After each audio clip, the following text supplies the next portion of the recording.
absolutely go for this, and we'll see if I can accomplish it, because I've been primarily playing... Oh, we don't want to pre-move that. We pre-move the Caro-Kann. Boom, boom, boom.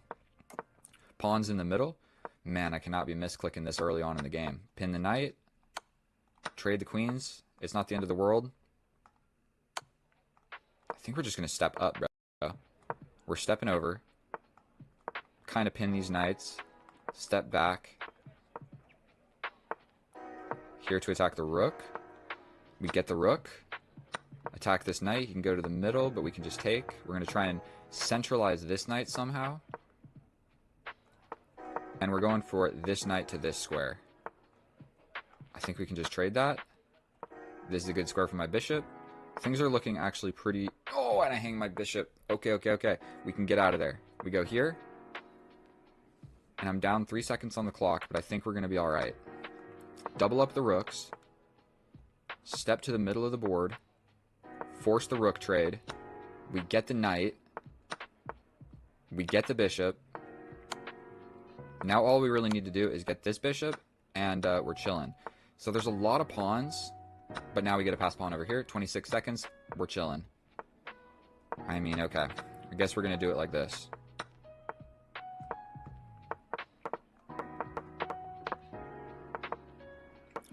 I think it's best practice. We're going to step over. He needs a place to go. We're stepping over. Giving him a lot of squares. We take the last pawn. Give a check. Check. Checkmate. I almost screwed that up, but if you go back, you got to be really careful about those stalemates. And if you saw, I paused for a second because there was a stalemate position. Our fellow wants to rematch, so I will be obliged. Let's go for the 4-move checkmate. Never mind, we get the Sicilian opening. We go for this check. We trade the bishops, push this pawn 1 square. Go here to attack this pawn. I think we just go for trading this. Defend this pawn. Okay, now we're going to trade this. I don't know if that move made any sense, but let's just challenge this open file. We'll trade the rooks like so. We'll step over here. We step like this. Knight comes back. We can go here. We're attacking this knight. We get the knight. He can cause some problems for us, but we're going to be alright. Step here. Can he dislodge my... We're going like this. Cut off the king. Bring the knight. I have an extra knight, so I need to start using it. He's got this, but I can just take. So we're going to just take here. Step back. Step into the position. We're threatening this pawn. We're going to take it. We are going to check. Attack the rook. Jesus. Come over here. Just throw in this check because we can. Check here. Force the rook trade. Okay, we're going to do it like this. 18 seconds. We're chilling. We're absolutely chilling. No need to be afraid. We can win this pawn. We'll win this pawn. We'll step over. Launch. Sacrifice for this. Check here. Check here. Check here. Bro, 8 seconds. So what we're going to do is pre-move all these pawns up here. Boom. We don't got to worry about it.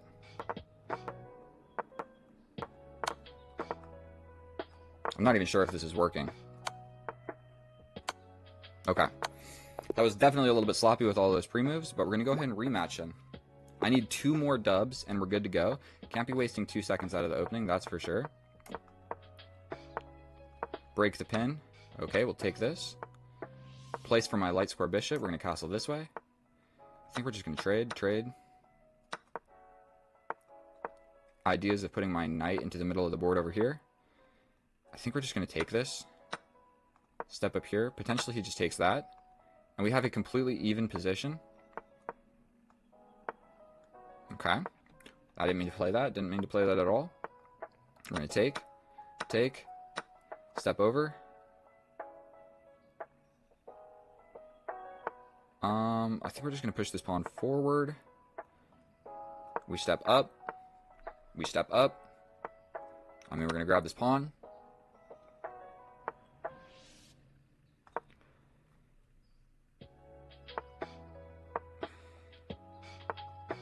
Bro, if he does not leave me alone.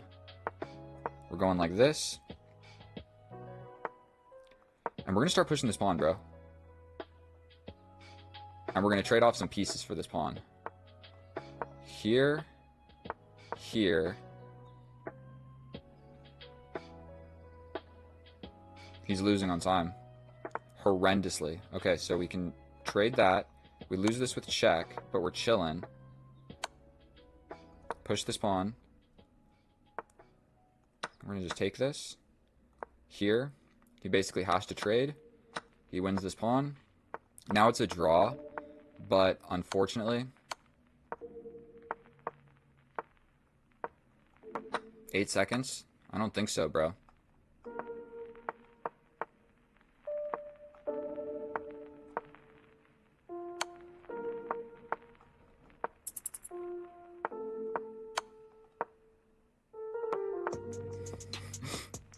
Young the rook. Now we get a queen over here. 5 seconds. Check. Check. Sloppy. Sloppy performance, but in the end, you don't really need to care about it. One more dub, and I'm on my way. Rematch. Let's go, bro. I've just beaten this guy 3-0, so I feel quite confident about just continuing to face him. Deep breath. This is the moment of truth. New highest rating ever. All right, new 1 minute. Deep breath. We cannot be losing 1 second out of the opening. We have a Sicilian again. We're going to bring this, bring this, bring this. Push a pawn 1 square. Develop the bishop. Do something with the queen. Castle opposite. Launch a pawn. Launch a pawn. That gives me an open file. So he's got to push forward. But I'm quick to bring my rooks.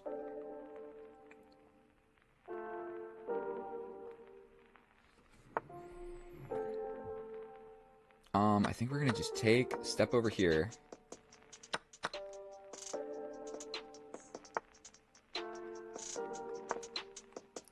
Oh, I just lost my queen, god damn it.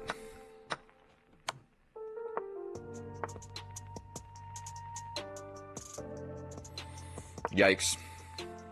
This is not fun.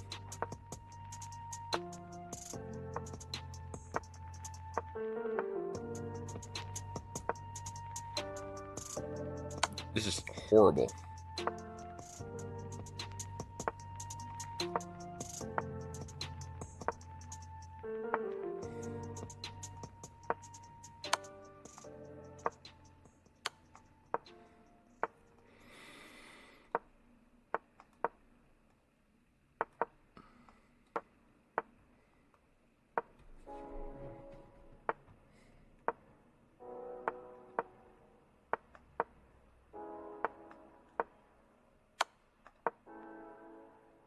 Bro, he can just give it up. He's wasting so much time here.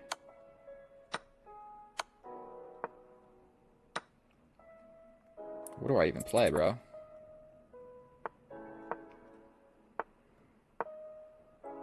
Ten seconds, no way. Not a chance. Checkmated. Gosh darn it. New 1 minute. We can't be facing these people that I'm losing against. And I hate how chess.com automatically just starts the game. Like, bro, are you serious? Wait for everyone to be ready. It just starts the game, and then you lose like an automatic 1 second no matter what you do. That ruins my pawn structure over here, so I don't love it. So what we're going to do is reinforce like so. He's going to come in and attack my queen, but we're stepping over here. We can kick him out like this. We're kicking that knight out. We're stepping back, so I have at least one defensive piece over here. And I'm not really sure what to play. Push forward. We got to step over to defend that.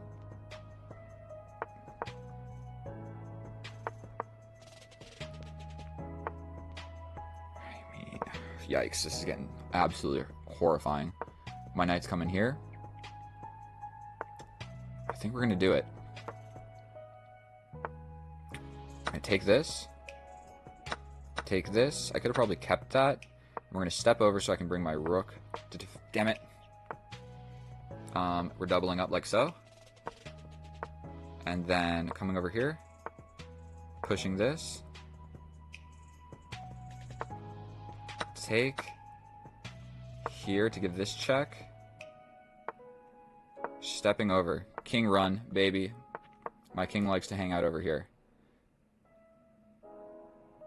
16 seconds against 25. I should be able to just win this on time.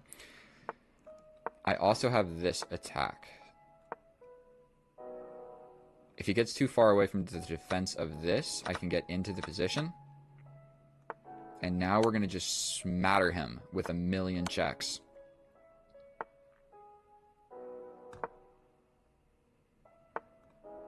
I think we can probably just win this endgame. Didn't mean to do that. Did not mean to do that.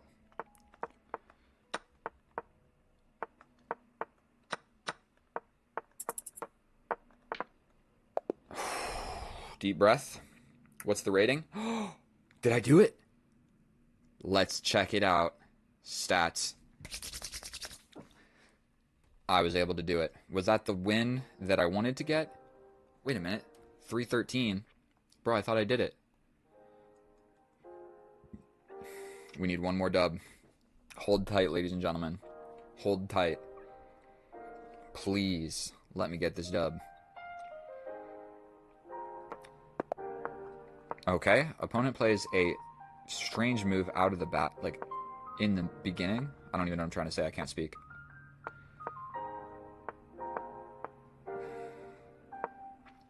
I feel like I'm playing too slow.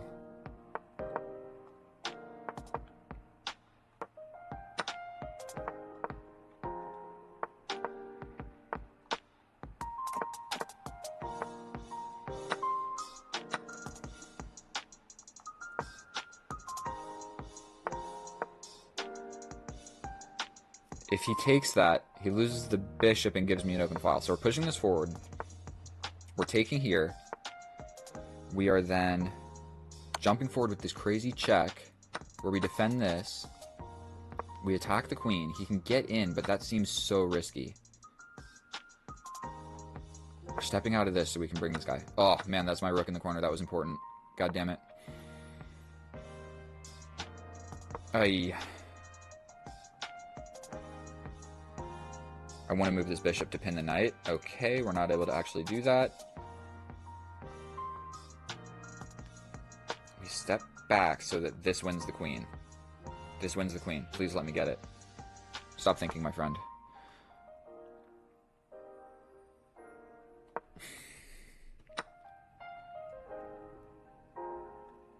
Check.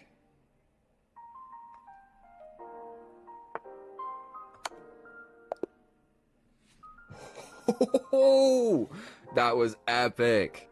Oh my goodness. Look at that checkmate, my friend. Look at that checkmate. 2 moves back. Look at this. Discovery bishop sacrifice. Forced into checkmate. Unavoidable checkmate. That was a legendary play right there. 1720, new highest rating. That was awesome.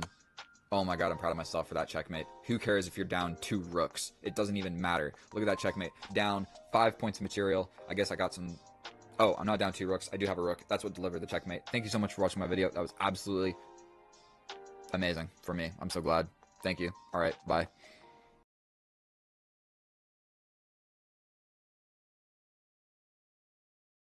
Oh, hello, my fellow chess enthusiasts. We are back at it again with another epic and educational day of chess. Today, we have a special guest, Matthew Ping, Rabbit Man, one of my subscribers, and we are going to be battling him today in a subscriber battle to the death. So, we are going to revert back to my custom opening, because when they don't play e4, e5, or the Sicilian, or the Scandinavian, or the whatever main lines, this is a structure that I am more or less unfamiliar with. And so, my game plan will be as follows. Put my bishops here, put my knights behind, bring the queen up, and then castle whichever way I feel is better. Most likely, we're going to try and castle opposite. So we're going to stick right with that. All you need to be a little bit weary of is his pieces coming to our side of the board, which he doesn't have any of those moves that really scare me. So now we have a pawn tension in the middle of the board. I'm still going to just stick with my plan. If he captures, I'll take back. And I'll be able to put my knight on this square right here. So if this capture does come in, then we got a place to put the knight. And that's generally the natural developing squares of the knights. You should know this. You see where his knight is? That's generally what we want our knights to be doing. So he develops a bishop. I'm going to bring this knight first, so I'm ready to castle at will because I'm still 2 moves. Sorry, my throat.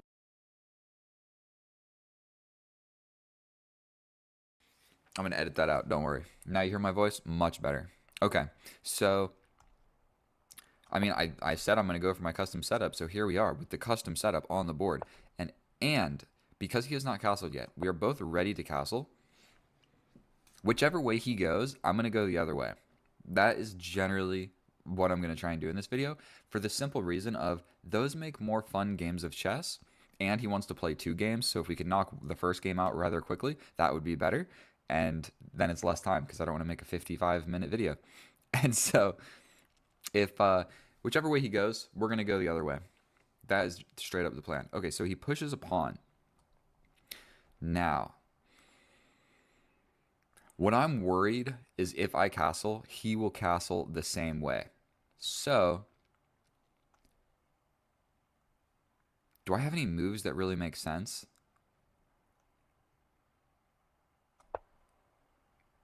I'm kind of just wasting a move here, if we're going to be honest. That's more of just a waste of a move because we're waiting for the castle. Because right now, making a move is difficult because I don't know which way I want to castle. So I don't want to like pin this knight or take this pawn or do anything. I don't want to advance pawns on the side of the board if I'm going to be castling to that way. So we're really just doing a little bit of a Mexican standoff, you might want to say, where I want him to castle. Go ahead and castle, bro. If he doesn't, I literally might just put the knight back.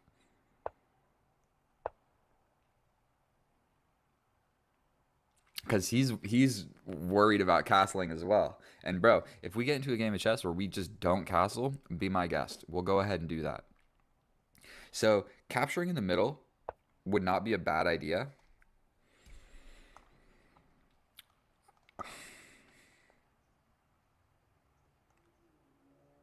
We're pushing a pawn.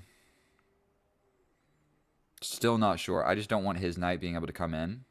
Essentially, this pawn push also looks like it's making a lot of sense. And dude, I think he's neglecting the castle. But you know what? I think we could make it work because look at the pawn structure on this side of the board for him. Okay, so he wants to break in the middle. Very, very principled. Because I think we could castle this way, and if he castles this way, that is worse for him than it is for me. If this capture happens, I think we're cool with it.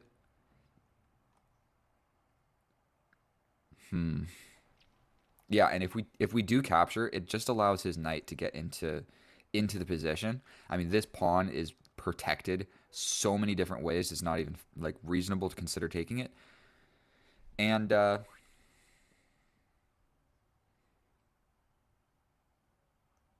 don't know what to do. I want him to castle. That's literally that's all I'm doing right now. Just castle, bro. Pick a side. Pick a side. I'm going the other way. And now, because we have done this, don't play chess like this. I'm only playing like this because I feel like I'm going to be able to apply pressure to him, which isn't necessarily a nice way to play chess. But if we castle same side, then we're going to probably just have some equal exchanges and go into an end game where there's like a one move blunder later on in the position, which I don't want. So what I want is an attacking game of chess where I can explain some more stuff about attacking and then practice and get better at attacking myself, because that will be more fun and more educational for everybody. And so that directly just hangs a knight. So I'm going to go ahead and take it, but we're going to give him the take back. We're going to give him the take back. The dude is like he needs to do a take back. He is one of my favorite subscribers. He comments on everything. He likes everything. He watches my videos. So we're not going to just one move blunders, captures the knight. Even if that wasn't hanging, it's hard to say that that was a good move. Okay.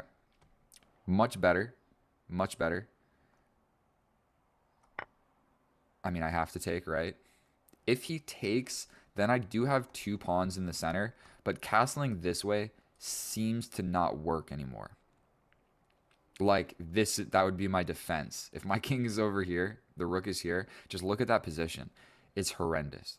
It's like he's got these 3 pawns ready to launch in. Both of the bishops are looking this way. This knight is ready to come in. The queen is already looking where my king is. The rook is ready to step onto the open file. So castling this way, for all of those reasons that I just explained, is terrible. Absolutely terrible. So I have to castle this way. And then the same goes for him. Okay, so he pins my knight. I can straight up just get out of it with castling. So don't see a huge reason not to do that. And then it also...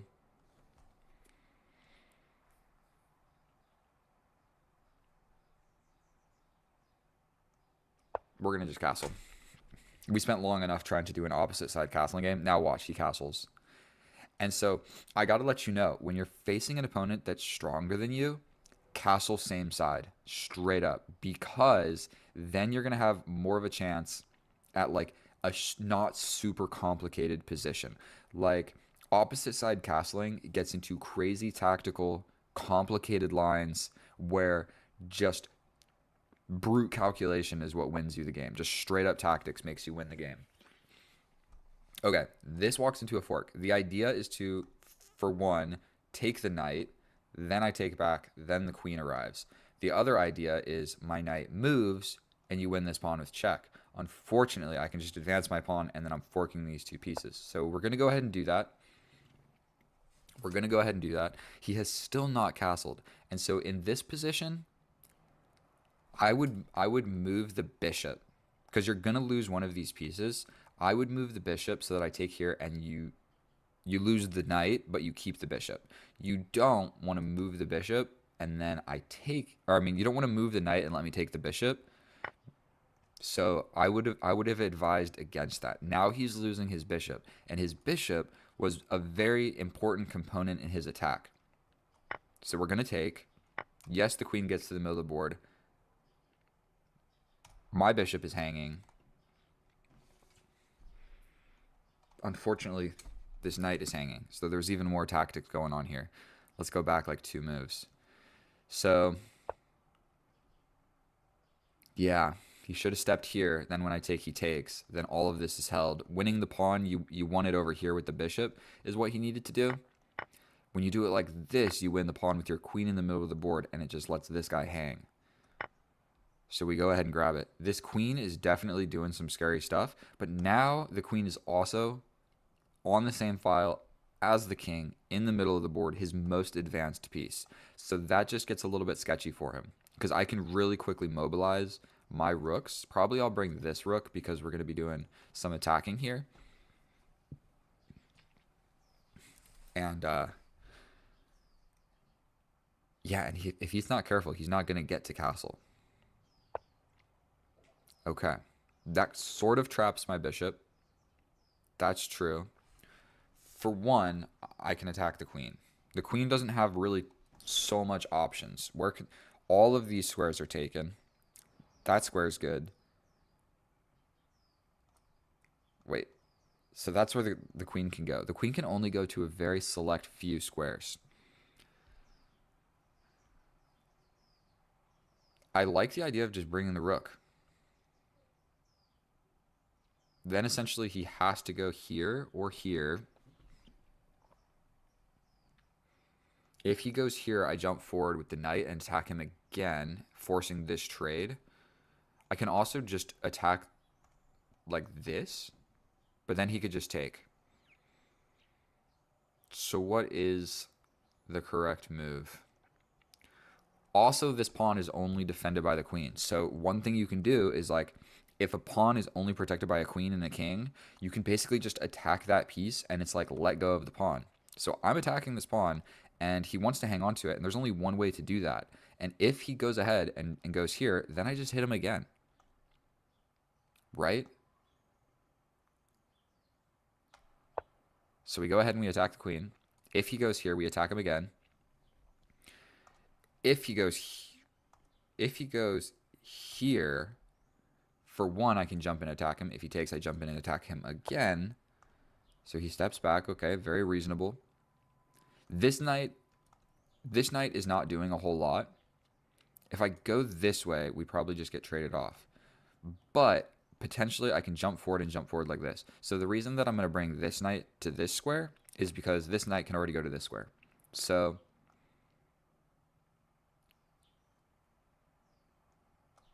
we jump in. We attack the queen. He can't give it up because the bishop is pinned to the king. This fork is essentially coming next, and I'll bring the rook forward. And we'll just absolutely mobilize the attack. And so he still has not got to castle. And his king is stuck in the middle of the board. His queen is continuously getting attacked. Has very scarce squares that it can really go to. My bishop is kind of trapped, but it's defended by the knight. And I still do have like at least one retreating square. Or if I really need, I can go forward. So my bishop's not really trapped. He's kind of scared, but not officially trapped. Okay.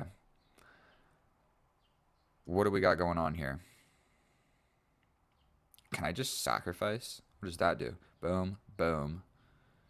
Check. I like the idea of that. Sacrifice the rook. Kaboom, boom, boom with check. Where's he go then? Over here, we hit him with another check. Where's he go? Here. I don't think it's going to work. But this queen is not super happy. This pawn is almost hanging. I guess I can jump in with my knight. That would probably be a good move. This square is a little bit scary, so I think we're just going to jump forward with the knight.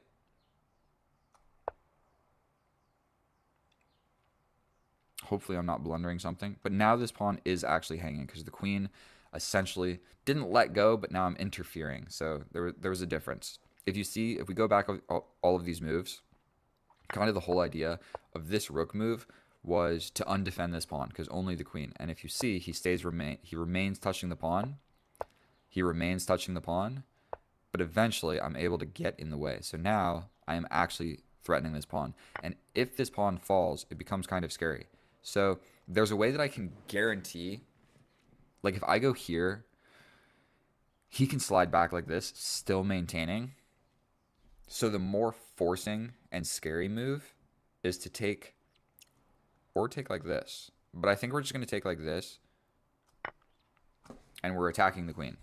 We're also attacking the pawn. If the queen goes here, we just attack the queen again. Then the queen needs to stay here to defend this pawn because we're threatening this. But then kind of sacrifices do work because the king is still in the middle of the board. So it's hard to say what's actually the correct move for him. His queen has gotten attacked. Let's just go through this. Where are we even at? This was all nonsense because we were trying to figure out castling. His queen got attacked, attacked, attacked. He's just 4 moves in a row. He just loses tempo. Okay, so he does step back. For one, we can give this check. We can attack the queen, but I think we want to give the check first. Just give a nice little check. There's no real reason not to. If he steps over, then we attack the queen like this. If he steps here, we can jump in like this because this piece is pinned. So I think just giving a check, now he can't castle. So his king got stuck in the middle of the board too long. This pawn is also hanging, but there's a problem if his rook comes over. Then both of these pieces kind of get attacked, and it's not so clear. So he steps forward. That is definitely attacking my knight. But what if I just attack the queen first?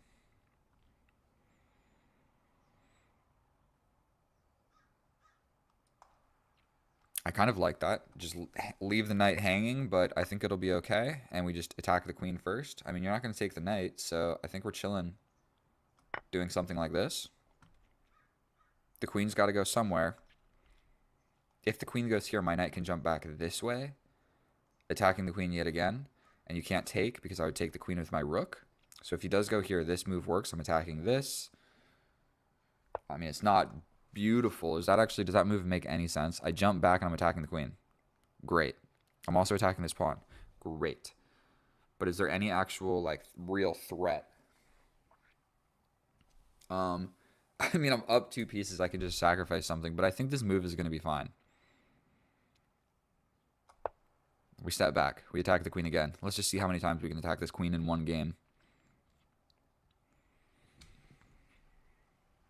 And so now I do have 2 attackers on this.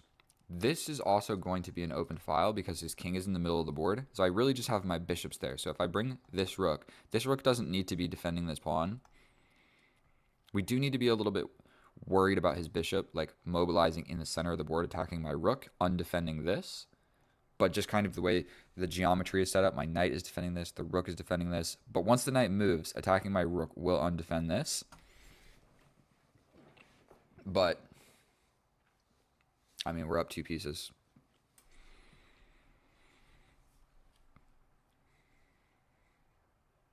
So, what is he supposed to do? Taking this pawn kind of just walks into an open file. I don't know if taking pawns is really what I need to be doing here.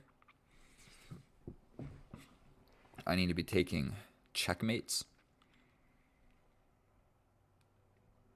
And so, yeah, if he does step back to here, then there's a fork. So let's think.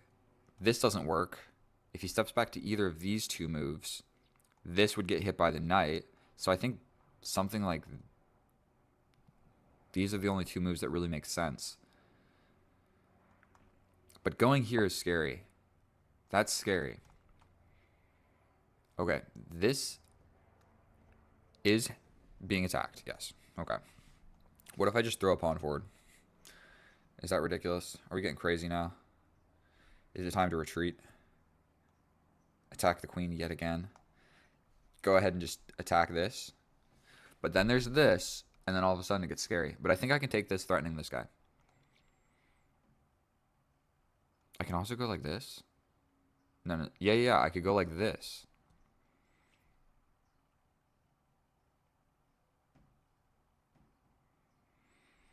Seems too sketchy. What is the knockout in this position? I don't know. I can literally throw my pawn forward. And if you go over here, I essentially trap your queen somewhere. This just seems more risky than it's really worth, to be honest. But I mean, let's just do it. Don't know what, I'm not even sure what else to do. I'm sure there was a better move. But I'm winning and I have 2 minutes on the clock. So if we can just like trade some pieces, I win this endgame. I'm not sure if there's a direct checkmate because the king is just chilling on these light squares and I'm having a hard time actually like getting in on the dark squares, if that makes sense. So probably this move makes the most amount of sense. Something to note is this is covered. So we're going to take this. This is covered by the queen.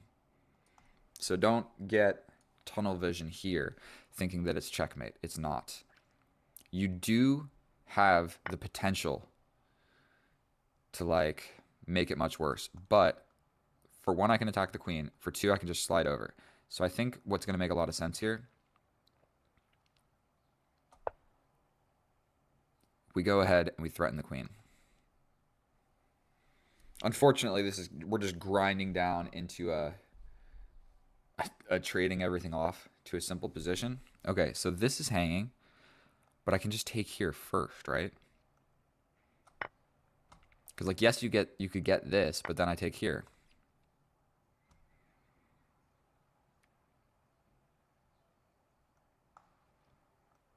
This bishop, what do I do with the bishop? If I put the bishop here, then I'm getting in the way of this. So if I put the bishop here and he comes back over with the queen, then all of a sudden this becomes a threat. I guess I could reposition like this and I have time.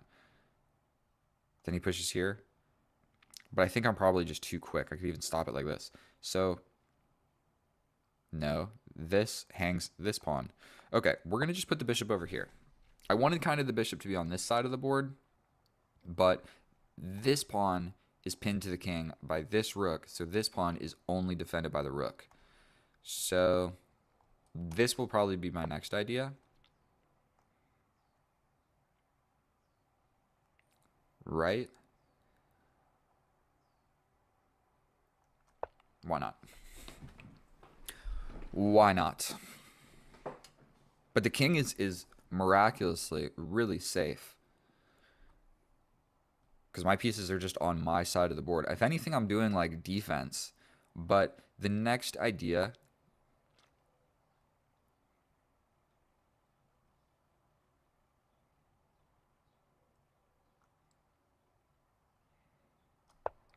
Attack the queen again.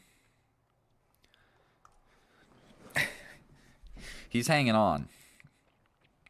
He is absolutely hanging on. Okay, so he scoots up. I think he could...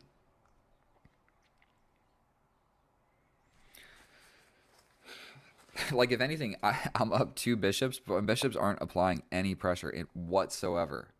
And so, I mean, I have this check. This, then... I don't know. Let's just do this. It's defended by the queen.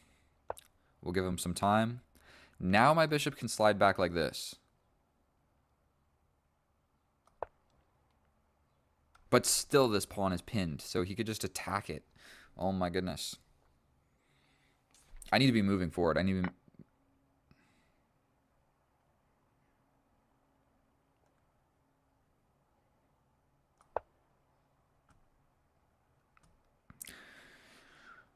I'm a little bit crumbling here at the end. Like, I just can't figure out how to push forward. Because he's got a rook and a queen, which is, like, really powerful.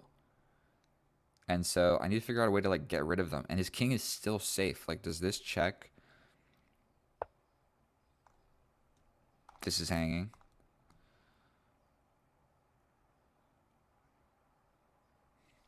Check.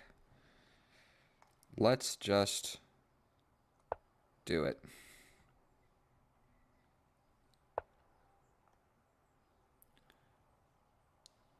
Check.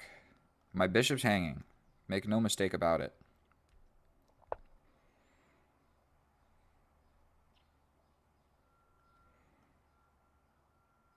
We step over. Bro, we're going to give him more time. I got 20 seconds. This sucks. The king is so safe. It's like I need to figure out a way to actually trade these pieces. This is hanging, but so is my rook.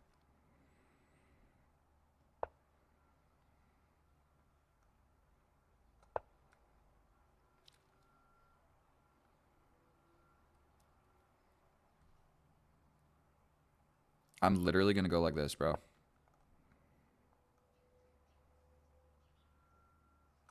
I am literally putting my bishops here.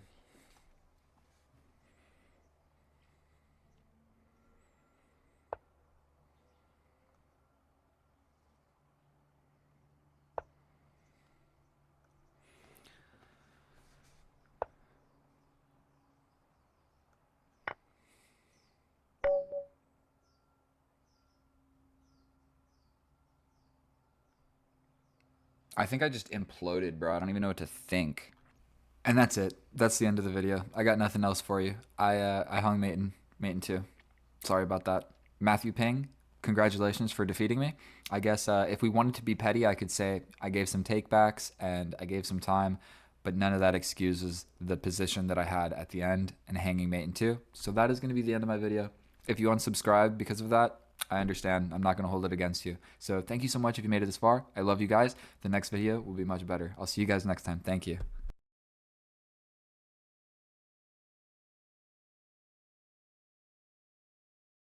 Oh, hello and welcome back, and thank you so much for clicking on my video. In today's episode, what we're going to be doing is playing a 3+2 against this 1767 opponent.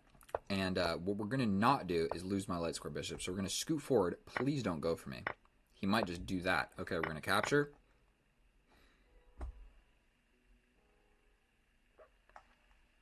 Step back. I want to preserve my bishop pair. And what we're going to do is the opening, like how many moves are we into the opening? And I already don't know what's going on. Like, boom. How many times have I seen this position? I don't know. Not that many. We could check after the game. But it's actually ridiculous how much people study openings. And it's like, you know, I feel like the amount of openings you would have to study to memorize and stuff, like, understand the general ideas. We're tickling this because the pin is scary and my bishop's outside of the pawn chain, and I don't have another knight to break the pin. So we're just going to chase this guy around the board. We're chasing him around the board. Okay, so we're going to go... No, we're not. That's gonna hang my knight in one move, so we're not going to go ahead and do that. I think I'm scared, so... I mean, I could go for... like this. Did my mouse just disconnect? Well, gosh darn it, I'm going to need this mouse to play. You guys see this nonsense, bro? We're playing a blitz game, and I'm getting 15-second. Okay, so what can I do? I can jump in, and then he takes, and then I take. I don't know if that's actually good for anybody. We're stepping forward. He can still kind of go for this light square bishop. And I really like having a bishop pair. So there's this, pin my queen. But let's just do it. Unafraid. We'll castle this way. We castle. Go ahead and attack my queen. I step over and attack your pawn. It's like we're playing a game of ping pong. You pass it to me, I pass it right back. Now I'm attacking your pawn. This bishop is doing a tremendous job defending the position over here. This is a safe and happy king. That is just about as safe and happy as a king gets. My king, in between jobs king, is what he's looking like. So I can grab that, correct? There's this fork, so he just defended that tactically. So instead of getting complicated, we're just going to trade that. Then we're going to step over. This is defended. We got a lot of action going on with these queens right now. Make no mistake about it. And this guy's kind of pinned. Okay. I can step forward and go for this. Now he's probably going to be a little inclined. I don't think there's anything fancy here. Bro, you better calm down. I can push this. No, I can't. Okay, what am I supposed to do? Oh, Jiminy Cricket. I think we got to go for this. But then he pushes here, but then I'm going to push again. Okay? I have too many games of chess I've lost by trading. So we're going to step back. I like maintaining this beautiful diagonal over here. Okay.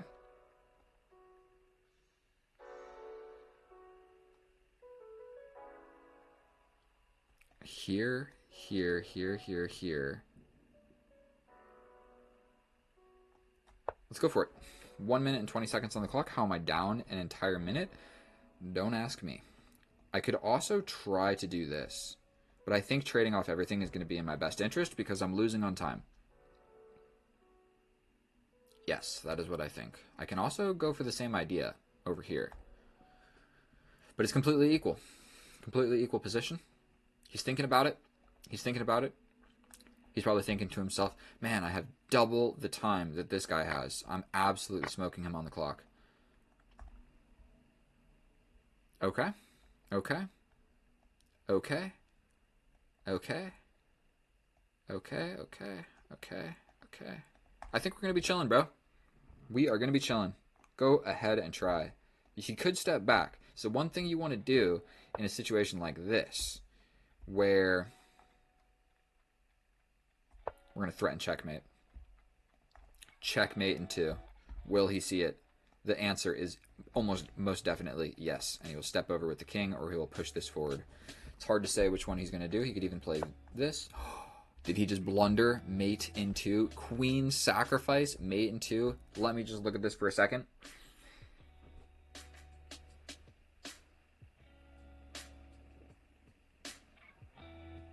Do you think he noticed? I'm still flabbergasted. I'm unsure that this is actually going to win. Is there like some crazy way he's going to get out of this? You got me just absolutely shook. How many times do I get to sacrifice the queen for checkmate? I know this is the most common queen sacrifice out of every single queen sacrifice that there ever was, but you don't get to do it very often. So, very proud of myself for that one. We got it. 5 minutes and 50 seconds on the board. We'll call that a video. Thank you so much for watching. You guys are the best. Like, comment, subscribe, tell all your friends about me. Kip's the best chess YouTuber you've ever seen in your life. He's so good at 1900 level chess. So, and he picks on 1768s late at night when they're tired. So thank you so much for watching my video. I'll see you guys in another one, or I'll never see you again. It is what it is. Thank you so much for being here and having this moment with me and hanging out with me tonight. All right. I hope you guys have a wonderful night, day. I hope you get a beautiful girlfriend. I hope you hope that for me as well. And I'll see you in the next one. Bye.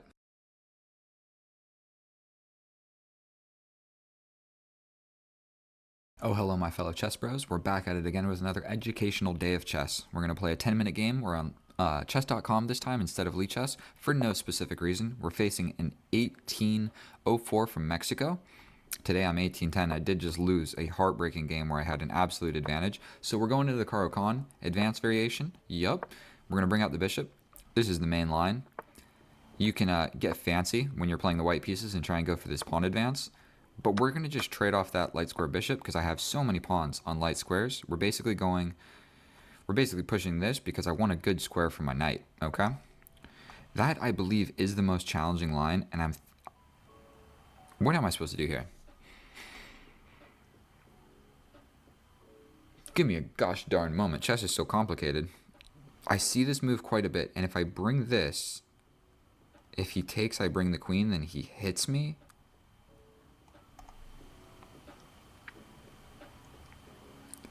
It's almost surely not to take. But if I do just bring the knight, it kind of poses other problems. And my knight has not developed yet, so I don't want to block it off. So I'm not 100% sure. You don't see this too often. And so I should be better equipped to handle a position such as this out of the Caro-Kann, the only opening that I actually understand. And so, oh boy, immediate, we have so much tension going on in the center. Look at all of this. Criss-cross, applesauce, everything wants to take everything. And I think when we're in a situation like this, we need to make a concession and just develop the knight to defend this. And then we're going to have a change of plan with this bishop. The bishop was planning on coming out here and dying, was basically his life. And so what we're going to do now is, I believe, go this way for the ability. Okay, so we have to take with this. He comes with the knight. Push forward and attack the queen. I mean, he takes, I take, he hits us with a fork.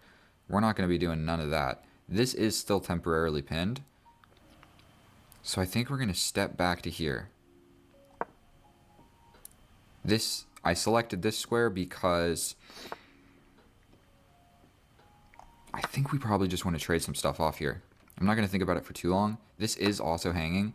So one thing you got to take note of, I don't think there's a good way for him to get out of it. He wants to just trade back like this, but that pawn was defending this pawn. So now I believe I can jump forward and attack the queen. Yes, the knight is kind of a liability, if anything, in this position. And he can get some ideas such as this. I mean, he's attacking the knight, so my options are basically as follows. I mean, I can give a check, but that doesn't do anything. If I take, then he just takes. Then I can hit him with a check. Then he steps forward, but I'm worried about this fork. I can also just ignore it, and move my knight here, but then take. I'm up a pawn, so let's just take. This fork is definitely something that we're gonna have to deal with now. And potentially the way we do that is just, for one, there's this check, and I can kind of get a piece involved and step back and defend that. Ooh, because I can't defend it here. How does that look? I also have another check after that. So I'm thinking that this check, because I can develop a piece with check. If he steps back, I'm just going to take, bring his king to the center. Scoot my king up. I mean, he'll put a rook here. What am I supposed to do? I mean, if I go here, he can't immediately do this, and I could just make this guy step out. But I don't see an immediate reason not to just do this. And basically, if he does step back, that gets his king involved. I mean, I have to do it. I don't really have a great alternative. This fork is basically what we need to be worried about. And what if I step forward now? You can't hit me on that open file for another move. My knight is super weak hanging out over here. So he does want to go for that. But I think I might just attack the knight. First things first, we attack the knight. Or develop another knight. or go for a check. We're going to attack this knight first. If he goes back, I mean, we have this check. You then have to kind of worry about this pawn a little bit. Not a whole lot, but at least a little bit. So this check, the king probably scoots here.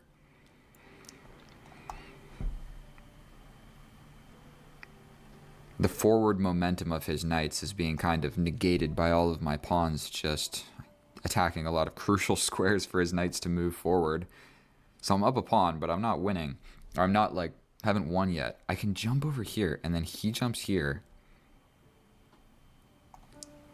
Because if he goes forward, there's this fork. So here, we step out of the way of all the nonsense. Just bring my knight first. Bring my not active rook. I'm coming up with so many ideas, I'm not sure if any of them are accurate. I like the check idea. Check here, but then that knight moves, so...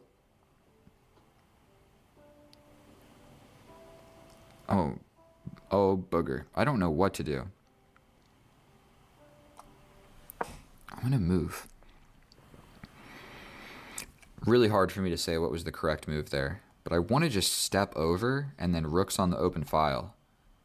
Because this is my extra pawn. So it's going to take a little bit to actually do anything useful with that.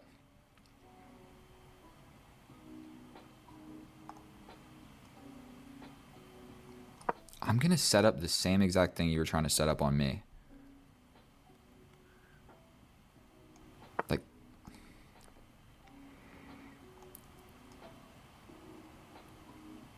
almost for sure I want to step over.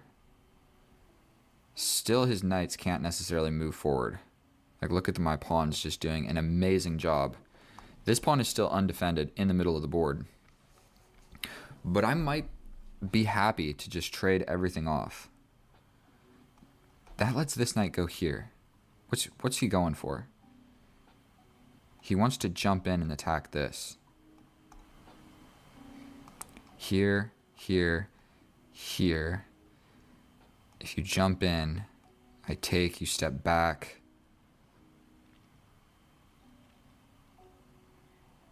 And I have no way of defending that pawn. Definitely don't want to be losing that pawn for no reason.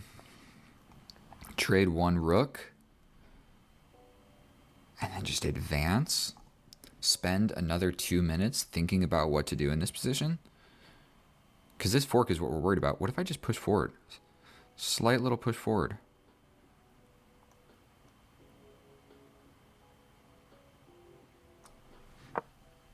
I mean, we didn't want the knight going there to fork our pawns, so now the knight can't go there and he can't fork our pawns, so it seems like it made sense. He can also jump in here. I'm like, bro.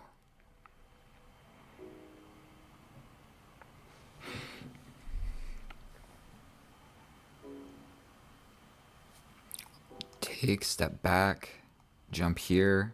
He'll probably jump here. I'll step forward. He jumps here. These knights are too close to my stuff. I need, like, at least something going on. So what if I go here? If he does take... Or I could, like, invest, take, jump here. He then attacks. I then go here. He then goes here. And I still can't defend my pawn over here. That is the issue in the position, 1000%. So I think I need to bring this knight. And I'm also attacking this pawn.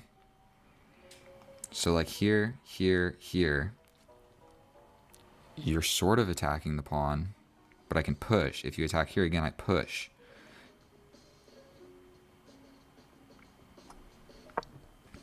I like it. This is basically what we don't want. And I'm attacking a pawn. So it was doing something proactive. He steps back to defend the pawn. Makes sense. I can then bring my other knight to the middle. And I feel like that's what we're doing. We're having a knight battle right now. And I'm not 100% sure, like, what's the right idea. Almost definitely I just need to bring the king forward. He wants a draw. Bro, I'm not accepting a draw.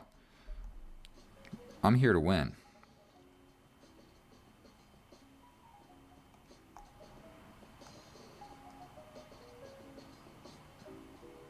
Here. Still, his knight can't move forward in a great way. Probably like this is his best idea. Immediately challenge this knight. He'll probably step back. Okay, we got rid of one knight, and now I might just come in. We scoot the king forward. Scoot this forward.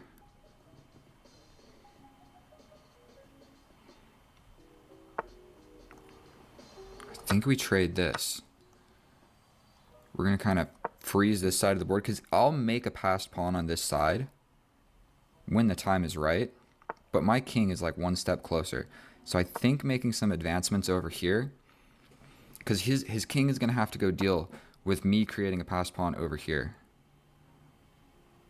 So what's the correct way to do all of that?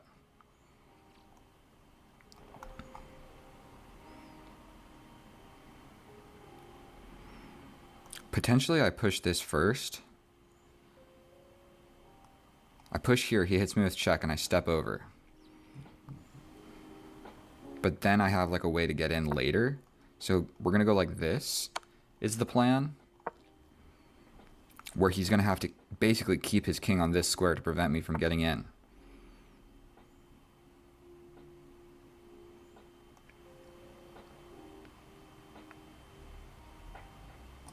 Lock it down. What we really don't want is a Zook Swan, but he's the one that's in it, not me. So this is like an instructive king and pawn endgame. I'm up a pawn, but I have extra moves in the position. Right now his king kind of has to make a decision. Yeah. Oh boy. That was complicated, I'm not going to lie to you. And I had 1 minute 47, he had 6 minutes, so that's probably made a good video because we don't have to sit here thinking about what's the opponent going to do. We're sitting here, me explaining what I'm going to do. And so, all right, quite proud of that. Let's check the accuracy. I'm not 100% convinced that I played very accurate in this all-encompassing endgame here. But this pawn capture, I know this from just playing the Caro-Kann. Like, this pawn is defended by this knight and this pawn. So when you go for this capture, if you move the knight, that was like a real quick sequence of removing both defenders of this pawn, and you jump forward and the queen is always here and you're attacking the queen. And so you just grab a pawn and it still shows that white is still slightly winning. So there was a resilient way to fight back. I think basically I'm grabbing a pawn at the cost of my knight is undefended in the middle of the board. His pieces are just better developed than mine, if you even want to call my queen developed. And so he can pretty much just castle and like launch an attack, and I am miles away from like being able to actually castle in a useful way. And so, okay, let's grab this. We're gonna go over to the analysis. I'll see you over there. And here we are in the analysis, and I played that a little bit better than I thought. I thought that I made some large blunders in the endgame, quite possibly, but it turns out everything worked out all right.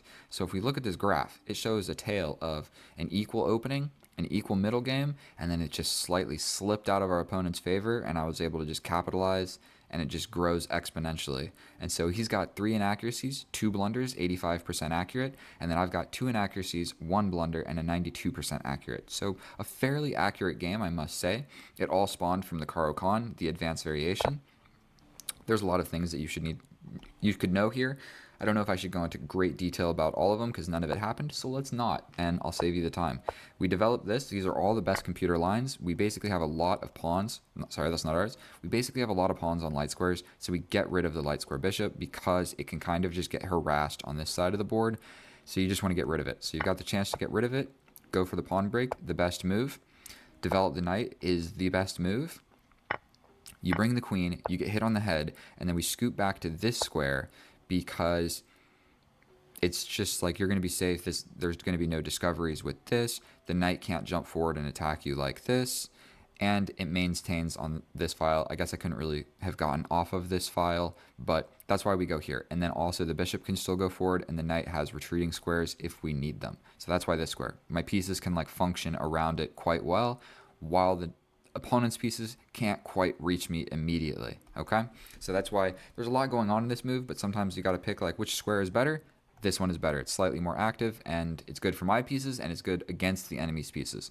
So we go here, we take, and then my inaccuracy of the game is going up a pawn, which is hard to explain, but that's my inaccuracy. It went from an equal position to a 0.6 position, and it's not in my favor. And so the reason for that is my pieces are hardly developed. His pieces are uber developed. He's ready to castle, and he's got ideas like the fork that came through that can all happen. So I'm attacking the queen. He could just scoot the queen back, but he scoots the queen forward, and we still have an equal position because he's down a pawn, but like I said, he is the one with the attack. So once we trade off these queens, this idea didn't make any sense. The best move is to scoot the king forward, and so he didn't, which allowed me to trade off his active piece. That was the idea, like throw in a check and get rid of it, because I need to develop my pieces, and if I can develop them essentially like with tempo, however you want to phrase this, now we've got a good position. And what I needed to realize here is these knights are defending each other. I was worried about the fork. I'm worried about moving the rook to not defend this pawn. And I'm also worried about my knight not being defended. And then I'm worried about, like, if I moved up here, then the rook idea comes into play. And so what I needed to realize here is I can just attack this. You can't take this, because then I win this with check. So you would have to counterattack my knight. I could then scoot a number of different ways. Let's see what the best is. A number of different ways. He then has to step forward with his king, and then I trade this off. This knight takes a step back. This fork is no longer even something that exists, and I'm basically ready to bring my knight and bring it into the action with check. I was supposed to see all of that, and I didn't. So I play what seems like a better move. Like, we were worried about the fork. Why put my king in the middle of the board? Like, I wanted to maintain defending this pawn. I could have solved all that by bringing the rook. So that's my blunder of the game, and it threw away my advantage completely, because now he's down a pawn, but like I said, he's basically the one with the attack. He's ready to step over and just bring both rooks, and my king is in the middle of the board, and his knights are also just doing work, and my knights are still yet to develop, and I'm playing without a rook. I'm basically playing without 8 points of material. So the game continues. We develop my knight, and I have a comfortable advantage yet again. We put my rook behind the king. Don't hate it. We scoot the king over. Now these guys see each other. We push the pawn. One of the best moves. I could have jumped forward with this. Rook on the open file. I kind of overthought this one. Both are generally equal. Can you see? I guess you can't see. Here we go. The top computer lines, they're all very similar, so this move is just as good. We trade off the piece, and then he sent me a draw request somewhere in this area of the game. But I'm never accepting a draw, dude. I'm the one playing for a win. Maybe if you capture a pawn, then I'll accept your draw. But he shouldn't have traded off the knight. Also, it doesn't have the timestamps, so I had enough time, but I didn't have a lot. And so this is a simple fork. I could have just won this pawn, but then my knight's over here. He could potentially get like trapped in some sort of way, so why be risky? Bring the king, push the pawn, trade off the knight. Huge blunder by our opponent, because he's trading off his last active piece into a losing king and pawn endgame. And then so you just kind of need to know your king and pawn endgames a little bit. Long story short, anything I play here is pretty much good. If I play this, I'm still going to win. So when it says -2, it doesn't matter, because it's going to just grow. So like whatever move, is there any move that isn't good? I could literally play anything. And so it doesn't matter. It gets a little bit tricky here because we've got opposition. And so it gets tricky for our opponent. So basically he can never leave the defense of this square, because if he does, I'm going to get in and win this pawn. And so he can't allow that, but he also can't like push this, and then I have an entry over here to win these pawns. And so my pawns are pretty close to promoting over here, so this isn't even equal. Mine is better, because I'm 3 squares away from promoting if we get rid of this pawn. Yours is like 4 squares away if we get rid of this pawn. So, long story short, we do this off, we lock down the position. The important thing to note here, why he resigned, is he doesn't have any legal moves other than moving the king away from the opposition. And this is opposition right here. where the kings are facing each other. They're all kissing the same 3 squares, and we're both like, I don't want to move, you move. I don't want to move, you move. And we're in Zugzwang, and what's important to note is I have moves in the position. He does not. If he pushes this, I just get a passed pawn. Or this one. It doesn't matter. Either or. He can't really push this pawn. And if he moves the king this way, I come in this way. And if he moves this way, I come in this way. And so that is why he resigned in this position, because I'm getting in. Whichever you want, I'm either coming in here to win these guys, or I'm coming in here to win these guys. And however you do it, my pawns are faster in the end game. I basically just got to clear, step out of the way, promote. And he's got to do a lot of zigzagging to even get to my pawns. So 92% accurate. You know, we made a blunder here and there, but in the end game, we were able to figure it out. And so thank you so much for watching. You guys are literally the best. If you feel so inclined, please subscribe. These videos take a little bit of time for me to make and analyze, and you better believe there's games that like aren't good enough or I just lose. So I got to play like three games to get a game good enough to actually post. So thank you guys so much again. I'm not going to take up any more of your time, so I'll see you next time. Bye.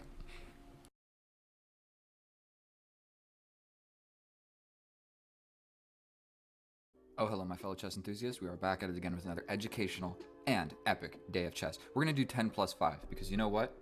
I'm tired of losing on time and winning positions. That's the truth. So 5 seconds, I want to play a rated game because I need that elo because I'm going to reach 2,000 at some point. And oh boy. First, we're going to start with e4. Then we're going to check this dude's profile. He's terrible at bullet. He's terrible at blitz. He's okay at rapid. So, I hate this opening. I hate this opening. He takes back, and then I throw a pawn forward, applying pressure to the center immediately. And that is about where my opening knowledge stops. But you know what? We can still rock with the basic chess principles of pin the knight to the queen. You know what I mean? I guess we're just going to bring out another knight. It can never be a bad move. You want to first develop the knights before the bishop, but I know I developed this bishop to pin the knight a little bit earlier on. It's not the end of the world. And so hopefully what we can get is a little bring this guy out, castle this opposite side. Hopefully he castles king side, and then we are going to throw the h-pawn in his face. So my worry in the position is scooting back basically to any square is probably okay. This move is probably preferable, but what I'm worried about is this. So I really hope he doesn't try and do this little double pawn advancement, because if he does, he's probably going to try and castle this way. It's hard to say. Something else that I'm not going to do is I'm not going to spend more than like 1 minute, even in the critical moment, because I realize in some of my games I spend way too long. Like one time I spent one of the last games, I spent 4 minutes out of a 10-minute game. I spent 40% of my time literally. I guess I could have sacrificed there and that would have been interesting. Okay, so he still is going to go this way. I quite like that. I think we're going to go here so that my queen still sees this pawn, because he could potentially push forward and then remove my knight of the defense of this. So I want my queen to still see that pawn. And pretty much my game plan is move the queen, and castle the opposite direction, whichever side he chooses to castle. And what he has in his position right now is a horrible pawn structure, essentially on both sides. Like his king is not going to be super safe over here, at least until he scoots it over. And the king is definitely not safe on this side. So I really want him to castle this way, because then the immediate h4 is just going to, like, we're going to push h5. Then I jump into the middle. So, like I said, I still want him to castle. So I am going to just probably scoot my queen up. I mean, he can jump into position and hit me, but I can just exterminate that fella right on the dot. What you always got to be a little bit careful of is the enemy's moves into your position. That's kind of what you need to calculate first. So I need to be aware of things like this, all of those moves. I need to be aware of this knight immediately coming here, and then I need to be aware of this queen coming here to attack. I know that that's still on his side of the board, but the queen is doing some stuff.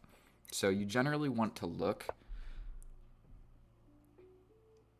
That just can't be a good move. Just can't be a good move. Why? It's hard for me to say. He hasn't castled. Which side is he going to castle? Is he just not going to castle? That's also an option. So let's take stock of some of my moves. My queen is defending this pawn right now. If I castle this way, I mean, potentially that's a mistake. But if I castle this way, Potentially also that's a mistake, because this is coming. So we're going to make a move exactly at 8:41 to keep the time. I can give this check. If he jumps in, I take, jump in, take, my bishop gets in. I like that. I can also just immediately jump in with my knight. But then he jumps forward and attacks my queen. I take, get him out of here. So it's hard to say which one's better. I feel like the knight is a little bit less committal. And what it does is it at least immediately applies pressure here. So which move is better? Even like a sacrifice is something I should do. We're going with the knight. We're going with the knight. We might see this, but something important is to just try and I probably spent more time than was necessary on that move, but I felt like it was probably an important move to spend a little bit of consideration on. Because just scooting my queen into the middle of the board, giving up the defense, again, that is a weird move. That is just a straight up weird move.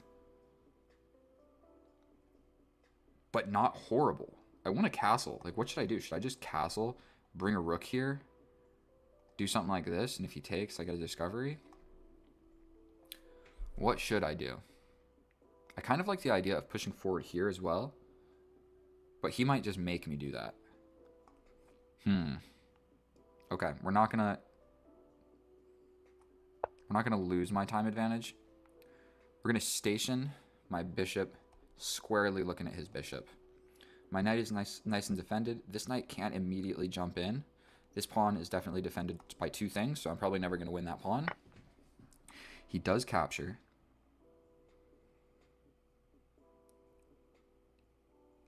And I mean, we're going to take with the queen.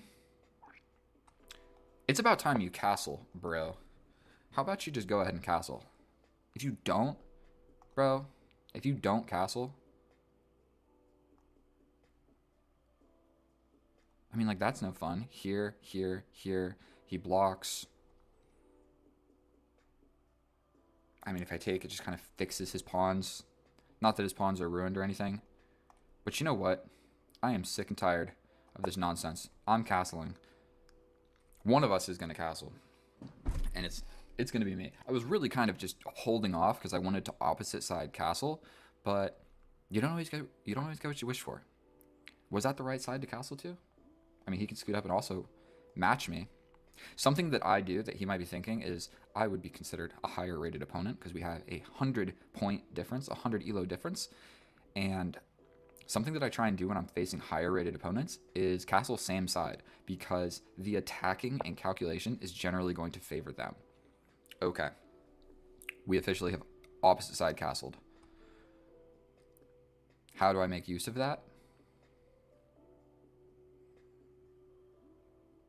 I want this H file open. If he just pushes forward, maybe I just try and break it open again. Let's do it without too much thinking. Immediately.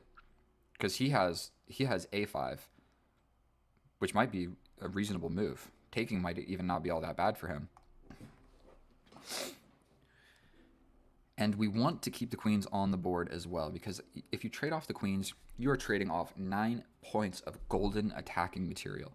And so I don't want to trade the queens, basically, even if it's favorable for me, because I'm going to try and get some sort of attacking game going on. And I feel like I've been playing reasonably quickly, and we still have the same amount of time. Or not reasonably quickly. I feel like I've taken my time. I played not quickly. So let's see. And I'm wearing a tank top. Please forgive me. I can bring my pawn. I mean, this attacks my queen. I have to take back.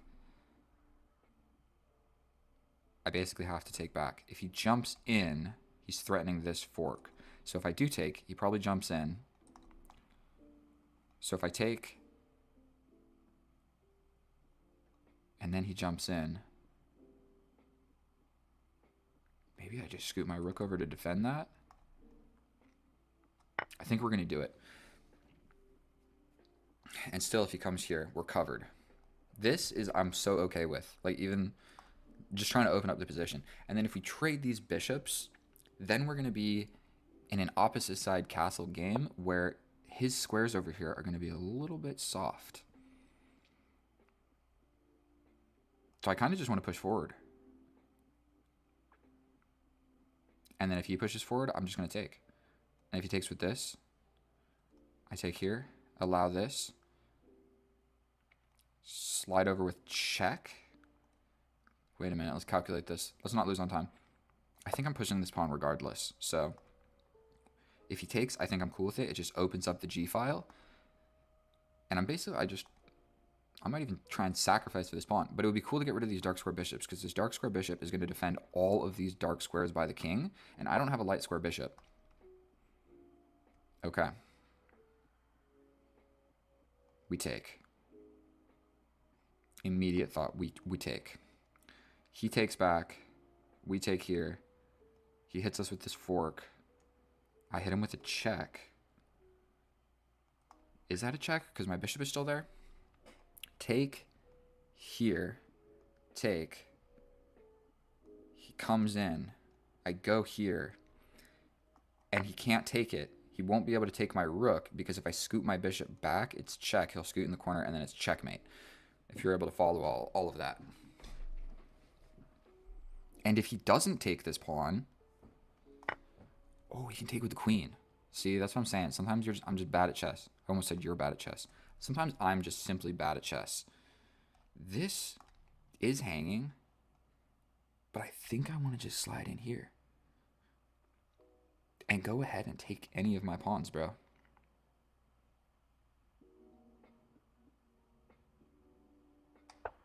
I think we play this. I feel like my king is decently safe. Look at all of the pieces on his king.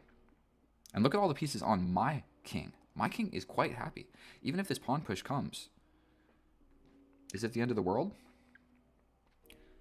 This is being attacked twice. So he basically has to do something about that. And what would I suggest? I mean, he can jump back, but then I can take. He'll probably take with the queen. We might just launch this pawn because he can't really ever take it. Because then I just hit him with this little thing.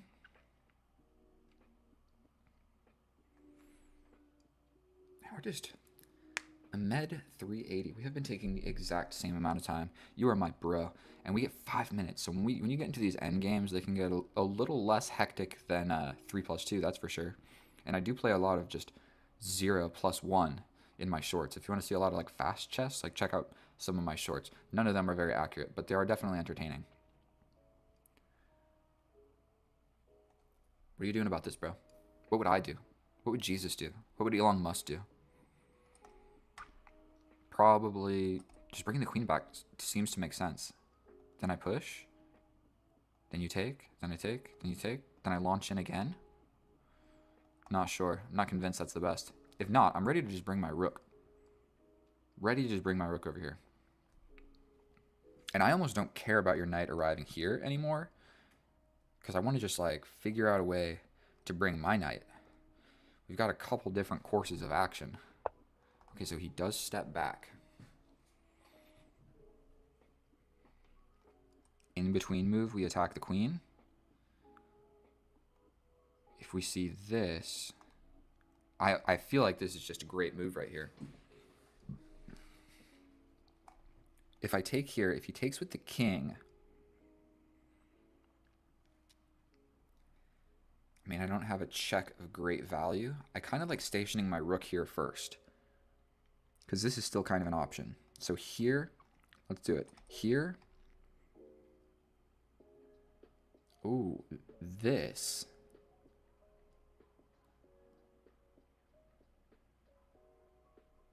If I take, he can take this with check. And that's no fun for anybody. So here. Then I slide over here. I don't want to trade off too many pieces. And my knight doesn't have the easiest route to like participate in this game. But I think going here and him attacking, it's not going to work out beautifully for me. Pushing this pawn forward, I think we have to do this. We're going to check with the computer. I feel like maybe just forcing something like this would have been the correct idea, but I just don't know. I just don't know. Okay, so he takes with the king.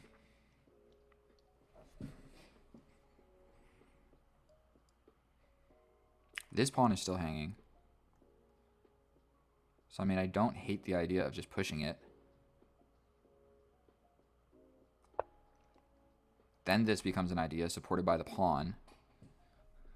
His king is a little bit fragile. And I really just want to push, push. We do this. Where's he even going to go? We go for this. The queen cannot infiltrate. I'm covering that square. He cannot take the pawn. He's not coming to my side of the board, that's for sure. So this seems to make a lot of sense. Then this becomes a little bit weak when I do double.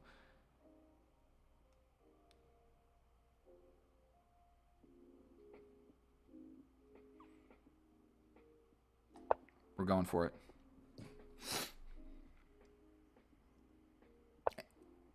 Okay, so he goes for the queen trade. Absolutely, I do not want that to happen.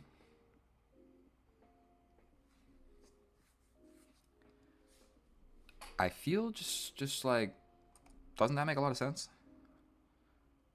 Doesn't that move just make a lot of sense? My knight is actually doing a pretty good job of defending some stuff. So we're sliding in, still defended. We have ideas of like tripling up and making some stuff happen. Also still pushing these pawns is an option. Attacking here, I don't know how terrified of it I am. But now I kind of should be a little bit worried. A little bit worried about like him just doubling. Then he's just got boom, boom, check, here, defend, and then all of a sudden it's like a completely even game where we're both attacking. But his queen now officially can't leave the guard of this pawn. So ideas like this make some sense. Ooh, that also does kind of pin the queen. Something else in this position. Sometimes you just stare at a position long enough. Okay, so he takes that idea away. I think this will just be completely defended by this. I think I can push. And if you take, I mean, I just take here.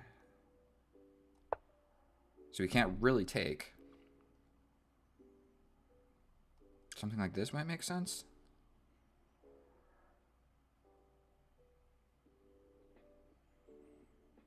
Maintain defense of this pawn. But once I open this up, once I open that up, you are in a world of trouble because your king is a little bit naked. Okay.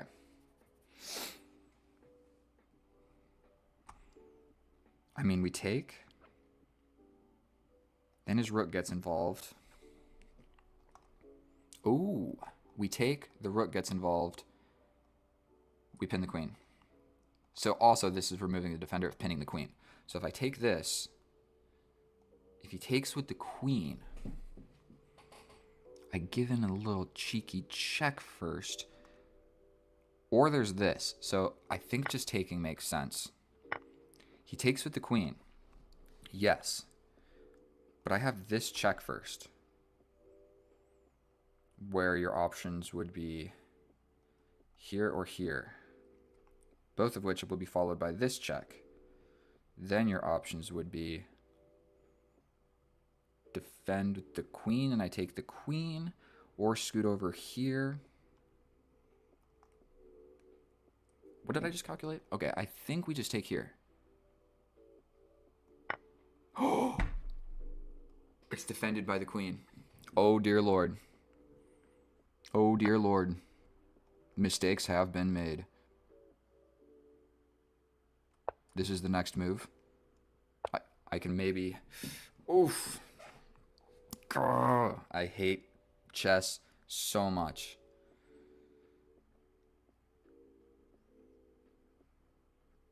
Why did I do that?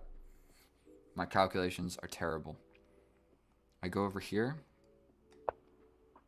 This is the next idea. Pin the queen. Now I'm just down a rook. And there is no saving me. No saving me. I mean, even if he hangs this, then it's an equal game. And he's going to win that pawn. So even if I get this move. Check, check, boom. Check.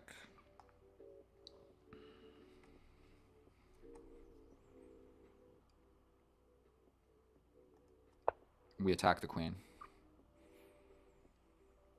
He just defends. And then we'll be attacking this. Oh, I threw it away. I threw it. Big blunder. And now, I mean, the king is naked. This rook is not activated yet. He could basically just scoot forward, and then all of a sudden I'm checkmated just like in 10 moves. Oof. But in this position, we take a deep breath. I realize maybe I'm a little bit bright. Let's cover this light. How is that? Is that better on the viewer's eyeballs? Not a fucking... Oops, I swore. Not a white guy's face. Super incredibly white.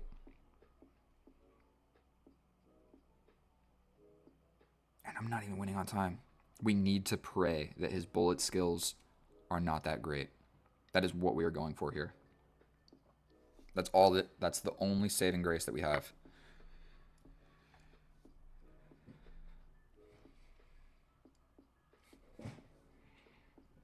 That's a fancy move.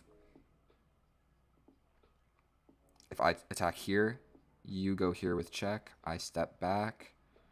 You have no checks. But can he still castle, bro? No, the king definitely made a lot of moves. What am I talking about? This... My knight has no forward momentum at all.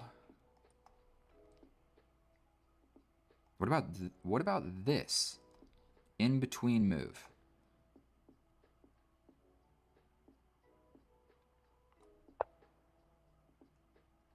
Now my rook is not under attack. Your rook is still under attack. And that seems to make a lot of sense. But then I hit you with a check. And I essentially trade my knight.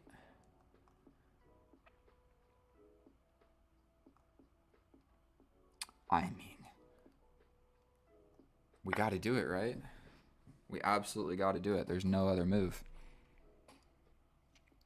This is a nice fork if he doesn't see it, but we get this. We get in with another check, and he was trying to be a little overtly fancy, but he has to take.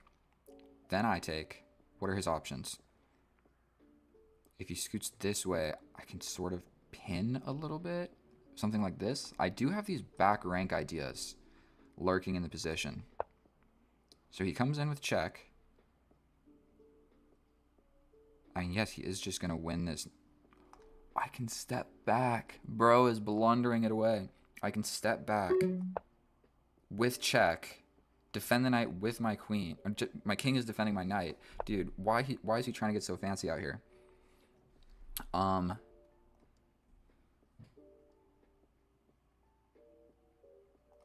We slide in with check. 59 seconds. Am I winning if I trade? I think it's completely even.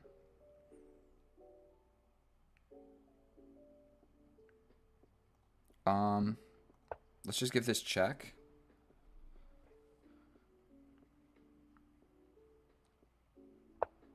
Okay.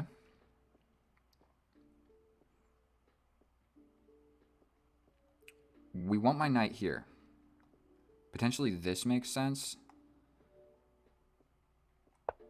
I maybe should have just traded the queens. Now things are going to get a little bit complicated. But again, we're really rooting on the fact that maybe he's not that great at bullet. We push this and just greatly weaken my king.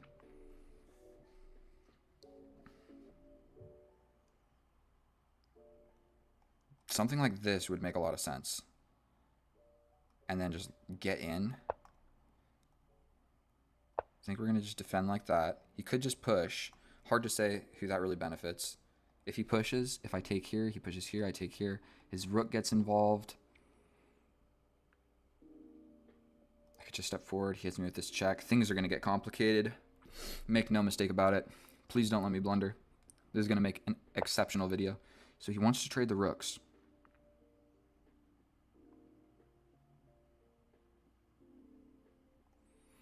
We're going to do it for the sake of just simplifying the position a tad little bit. I think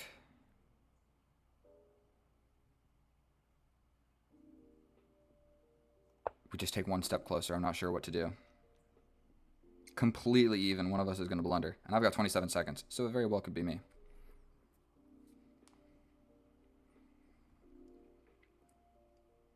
This check, I mean, I just stepped forward. For some reason, I thought the check was on this square and my knight was defending it, but it's absolutely not. We want my knight in one of these squares. So he gives me the check. I mean, like, straight up, I have to scoot forward. He can't give me this check. He could go ahead and pin me.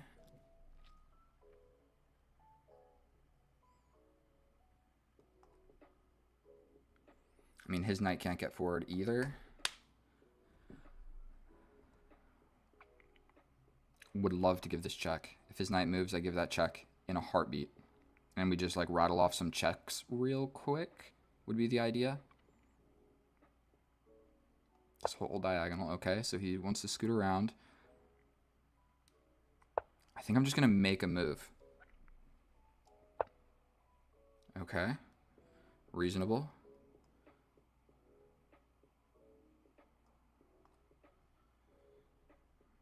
Just move to a defended square. We're going to just try and keep this game going. Okay.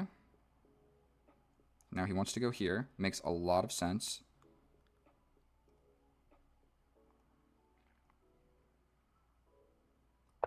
Step forward again. He can't really do it. He goes for it. I'm going to take.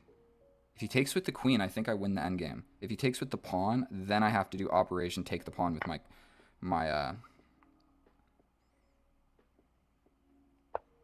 he has this, but I can take it. He can still easily draw this. Not easily, but he definitely still can. Because this pawn is incredibly weak. My king, to win this pawn, will be in the center of the board. He can do something like this. Here, here, here. I think this kind of like asks for this trade. And then I'm in a pawn and king and pawn endgame, but I'm up a pawn. He can also slide in the middle with this check. But then I have a passed pawn. Take here. We do this. Now I have a passed pawn. He's probably got a fair bit of checks that he can get. I think we're going to step over. We step back. We can push the pawn now.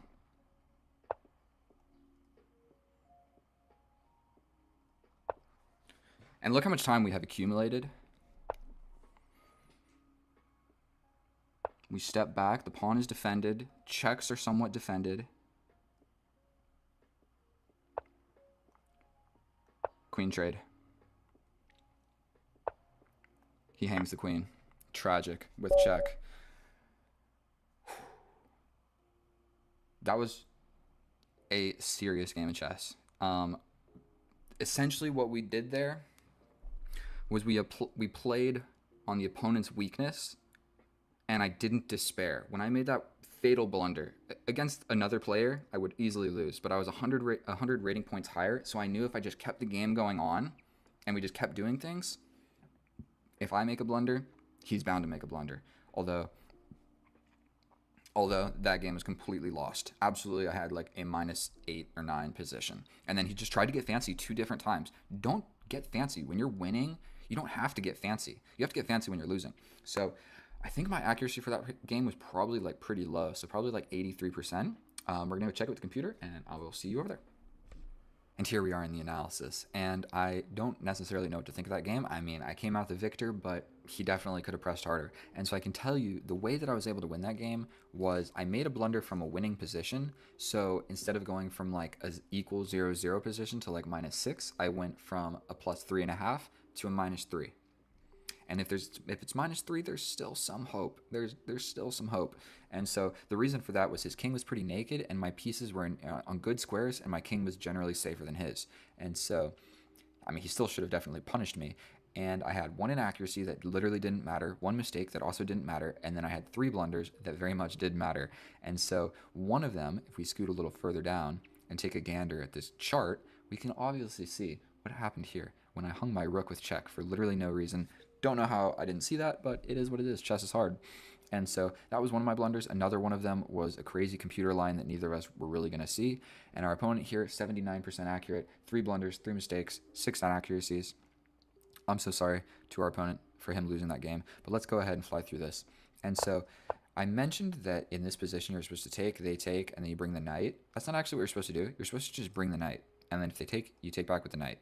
Okay? I didn't know that. I've just played this so many times, and it's worked out generally okay. Like this game, it worked out generally okay, but it gives you an absolutely equal position after like 4 moves. And so that is not what you want in chess. You want to maintain, you know, your little advantage you start with as white. And so we go ahead, we get the pieces developed. This sacrifice, I checked it with the computer, it does not work. So all of these moves, everything's good. Everything's good. Best move, putting the knight in the middle. This little trade, taking with the queen, was correct. Castling opposite was a minor inaccuracy, but I did it for the sake of the video. And we got an attacking game where our opponent, you know, he definitely got the pressure put on him, and then I blundered it away. But we have an opposite side castling game. I immediately push this pawn. He takes here, and this was his blunder and my blunder. The reason for this, if I take with the bishop, this fork becomes an idea. So immediately, something like this can happen, where I need to like scoot back and defend this. It's just not super great. So what happened in the game? But if I take with the pawn, if he comes here, we just trade, and I'm up a pawn. Cool. If he goes over here, we can simply just take this, and his knight is kind of not in a good square. He can't really like get back into the game easily other than taking my bishop. And then if he goes here, we can also still just take, because this fork does not exist because my bishop is defending my f2 pawn. And so that is what we both missed. And so I can go into further lines, but there was even like a capture, a queen sacrifice, and then bringing in the rook all the way down here to get the checkmate. Neither of us saw that. It was a crazy computer line. So we keep going. He takes with the queen. I didn't see that coming. And then here's where my advantage starts. I'm supposed to just kind of not care about this pawn because I can push my rook. If he does take, then this fork would exist. I guess it's still called a fork when it's like this. So that would have existed. So I could have tactically defended this pawn and prepped for the attack. And this would still threaten this same exact thing over here. Don't see it, so I push the pawn. We defend the pawn simply. We go ahead and we push forward. He scoots back. I scoot over. He pushes the pawn. I push this forward. And this is where I just completely blundered everything away. What I was looking for in this position was a checkmate. Yes, this would have worked, and what I calculated did generally make sense. However, it's defended by the queen. So what I did didn't make any sense. And I was really looking for a checkmate in this position, but it doesn't really exist because he can bring the knight back and defend this file, and then his king slips out this way, no matter what I go for. So we go ahead and we blunder the rook. It's awesome. And so if you see, I went from a plus 3.5 to a minus 3.5. So it's not the end of the world. It sucks, but it's not the end of the world. We give some checks. We're trying to set up some tricky traps. We're going for something like this. His knight can still block, but it's better than nothing. He scoots over. We attack the queen, and he makes a blunder. He's still winning, but he does make a blunder because I get to give this check. He has to do something, or else I'm just going to take you. And so now he's down the exchange. Immediately after this blunder, he makes another blunder where the best move is to just step over. What happens then? He takes, and I ignore it, but I'm still going to win because I'm going to... I can get in and win the rook at some point. I think that's what the idea was. I'm supposed to just let him grab it, whatever. I could have gone for a crazy attack. But you know what? How is this a blunder? It counts as a blunder. Defending my knight with check. So I guess it just goes to an equal position. I was supposed to just scoot over. He takes the knight. I attack the queen. Say the queen goes back. We just get in. We just get in with a lot of checks. And I win the rook. So I was supposed to see that. I did see this general idea, but not in this position. I saw that this rook is over here undefended, so a back rank check would basically win the rook. I saw it at some point, but I didn't go for it. Can you really blame me, though? Making a move like this? I mean, it just looks natural. I had 1 minute on the clock. But now we have a completely even position. We go for this check. Correctly, I keep the queens on the board because it's completely even now, but I'm playing on my opponent's weakness. And so I'm really going for continuing the game, just making the game continue at an equal position and hoping for him to blunder. So we solidify our center, we push this pawn, we have exactly a mirroring pawn structure over here. We take, we get the rooks off, he gives a check, we scoot forward, and we're kind of straying away, but everything we do is still a draw. And so I'm literally just making moves because I had 15 seconds. So sometimes you just got to make a couple moves that keep the position like more or less similar. It doesn't change things too much. So here, he gets a passed pawn, but it's alone. And so I'm going to bring my king, and I'm going to take it. And so we take, he takes, I take, and get a passed pawn. The reason that it's still a draw here is just say this position here. Instead of even trying to defend this, he can just better situate his queen to start attacking me. So like going here, and when I take, whatever I take with, you just start giving checks. So what a lot of people do in an endgame like this is I take, and then you take my queen and I take back. You literally don't have to do that. You just accept the pawn is gone, and you keep the queen or the rook on the board. And so I couldn't tell you how many games I win because it's this situation, and I take, and they take back. And it's like, bro, for what? For why? Why did you do that? It was a bad move. So either way, we move forward. Now I have a passed pawn. It's still a draw because with perfect play, he can check me into oblivion. And so, and I will need to maintain defense of this pawn. And I know that it's probably still a draw in this position, but if we just keep the game going on, he's got 14 seconds. I've got 13 seconds. It's only right here. It's only zeros with perfect play, and there's no way that either of us are playing perfect with 15 seconds on the clock. We scoot around a little bit, and here we go. Not too much further away. He gets a blunder. He makes a blunder, and you got to be careful. The queens can do a lot of checks from a lot of things, so they're hard to see all of the possible moves and variations. The queens are so difficult, but essentially, you don't want to allow a queen trade like this. I mean, I saw it in a matter of 4 seconds, and even if the best move he takes, I was going to take with my king, with pretty much the simple idea of, I mean, if he pushes, I can just take, and then I have 2 passed pawns, and I win every time.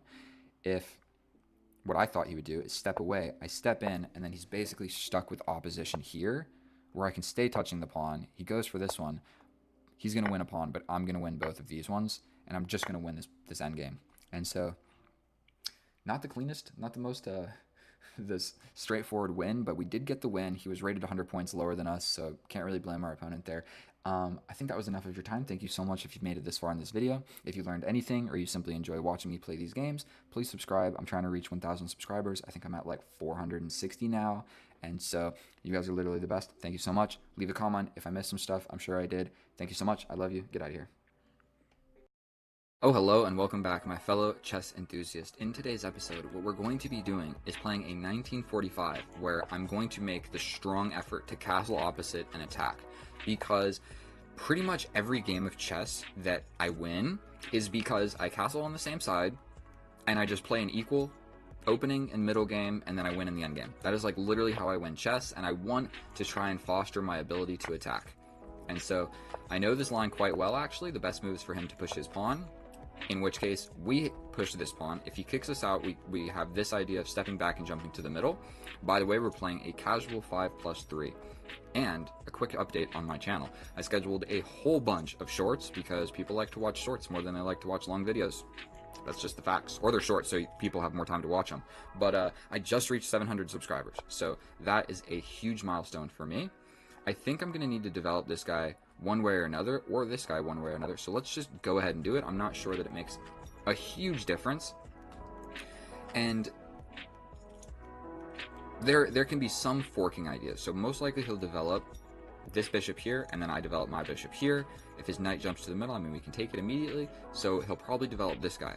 And in such a situation, if the bishop is here and the knight is here and he captures, I hit him with a fork.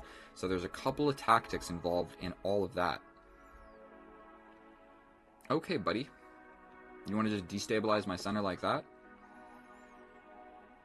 I think that I'm going to just go ahead and defend that with a knight. He can kick my knight out now. Now that I have developed this knight, I took away my retreating square for the other knight. So I'm going to have to step back here, and this knight is going to have to go on a spiritual journey to get back into the game. And unfortunately, I can't capture here because there's 2 things attacking it. So we have to play this move here. He can launch another pawn. And he's really trying to push the no, he can't launch this pawn. What am I talking about? It is covered by literally everything in the position. Okay. It's looking like we got to take another step back. So I was really hoping to attack this young man, and it's just not working out that way. And it seems like he has really no huge interest in castling. So we are going to step forward. My bishop is now a great pawn in the middle of the board instead of a bishop.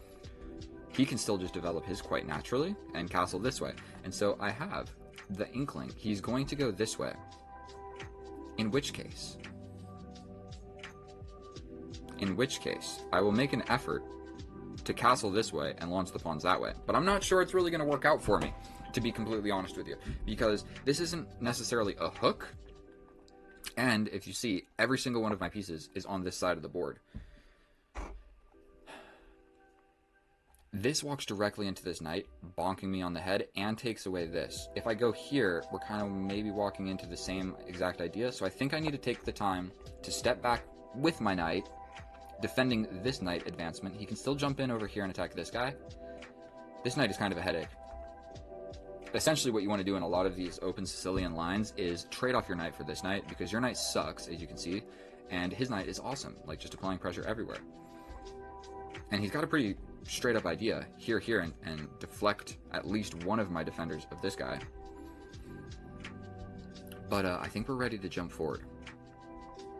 I still really want to play this move and castle, and then have an attacking game of chess. Let's give this guy's profile a quick gander. So he doesn't play bullet. He's really good at blitz. Oh dear lord. 1945. I think I'm like 1900, if that.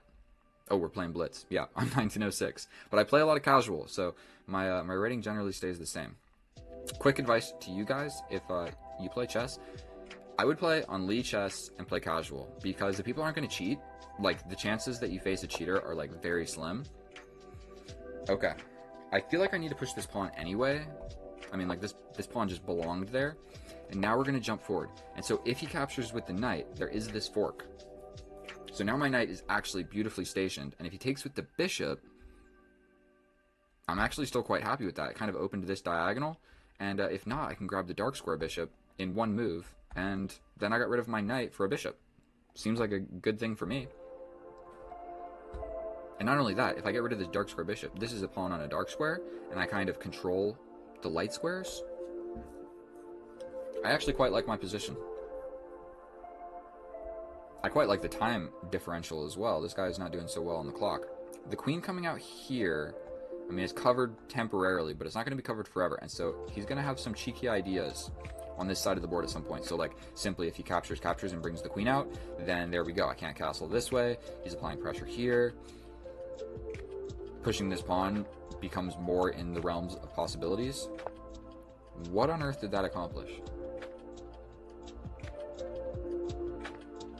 I still need to move my queen. I don't actually need to take this guy. Is there any sort of insane tactics that I should be aware of? I mean, this knight is beautifully placed. I don't really like just getting rid of him. So we're going to take a little step up.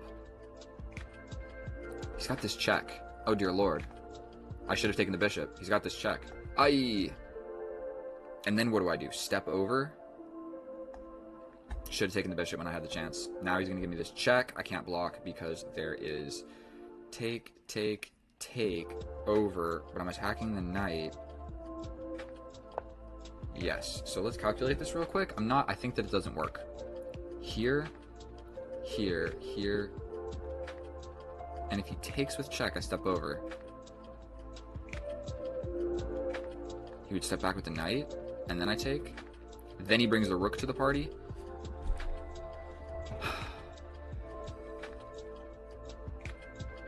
Tad bit egregious that I just made that blunder. I literally had the opportunity.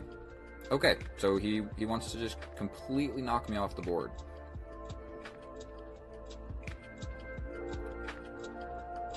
We might have to play this. With 1 minute and 30 seconds on the clock, this bishop cutting off this diagonal is not something that I can allow.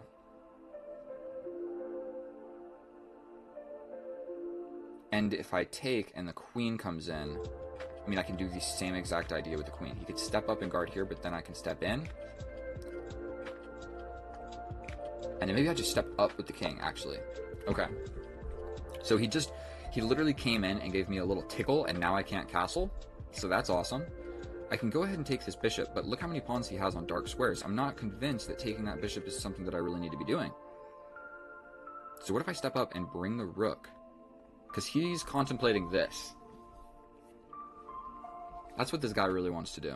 I can also jump forward with this knight, but then he jumps in and attacks my queen. So we're not going to do that. This, attacking the knight. The knight goes back. I take the bishop. At that point, you step over, I step up. I think playing this might make sense now. And it's quite scary if I do this. Like, boom, boom. I wish I could castle. Or step up. Is that really... Is that even slightly reasonable right now? Let's go for this. Why did I do that? That opens this square. That opens this square for this fork. That was such a bad move. Was it? Take, and then the square's covered by my pawn. Maybe I'm not that great at chess, so with our opponent with 52 seconds on the clock, I really hope that he just does not flag. 3 seconds each move is sufficient to never flag. 2 seconds is sufficient to essentially never flag. The only time that I really flag, or anybody flags in an increment +2 position, is when you're in a position and you're trying to find like any move to play, but you're just completely lost.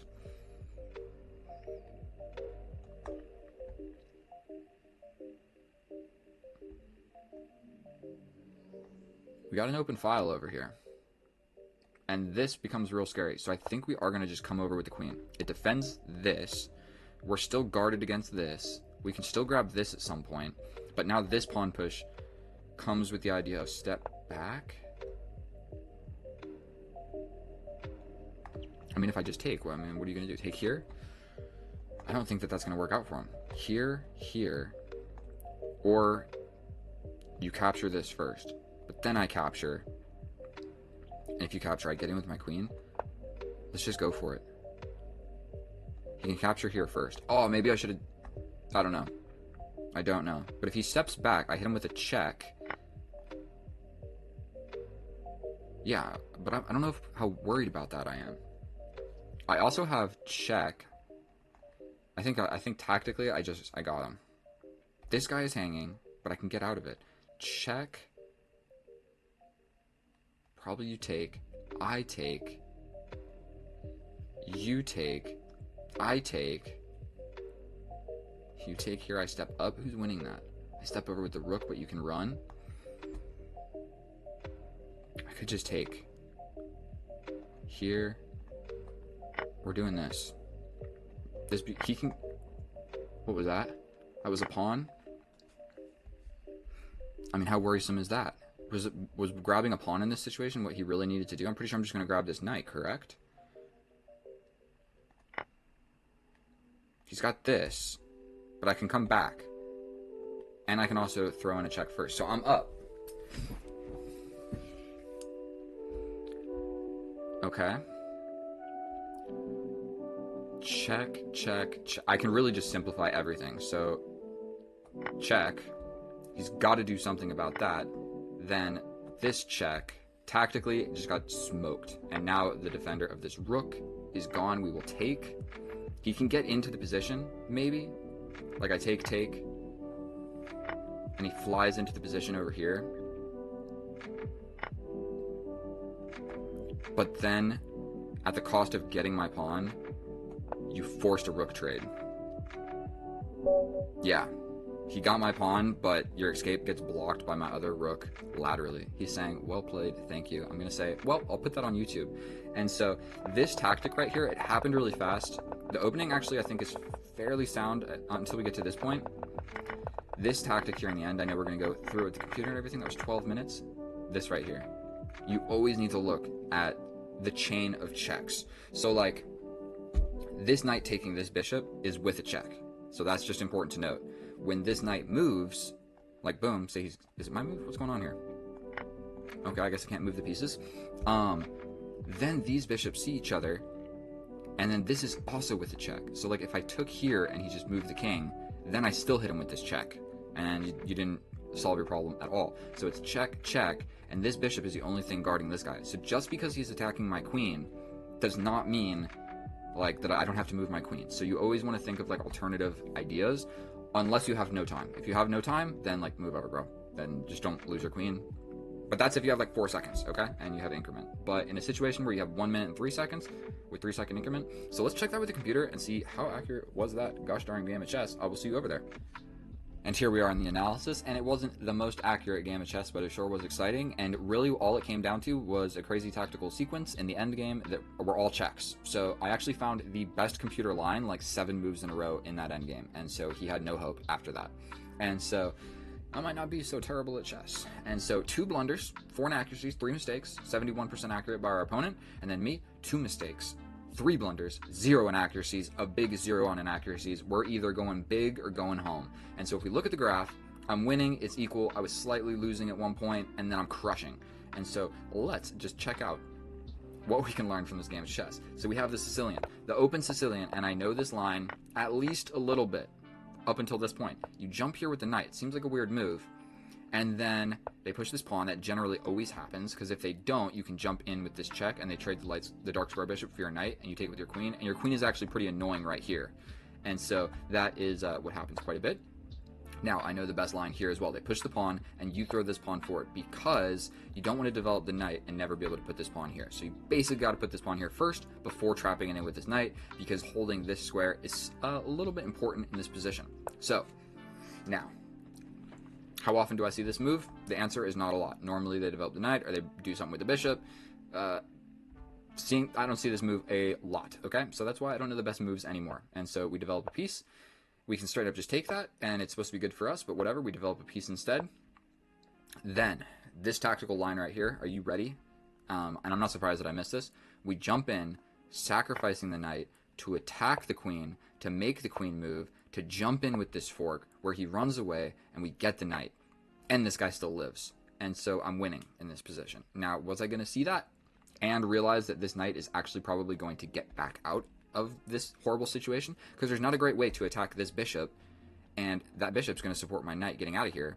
And if you do something like this, I mean, I can just like trade, and then, I don't know, defend. The knight will survive, long story short. The knight will survive.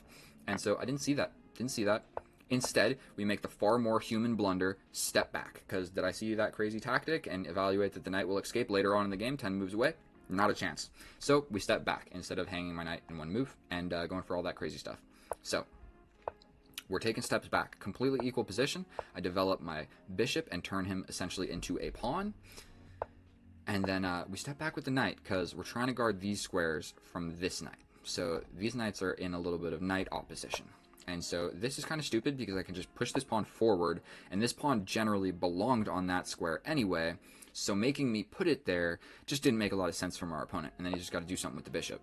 Then I jump into the middle of the board with my knight. He can't take with this knight because there's this fork. Okay, you take here, the pawn takes, there's a fork. Maybe even this one is better actually, because then, I don't know. Long story short, I'm supposed to castle here. But I was pretty dead set. Best move? Best computer move is to allow this check and step over? Are you kidding me? Wow. Maybe I might be the greatest chess player ever to exist. The answer is no, because I did not see this check. So I didn't actually calculate any of this. This caught me by surprise after I moved the queen. But regardless, sometimes you get a little bit of luck. You know, you don't see something and you end up playing the best computer moves. Launching this pawn on the side to prevent this actually makes a fair bit of sense. Like, we're kind of worried about stuff over here. So yeah, we can just stop it with this pawn. Didn't care. We make a little stepping back move because this bishop really has no scope on this side of the board, and this bishop's cutting off my diagonal, so I wanted to just trade them off. He goes back, and I go for a pawn break. My king is kind of stuck in the middle of the board. It's completely equal, but this is a hard-to-play game of chess right now. If you see, we have an absolute mess going on. And so we take, the knight can't go here, and we slide over with the queen. It's a mistake, but you know what? At the cost of losing this pawn, we have a vicious attack. And so, actually, now that I'm realizing this, once he grabs this pawn push becomes much harder to do because the bishop covers that with check. That's something to note, okay? So instead, he lets it happen. We push, okay. Wow. So pushing this pawn, I don't have to do anything about that. I can still push here. And now the situation is different. The pawn is defended because you never captured this one with your rook. So time is everything, and I go for the pawn push. He captures, I capture back with the bishop. He can still get into the position over here, but I don't think it's good. Like, so grabbing this pawn, it's not with the position. You're getting attacked on this side of the board, my friends. So taking a pawn right here, it's the best computer line, but I don't think that it's what needed to be played. You needed to, like, I don't know what you're supposed to do. Actually, you can't move the knight anywhere, because then I just checkmate you. And so everything worked out. We take the knight. He goes here, and then this is the tactical sequence that I want you to pay the most amount of attention to. He attacks the queen. The knee-jerk reaction is, okay, step over with the queen so that this guy, or step here. One of these two squares would make a fair bit of sense. Also would be defending against this check if we need to worry about that in any situation. But what you need to look for first is, my queen is under attack, yes. But are there any checks that I can give? Well, yes, there are. And then what are you going to do about that? Well, whatever he does about that, regardless, these guys still see each other, and that is also going to be a check. And so the computer is even saying, I can just take this, and then take this with check, a double check, actually, and then he steps up, and I take the knight with a fork. Then he tries to get out of here. We step over with the king, and now we're basically just playing a position where, like, he attacks my knight, I can step up and defend it, and we're just playing a position where I literally have more material, but he has a queen. Like, I just have so much stuff going on right now. King can't castle, but I got knight, knight, bishop, bishop, rook, rook, rook versus these three guys. There's no way. Not a chance. So I didn't see that. So I could. When you're winning by a little bit, you know what I mean? You can just do stuff like that. But this is the more forcing and better line to play as a human. We attack this with check. Stepping over with the king is really the best idea so that this isn't a check. And what do we do in that situation? We do just take, and then he takes, but we still got this fork. So you step over. Then I grab the rook, you grab the bishop, I grab your bishop. It gets complicated, but I'm still gonna win. And so the far more human thing is you take, and they're probably gonna take back this knight. And whether they do it with the queen or the knight, these guys still see each other, and then this is a check at the end of the day. And this is the defender of the rook. So all we got to do is give this check, and then we get this rook. So boom, boom, boom, boom. And then trading the queens here is just a horrible idea for our opponent. You're losing. You are absolutely losing this game of chess. Probably what he should play is just something like this. Bless me. All right, that was enough analysis. Thank you so much for watching my video. I love you guys. I'll see you in the next one, and bye. Oh, hello, and welcome back. Thank you so much for clicking on my video. My fellow chess enthusiast, today we are facing a 1900 with a bunch of question marks. He's decent at blitz and bullet, not terrible. And so what I'm going to try and show you in this video is how to play some chill chess, okay? We're going to just avoid getting attacked, and we're going to win in the endgame. That is generally the plan. And when you're playing with the black pieces, if you play pretty much anything other than the Sicilian, you are in a more of a defensive position, okay? This pawn push generally makes sense. Maybe not right now. That pawn push doesn't make a lot of sense, and so we're going to develop our knight first. And so I'm a little bit hesitant about locking my light square bishop out of this pawn chain because he can quite quickly grab it. So I'm going to push this pawn so my bishop has a place to go. And it looks like we're just going to happily and merrily develop our pieces and hop into a game of chess. Now, the best move is to castle. The best move. Without a doubt, I know for a fact, all of my minor pieces are developed. Moving the queen makes a fair bit of sense. But for the sake of the content, we're going to go this way. If it allows. Opposite side castling. And now we have a game of chess in our hands. Now, I'm almost guaranteed that this was an inaccuracy, and I know that this was the best move, and this queen here, maybe it wasn't the greatest idea. But by golly, let's just push a pawn. Let's just push a pawn. He's pushing pawns, I'm pushing pawns, and we're going to have a tactical scrimmage. Did I mention something about playing a chill game of chess? Sometimes I switch gears and I feel like attacking.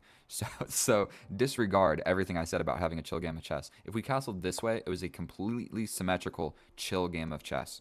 So he's got a lot of pieces looking at this square. This is only defended by this knight. That is something that we need to note. Jumping forward with my knight seems to probably maybe make some sense. Does it? Does pushing this forward do anything? I mean, he could just capture, then I capture. Wait. If I push, he can just capture. Capture. Capture. Capture. It's not good for me. What about jumping forward with my knight into the middle of the board? promptly with the idea of my other knight coming behind it. Or casual little push forward. Then if take, take. Then if he takes, I take, he takes, I take. His queen comes out.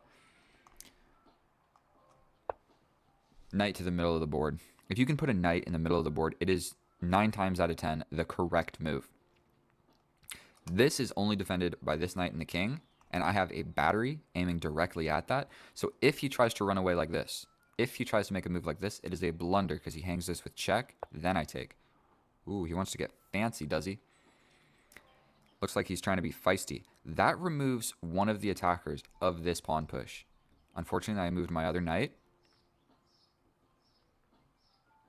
And I think he's just trying to blow open the position. But I don't know if we care.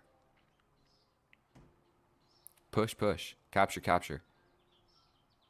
Capture. We bring the rook without any calculation, without thinking at all. This is what I want, okay? Straight up. This pawn push is very, very reasonable. But you know what, bro? I think that I can step over with my king. Like, if something scary does happen over here, I think I'm just 2 moves away from being all right. And now, this is where the real chess is played. We also do have this sacrifice, where if he takes, we hit him with this check. No, this knight is there. I think what we really want is to just open the position. So again, we're not even really going to think about it. This pawn push makes sense, but then we open up this file. And this knight is getting ready to just kill himself.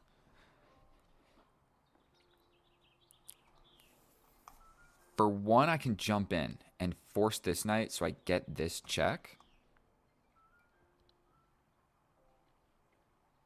But the whole purpose of my last few moves have been to aid in this pawn break. I guess we need to be a little bit worried about this, but he's got the pawns in the way. So I'm not actually super worried about it. Okay, here. If he takes with the knight, I'm going to take with the pawn. So we push. If he pushes, we push again. If he pushes, we plant the knight there. Oh my goodness. So if we go and he takes, then I take back. If he takes, I do have this check. No, no, no. We're going for this pawn push. I don't even really want to calculate anything further on that. Like, that just seems to be the move to make.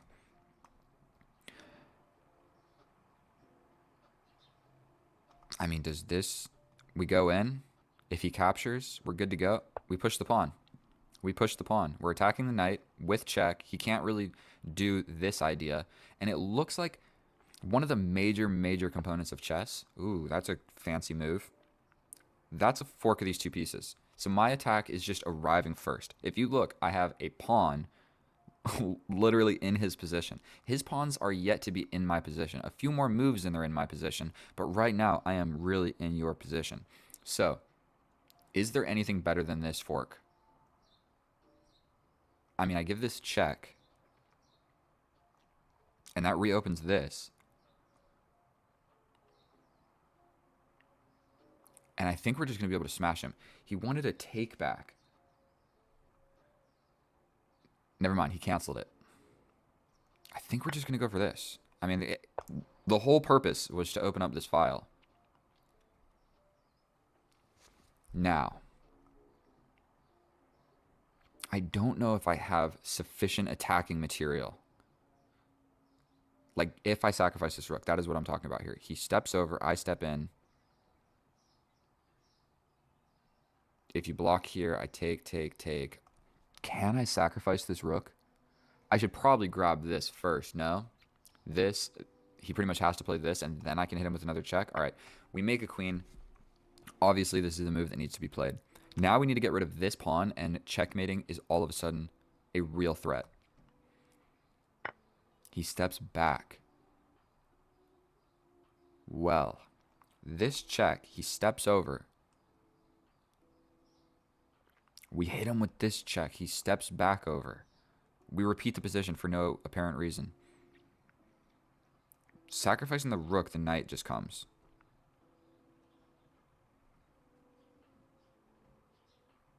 And nothing in my position is being attacked. Like, this pawn push is still not even going to do anything because I can just hide in the middle. And the middle is so locked up because I have literally every single piece in the middle of the board. That's why you want your pieces in the middle. Look what these pieces are doing. So how do I actually win this? I can force this trade of knights with the idea of doubling my rook and attacking this. This check, he just kind of steps over.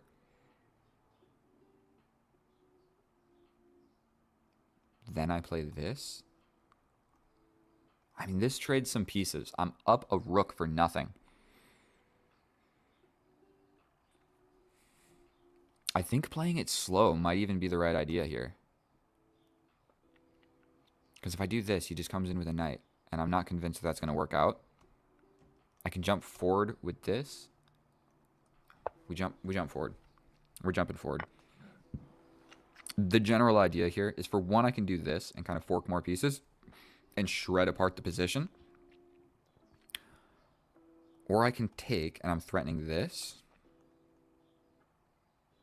This move seems to make sense with a very simple idea of doubling these rooks.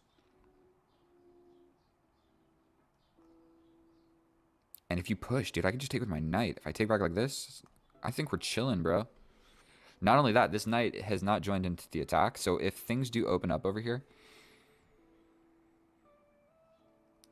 we take here. We're threatening this. We go here. What is the move? We step forward with ideas of this.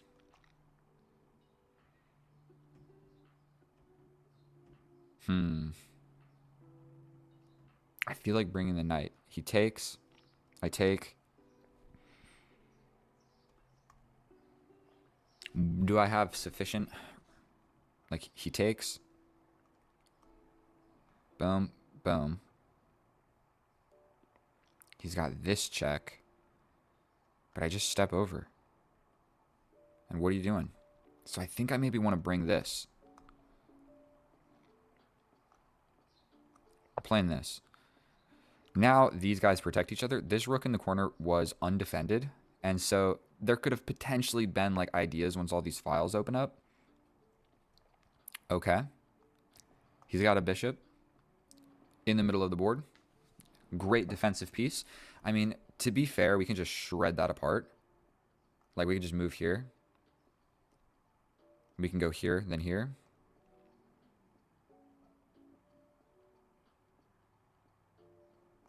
I think we just bring the knight. 2 minutes? Oh boy. Have I been spending too long yapping about nothing? I'm going to show you guys how to actually win a game of chess. He takes. I take. My king is going up. If like nonsense happens. Okay, so he's attacking this.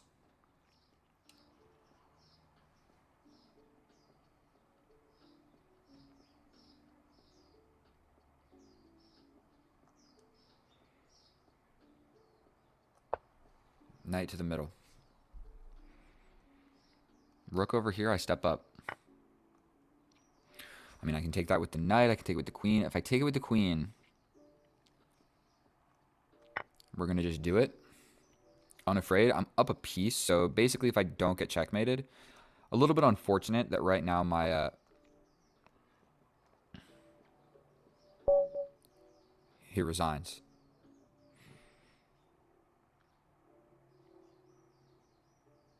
I mean, he is lost, but I mean, okay. Okay. That was fun. Thanks for the game of chess. I really wish he would have finished it. I don't understand what was the reasoning of resigning here opposed to resigning here. Like, after this, bro. You still have the same terrible position. It didn't get any better. It didn't really get any much worse either. All we did was equally trade, which favors me, but he didn't need to play like that. So hopefully that was educational enough. And so let's go check this with the computer and just see how accurate everything was. And I'll see you over there. And here we are in the analysis. And oh boy, I just played a perfect game of chess. I did nothing wrong.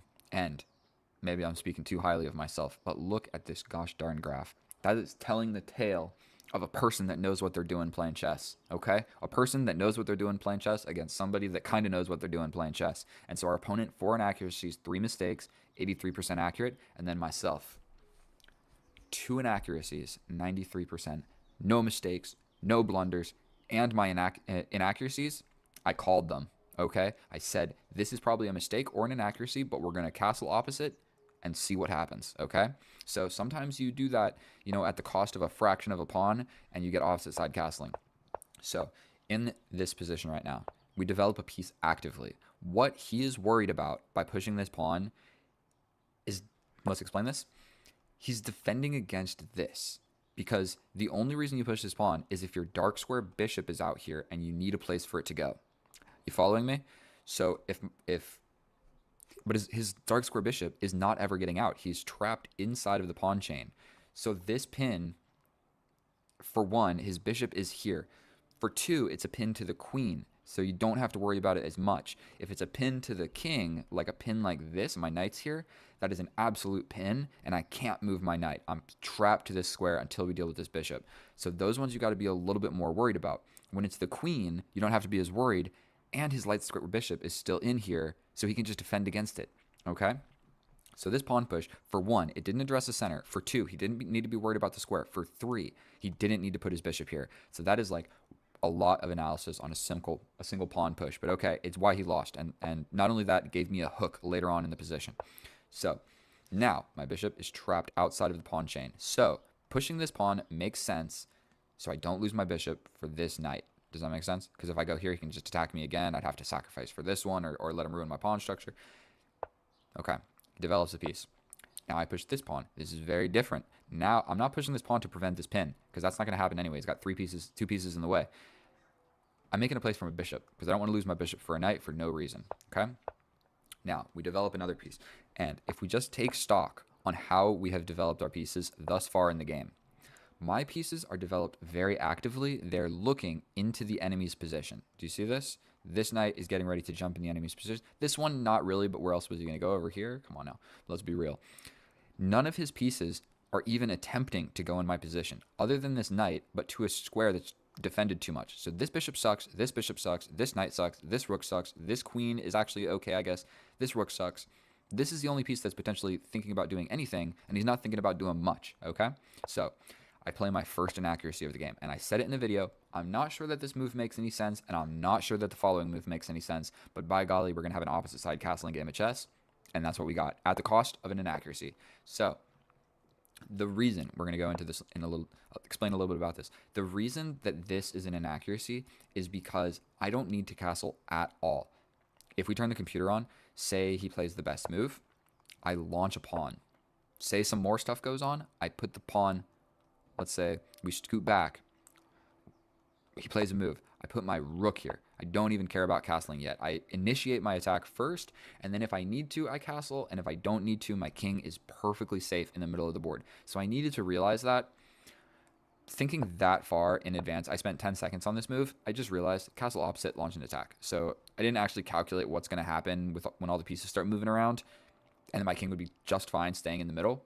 I didn't even think about it. So moving the queen is an inaccuracy because I didn't need to castle, and the only reason I moved the queen was so that I could castle, if that makes sense. Okay? Now, we launch a pawn. One of the best move in the position. We launch a pawn. My pawn is closer to doing damage than his pawns are. Okay? This pawn push serves as a hook. When I push this pawn forward, it sees 2 things. It sees the knight and it sees the pawn. If the pawn was here and I push forward, he can move the knight, and I'm not actually threatening to take anything.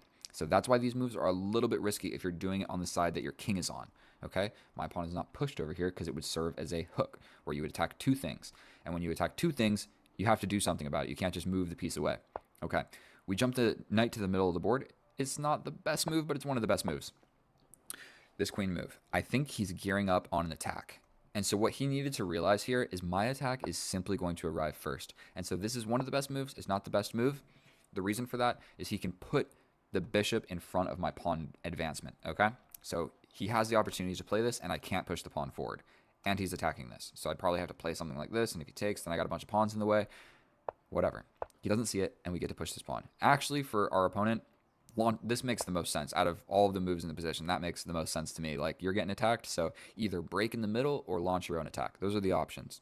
And so look at how passive his pieces are. He's playing defense right now. And these pieces are his attacking pieces, and they're not even really attacking. And so we push the pawn. We push the pawn.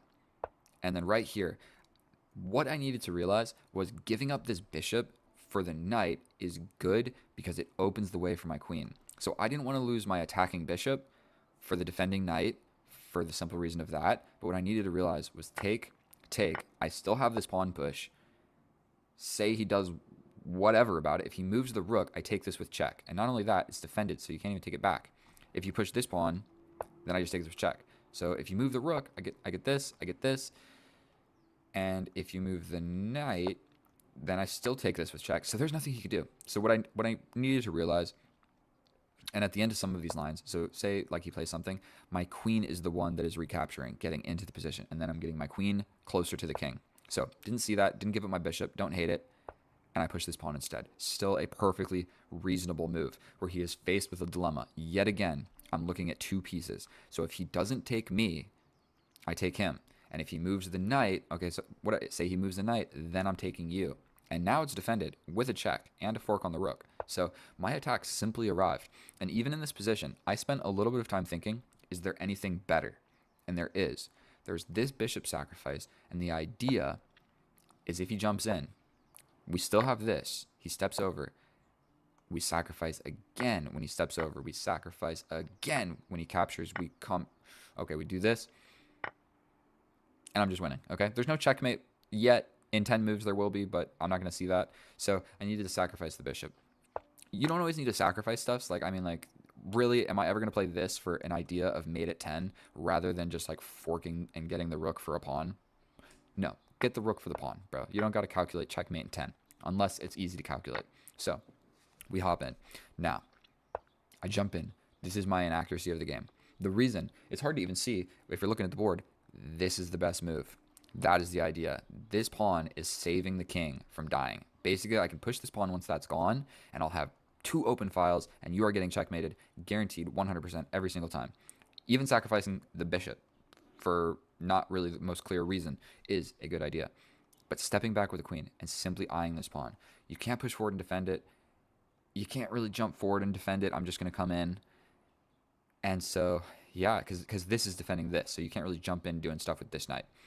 Needed to see it. You step back and attack like this. That was a hard move to see. So this is an inaccuracy because it was mate in 10, and now it's just a +9 position. Whatever. We take with the rook. More active. He pushes here. We don't even need to be worried about it. We double the rooks. This rook was undefended and potentially could get attacked later on in the endgame. He moves forward. I jump forward with the knight. Capture. Steps here. I jump in with the middle. I jump into the middle of the board with my knight. He captures. I capture. He doubles his rooks. And now, in this position, our opponent resigned. It's mate in 6. I don't think that I was going to see that. But what I potentially could have seen is this. Very simple idea. We grab this. Or we can even jump back this way. And then we grab. Or I sacrifice. I would just grab the rook. Look, we don't got to be too fancy when you got 2 minutes on the clock. And so there was an absolutely disgusting line. Let me show you. We step over. He steps over. We sacrifice the queen. Not yet, but we're going to. We give this check. He steps up. We sacrifice the queen. He takes. Check here. Checkmate. Disgusting. Stockfish is an absolute maniac. I would have never seen that. I'm not going to even pretend that I would have seen that. It's maybe not too hard to calculate. Yes, it is. I would never calculate that. Never in a million years. Rook sacrifice to sacrifice the queen to get mate with these two pieces. Never in a million years. You could give me this position, and I would have to sit here for 3 hours before I saw that. So, and you'd have to tell me, hey, there's a queen sacrifice for a mate. Either way, thank you guys so much for watching that video. I hope that that was long enough. Our opponent didn't spend enough time. Or he didn't spend, yeah, he should have spent more time, and maybe I should have spent less. That is how you attack in chess. I played a literally perfect game of chess. The only inaccuracies didn't matter. And so, going forward from here, I mean, it would have just been operation cleanup. I would have just given this check. He steps over. I get rid of the rook. You can capture this. You can capture this. It doesn't really matter at that point. My king is safe. Your queen's not doing anything. This rook sucks. This bishop sucks. My rooks are amazing. I'm winning the game of chess. So that's how you attack from the black side of the board. Thank you so much for watching my video. If you learned anything or you simply enjoy watching me play chess, I'll be making more videos. I'm going to get better at making videos. I'm going to get better at chess. Thank you so much. I love you. You guys are the best. Subscribe. I'll see you next time. Goodbye. Oh, hello and welcome back, and thank you so much for clicking on my video. I have taken a small sabbatical from playing chess because I have been working and moving houses, and I'm not going to show you the camera, but I am in a new room. As you notice, the colors of everything has changed. So, we are playing in 1830 with the open Sicilian. So he's going to just go ahead and develop this knight, or not. We're still going to try and claim the center, make this little trade, and let's see what happens. So he develops the knight, we're looking at each other, and this knight becomes a liability real quick because he has ideas of bringing the queen out, applying pressure here, and applying pressure to my weakest square in my position. So what we're going to do is just promptly trade that off, and I feel like we have to do this because we're going to walk straight into that. And like I said, this now becomes an issue. I can fork them and defend this all in one foul swoop, but it did not solve the problem of this. So we're going to go ahead and castle first. That's an interesting move. I like that. It supports the center so that if all of this happens, he can replace it with a knight. But we're going to go for this, the forking idea. Plain and simple, we're going to go ahead and fork these guys and grab this guy. Queen comes back. We can now develop a bishop with tempo, and out of the opening, I think our opponent has made a minor inaccuracy. This attacks my pawn in the corner. This is soon to be the open file, so I can push a pawn and really try and claim the center. This is also a little bit under attack. So what am I supposed to do here? Definitely don't want to lose a pawn.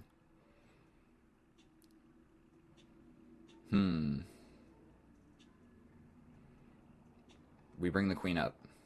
That solves the problem. So I'm not going to think about it anymore. That defends the pawn, it gets in the way of this, and it forces a queen trade, and now I'm kind of just going for this.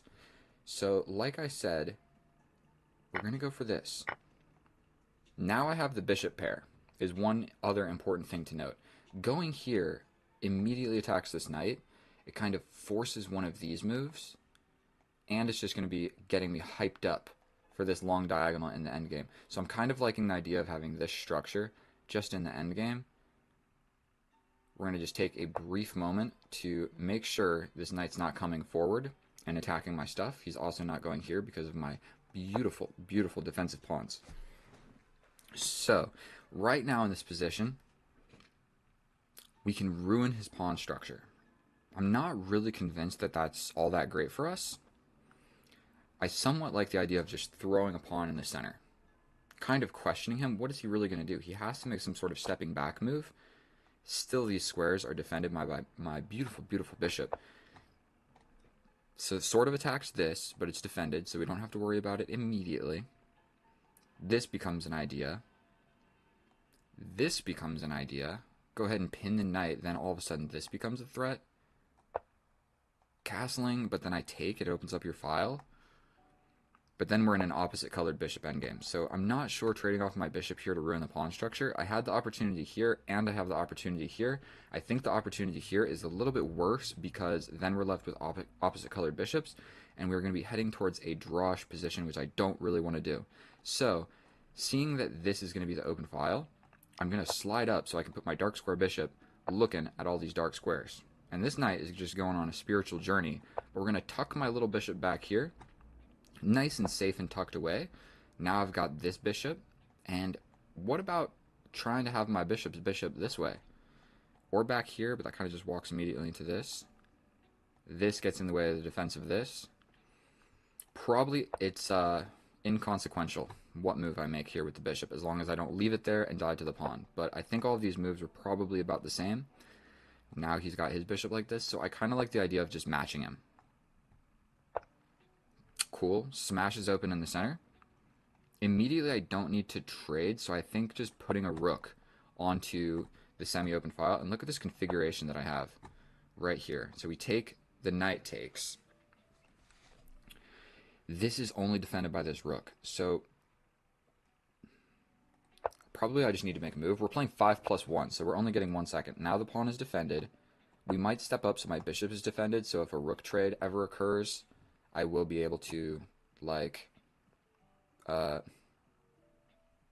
the bishop defended. Sorry, I forgot what I was saying. We're going to just stop that. Not really sure, but we're in a game of chess, and we're going into this end game. We go here. He can't push, so we're just immediately applying pressure there. I think he could have just taken. No? So what if we scoot my rook over here to defend this pawn? Man, he's playing rapid fast. Don't... If I take here, if he takes with the knight, this is hanging. We're going to just go for it. If he takes with the knight, I can get this.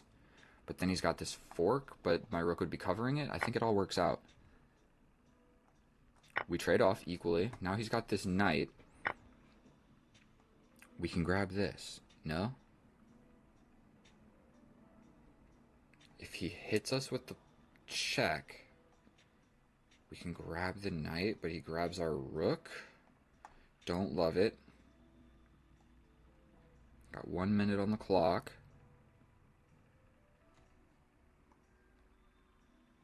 It's an endgame. We're getting active.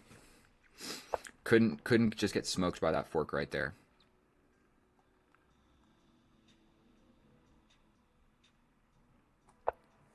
We attack the knight. This rook became undefended real quick. And man, so out of the opening, he played a little bit, but I promise you, if we look at it with the analysis, I wasn't crushing. Like, I wasn't absolutely steamrolling him. You really need to play, what, 30 moves? Wait till we get into this endgame. I don't believe he has a great resource. Like, he can't step back in any way that defends this rook. So the best that he's got is to step back and give up the knight. Or sacrifice like this. But I can just take the knight, so what's better here? Is there anything fancy? We're going to just grab this. But now I've just got this extra piece. And resigns. Okay, that's fair. I mean, that's fair. What else was he going to do here? I think the way to play on was just give up the knight. I mean, you're going to be down a knight, but my bishop is not doing anything immediately. You have a lot of pawns close to my king. So if we look at it with the computer, just giving up the knight. It's not a fun thing to do, but very, very common thing we should look at. Look at the structure of these rooks right here. Very often you'll be in a situation where only the rooks are defending each other. So there will be all sorts of tactics where you can do crazy stuff, like just take a pawn or whatever, and the rook can't take because the other rook is undefended. So the rooks do a great job of defending each other, but I don't know how to explain this. This is so common. So common, where it's like these guys are defending each other, these guys are defending each other, and if you do anything else, so like take a step forward, you do anything else, and all of a sudden this rook becomes undefended, and when they're looking at each other, it just opens up the door for tactics, like a pawn push in the middle attacking the pinned piece. You can't step back. That's a wrap. Thank you so much for watching my video. I love you guys. I'll see you in the next one. Oh, hello, and welcome back, and thank you so much for clicking on my video. In today's episode, what we're going to be doing is destroying this 1816 with the Caro-Kann, and so hopefully we hop right into a main line that I can explain to you quite well, where we have the advance, the exchange. Often when people spend a while thinking about it, they go for the push, or we go for the straight up main line. This is actually called the Caro-Kann main line. This is the Alien Gambit, but this is the Tart to Cower. So this is a structure that I am very familiar with and I love, and I can explain to you the ins and outs of what to do, at least with the black pieces. So right now that he has developed the knight, it is a prime opportunity to pin the knight. However, castling before pinning pieces is the priority. So what we're going to do is we're going to develop this bishop to the most, not the most active square. This would be the most active square, but it would get simply repelled by this pawn. So that's why we're putting it here. Next, we're going to castle and be putting the rook onto the same file as the king. Most likely he will castle as well. But we're still going to put the rook here because this is the open file in the position, and rooks belong on open files. And so this move right here it signifies that he wants to strengthen the center, which is never a bad move. He's defending the pawn. But in the future, my knight is going to have a journey to the square that can be repelled by this pawn. Does that make sense? So my knight in the future is going to go like this. And we're playing with 3-second increment, and I am quite comfortable with my rapid playing skills, or my bullet playing skills. Speaking of that, let's check our friend from Argentina. And if you look, if we take a gander, we step back, and we're really praying for the pawn cube structure is what we're going for. But dude doesn't play bullet, and we are in a 5-minute game of chess. So at some point, we're both going to have 1 minute, unless I get checkmated very early on. And it looks like he plays a lot of variants, some anti-chess stuff going on. I would highly recommend never playing any of those ever, because chess is hard enough as it is. So there's no need to change the rules and play a harder, different variant. It doesn't make any sense. Why would you, other than chess 960, go ahead and play that, and then maybe some horde just for fun. But I have had this exact structure in a previous game, maybe even my previous video. And so bringing the knight back here to be a defensive piece is not such a terrible idea, but I really do like my prompt idea of just trying to bring my knight to one of these squares in the middle. Obviously we can't bring it here right now. The drawback of this is my queen can no longer get out to this square, but seeing as that he pushed his pawn, so this pawn is now defended, my queen out here attacking pawns that are defended is not really a great use of my queen. We're going to step in, and we're doing a few things now. We're attacking this pawn and we're attacking this bishop. So he kind of has to make a stepping back move, or he has to just attack me, then I take, and he gets a strong center, but he loses the bishop for the knight, and actually he can't do that because I will grab the pawn. So right now I think he has to step back, and that's just kind of uncomfortable. I can take a step forward right now and kind of, ooh, I could jump like this. This might force, because we're attacking this and we're attacking this bishop. He could step back further, but then we're really causing, my knight is making both of his bishops step back, and I just feel, sorry, you see that rattling? I'm on a new desk, and it's a $20 desk from Amazon, so it kind of sucks, but I'm in a temporary home for like 3 months because the house that I live in is getting renovated, if you wanted to know what's going on in my life. So I'm moving houses, I started a new job, I don't have a girlfriend. Look at this sunburn, absolutely jacked, but this sunburn, I'm in a little swivel chair. Bro, this sunburn, you see that? It looks, that's the tank top. That is the tank top that I was wearing previously. And so, what's going on in this position right now? Well, this is being attacked. If we take, the queen comes up and defends the knight, or I can step forward and just straight up attack the knight. Also, I don't like that my queen is the one defending this rook.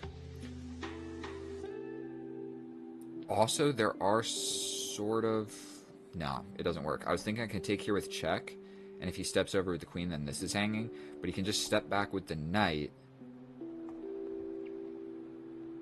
but is making his knight step back. Is that a good thing or a bad thing? I like the idea of just attacking the knight. Probably what's going to happen is we're going to get the pawn cube structure, and then we can all cheer and feel happy and warm and fuzzy on the inside because we get to have a pawn cube in the position. And now I like that my rooks are looking at each other, so if this rook trade takes place, then my least active piece all of a sudden will get nice and active here on the E8 square, looking down the open file. So probably it's in both of our best interest to kind of just leave the position as is. If he takes, I actually played a quite interesting structure earlier where his queen ended up over here on B3, which was applying pressure to my F2, F7. Okay, so we're going to get the little pawn cube, and we all get to feel happy and warm and fuzzy. Look at that. Pawn cube. Queen attacked. Queen attacked. But I can trade the rooks in a way that makes his knight step back. Then I can get active. So I think we're going to go for this. It doesn't immediately do anything, but having, but having like my queen on these diagonals seems promising. I believe that we can just step forward. I mean, if he hits us, we can step forward again. So we're just trying to get super active with the queen right now. We got the diagonal by his king, and I have this beautiful pawn cube. Look how safe and happy my king is. Not only do I have a luft, but it becomes increasingly difficult for our opponent to like do any action on this open file because I have so many squares defended by my pawns, my beautiful pawn cube. Okay, bishop is attacked. Stepping all the way back to like stay active on this diagonal seems to make sense. I could also rush. Let's play a little bit faster. Actually, I don't really need to play faster because we have the same amount of time. And it's early in the morning because this guy's from Argentina. Is it? No, I'm thinking about the seasons. I've been to Argentina before, and one really trippy thing is, what do I do with my queen? I would love to, like, stay active, but it looks like I'm going to have to take a little bit of a step back. I can't step over because of the knight. I can't step forward because of the knight. I can't step forward because of the queen. So this maintains touching this. So he could push, and I take, and he takes, and I take, and he gets a pawn there, but then I attack it, and he defends it. I can throw in this check. He probably steps over. And my king is actually quite far away from being able to do any damage. This doesn't work because the rook comes over. But I step over, the rook comes over. I step here. He takes with check, I step up. Then he just defends checkmate by moving anywhere, and it's not even checkmate, he can still run away. So I like the idea of just stepping over and attacking in this square. He can defend it by just moving the knight somewhere, so that now that this was never occupied, but moving the knight would make sense to just defend this with the queen laterally and have like a defensive, beautiful queen. But I'm going to play on my opponent's weakness because now we both have under 3 minutes, soon to be under 2 minutes, and we still have queens and rooks and bishops and knights and a whole heckin' lot of pawns. So I sure hope that he knows what he's doing in these little bit of a time crunch situation. If nothing happens, I'm ready to just step into the position and attack these pawns. That is the immediate idea. Like, I'm threatening this, yes. But if he doesn't move the knight, his queen can't occupy the square, and defending these pawns will become tricky. So moving this walks into this check. But he defends it with the queen, then I take, then he steps back, then I bring my rook to the open file. He steps up with the king. Probably I attack this pawn. He could just push. I take. No, he couldn't. No, he couldn't. No, he couldn't. There would be a check at the end of all of that. Okay, so he does play this. I think everything that I just calculated seems to make sense. I step in. He steps over. I take. He takes with the king or the knight. Either way, I'm attacking this pawn. He could shut the door like this, but then we're not so worried about this pawn structure. So I think we're going with this. He has to cover. He has to cover. Then I step over. What do? I think time is everything, and stepping active into the position seems to be real smart. Attacking the knight, if he takes, I step in. He could just attack and defend. I can bring my queen back to attack the knight. Here, I step over. I think just activating my least active piece makes the most amount of sense here. Like, the queen is defended, so I'm not super worried about my my bishop getting dislodged.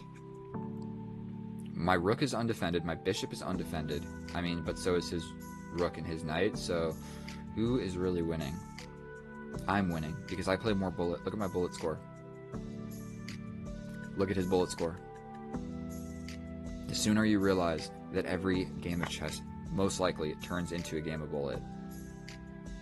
I mean, okay, why did I even think about that? Obviously, I have to take this piece. Now, activity is everything. I can also step back. Then he's got to do something. What's he going to do? I step back and attack the knight. If he defends, okay, so this, he has to go back somewhere. And whatever he does, I think I just get active. So we're going to step over here, attack the knight. We have two things attacking it. I could have just taken and let him take in, and then been super active with my rook and really happy. But I think he could have just pushed a pawn and stepped over and kicked me out of the position, is the reason we're not going for that.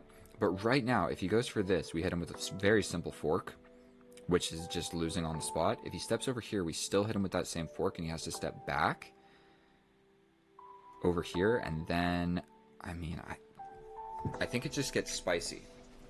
Really what we're trying to do is make this young man step back with the knight with 37 clocks.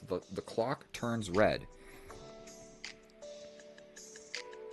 And we have to play this. I mean, there's just no other move that I feel like playing. Okay, that doesn't work. None of this cool stuff works. We're definitely applying pressure. I would love to be able to attack this pawn. How can we do that? I mean, if I go here, he just takes and I take. Then we're attacking this. He steps up and defends it. I give him a check. He steps in, defending everything. What if I just start bringing the king? He's kind of frozen. He can't move the knight literally anywhere.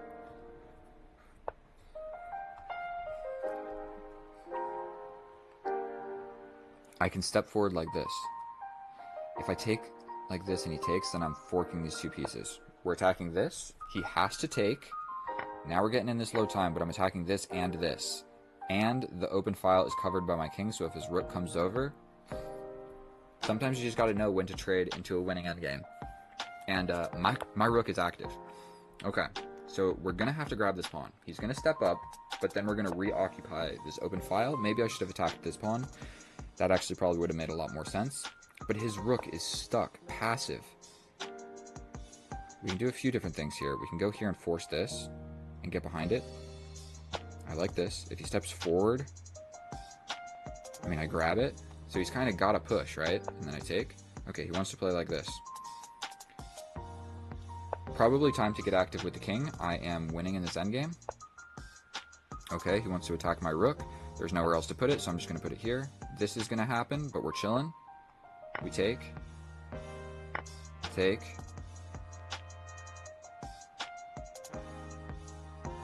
I like this. If he pushes a check, we step back, and we're going to be able to attack this pawn again. But we're really stepping forward is the idea, and he doesn't have the greatest way to bring his king to defend this pawn, and now this pawn, I promise you, is not making it to the promised land. So that undefended the pawn. He wants to go for this check, but we're going to defend with the rook to defend this pawn. If he trades, he loses, so he's pretty much got to skedaddle out of the position. That's all there is to it. And oh by golly, I might give this check. He steps in, I can grab this pawn. He gives this check. How many pawns do you really need? Grab, check, here. I shouldn't have spent that much time thinking about it. He can give this check, but I step up, and then he does not have another check, and I'm defending this. Okay, he does have that check. We're stepping here. We're going to be alright. Don't worry about it.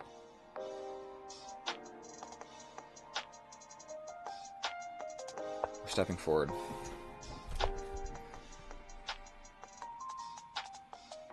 Grabbing this. Grab some pawns, bro. Simplify up this endgame for me. We're going to just grab this. You grab that. I'm going to push this. You can grab this.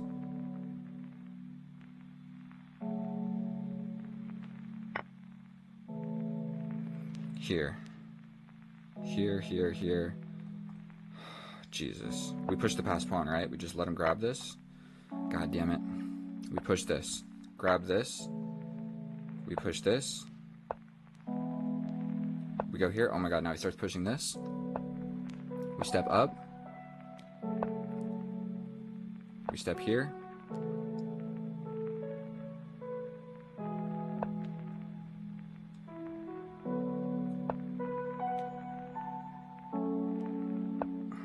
Here, here, here.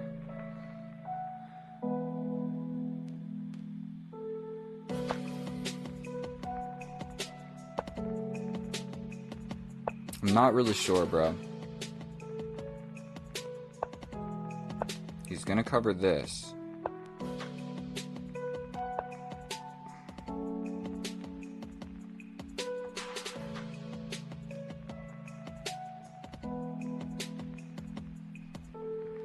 I so threw this away to a draw, by the way. But I think I'm doing alright.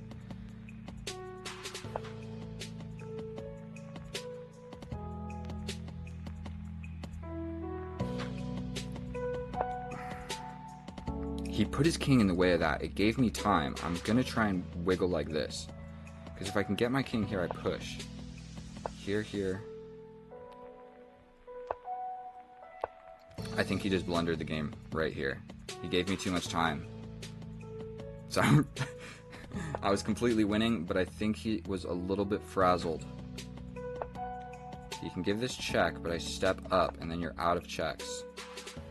So we're going to make this queen. Give this check. You can push this pawn, but then it is checkmate, my friend. Heavy sigh of relief. I almost threw that away to a draw. I'm actually fairly certain that maybe I did. How did I lose like 5 pawns so that I could grab however many? So right here, 6 pawns versus 4. So how did I trade down into an equal pawn endgame?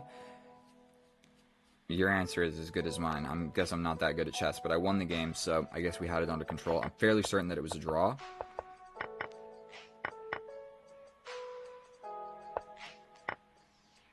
We trade off his last pawn here. We give a check and he steps forward, and we start pushing. Or just go for this. And then I'm the only one left with a pawn, but actually stopping it becomes hard because your king is so far away. So I think just forcing this move right here wins on the spot. Or draws on the spot. Impossible for me to say. I'm not that good at chess. Let's check it out with the computer real quick, and I will see you over there.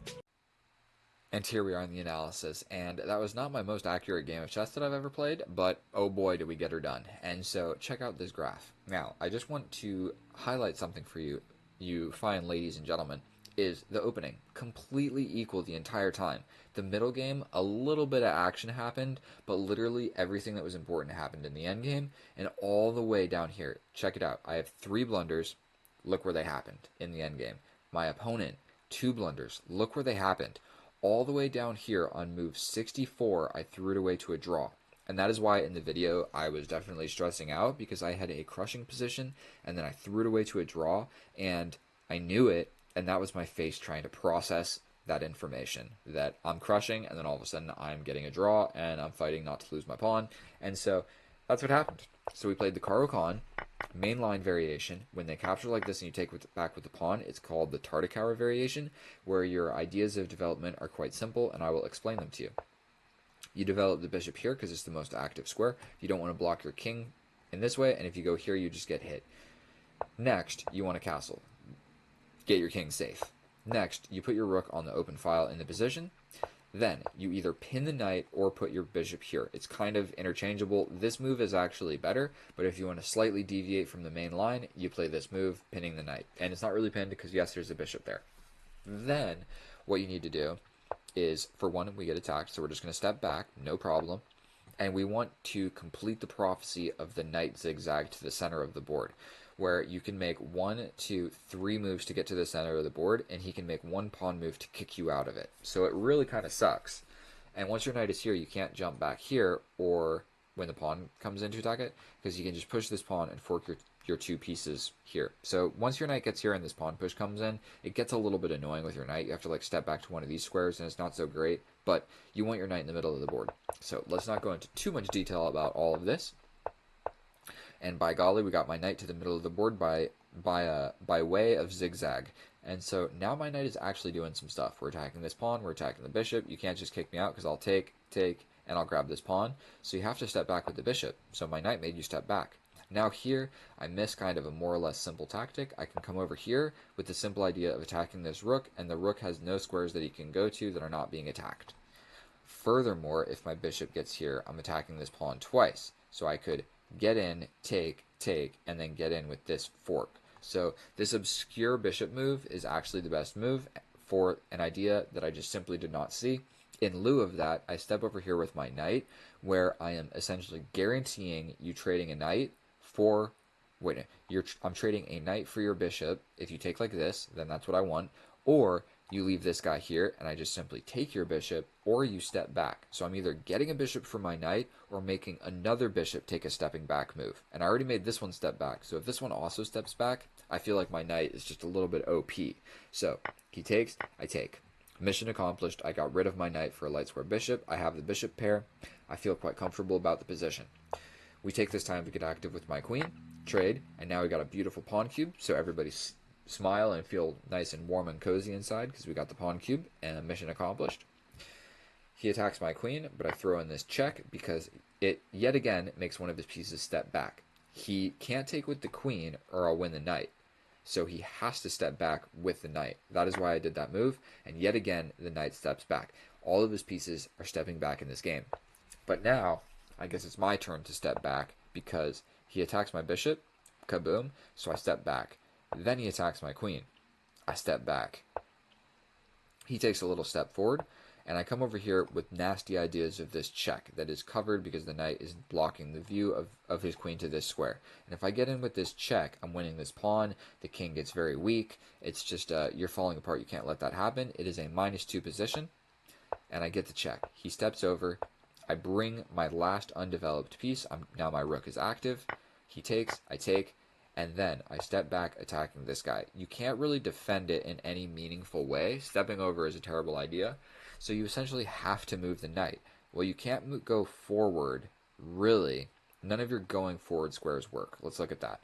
If you go here, you walk into this fork, so you would just lose the knight. So yet again, the knight has to step back. Oh my goodness. And with tempo, you step back and I step in. Now I'm in your position, bro. Checking on your king.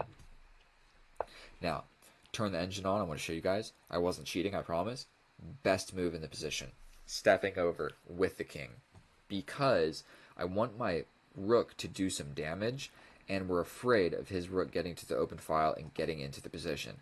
If this happens, if that check happens, and I step up over here, and he gets this, he's basically just going to eat all of my pawns. And so that is why stepping over with the king is the best move. He pushes the pawn on the side of the board so that he can do something with the rook, so his rook doesn't have to stay passive defending this. I guess, yes, I could have just gotten behind this pawn, and that would have worked just as well. But now I trade the bishop for the knight for the specific reason of after he takes, I'm guaranteed to win a pawn. I'm attacking 2 pawns. You can only defend 1, and pushing them doesn't work because I'll just take the pawns behind them. Not this one because it's defended, but you get the idea. So I grab a pawn, back to the open file. I got scared of taking this pawn because I didn't want his rook to get in. It never would have happened because all of the squares are taken and attacked by my pieces, but it is what it is. I step out. Sorry, my nose is super itchy. There's cats in this house, and I guess I'm allergic to cats. So, sorry about that. Now, he's got a passed pawn, but it's not a good passed pawn. It's a liability passed pawn because it's right next to 2 pieces that want to kill it. So, I'm very quick to just grab that pawn. Right now, it's a check. It looks like if I step up, I'm going to lose something, but I can just defend X-ray style with my rook. He steps up. I hit him with a check. I grab a pawn. He comes in with a check. Check. I'm stepping up.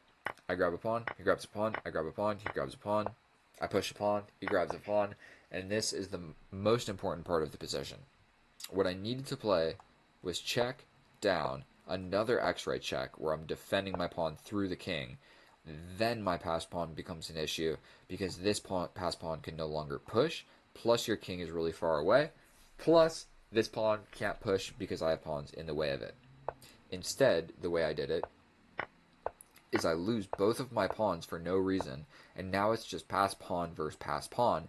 Yes, mine is closer, but still it doesn't really matter because he's never going to make it because I just don't have enough stuff to watch this pawn and my king. If my king ever gets to these squares to support the promotion square, you can just check me, and I'm either stepping in the way of the pawn or away from the pawn where you'll just attack it again. And so none of it's going to ever work. But like I said, I'm on the comfortable side of the draw, where our opponent is on the scary and hard to play side of the draw because he's been losing for the past 40 moves, and all of a sudden 64 moves and 51 moves. Sorry, I can't get anything right. And so we shuffle around, and I hide here so that this check isn't an option. I'm hiding behind the enemy's king, and then I have a new idea. Put my rook here so I can bring my king behind the rook.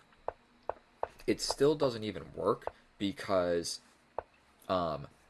it works here because I can just straight up promote and make a queen, and there's no check here. I would just take the rook. This doesn't work because once I make the queen, he can hit me with a check. I step out. He wins the queen. I'll show you. Boom, boom, boom, boom. And then straight up, this rook is just not stopping this pawn. I'm trading this rook for this pawn at some point, and that's all there is to it. But this idea kind of makes sense. Hiding here so this check doesn't happen. I like the idea. You know, it's not the worst idea in the world. But here we give a check. He defends it with a pawn, but unfortunately that is being attacked by the 2 most powerful pieces on the board. And it's mate 1. So take it with a grain of salt or whatever. Please subscribe. Thank you so much for watching. It's been a pleasure playing chess for you, and I'll see you in the next one. Bye.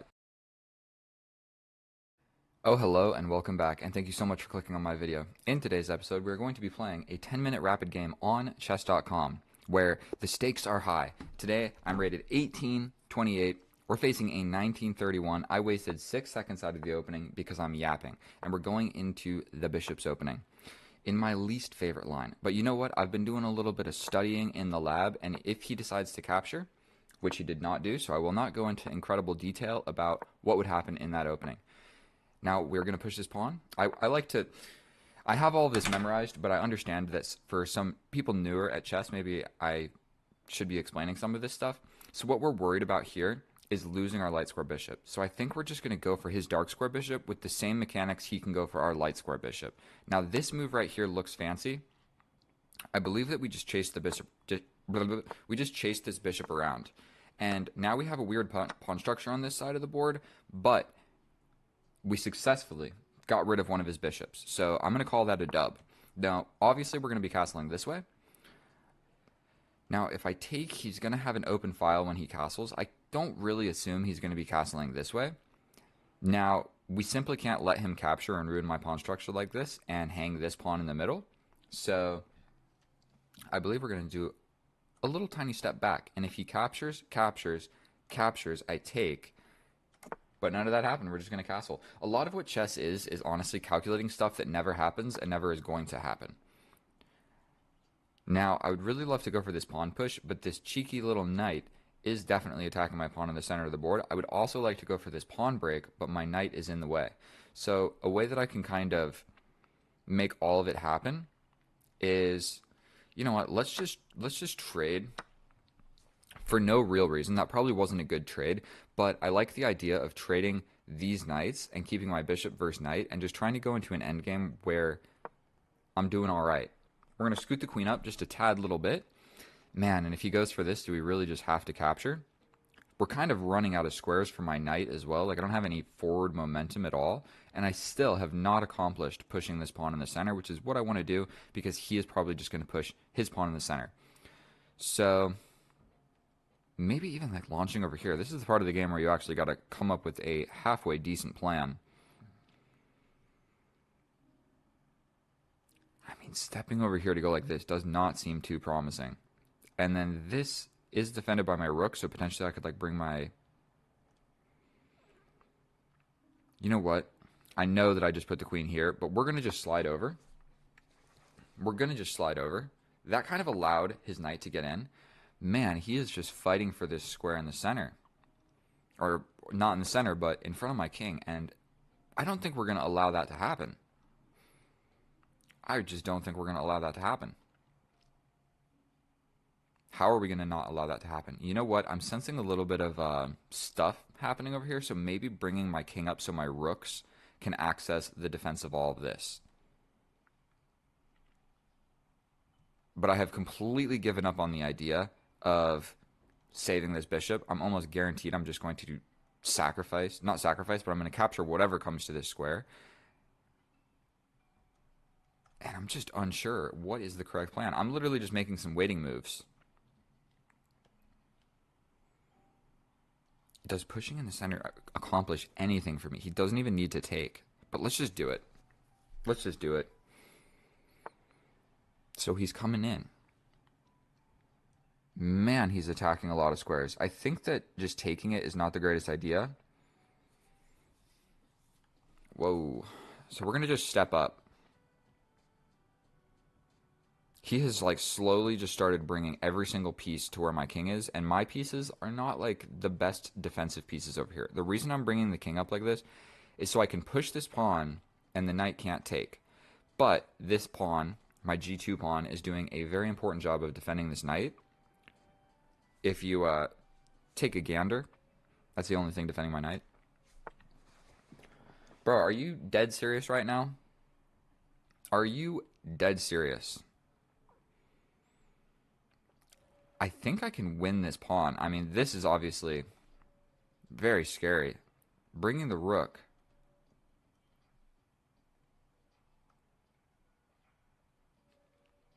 Can I just take that? I mean, it gets his queen in here. We're just going to go for this. We can't push this because this is undefended. But I could just kill the knight, and then his rook gets in. Then I play this. Ooh.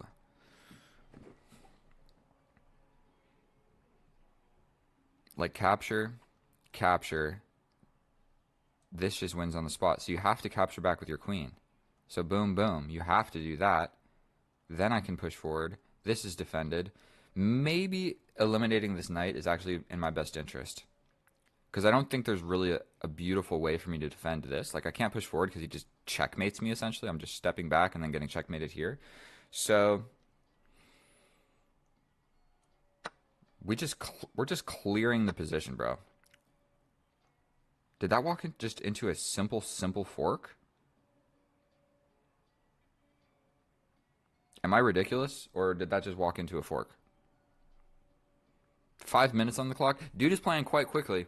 I feel like that was a very important move, and he just blitzed it out. Sometimes when you got 10 minutes, bro, you can just yap. Bro, I got 5 minutes. I am very confident in my bullet playing skills. Okay, so I push forward. You hit me with... Like, you can grab this, but, bro, I'm grabbing your queen. You have to do something with the queen. And so this is going to really weaken my king. But I'm grabbing a rook, bro. I mean, no need to think about it for a million years. Like, I'm definitely grabbing that. He hits me with a check. We go here. He hits me with another check. I step back.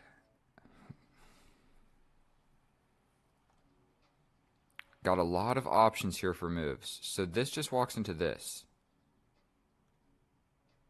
So I think we want to go here, here.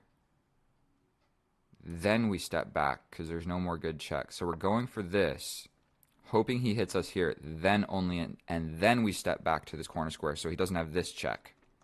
Because we got to be a little bit cautious about completely getting... Okay, so obviously going here just walks into this. So we're going to step to the corner. He's probably going to attack this pawn. But in that amount of time, I can step forward with the queen defending laterally across the entire rank. There's also this. What's the most important thing here? Stepping forward seems to make a lot of sense. Also stepping over, attacking the queen. Essentially, we just have to not get checkmated, and we're going to win. So, how are we going to do that? I mean, if we play this, it takes away the rook's infiltration ideas.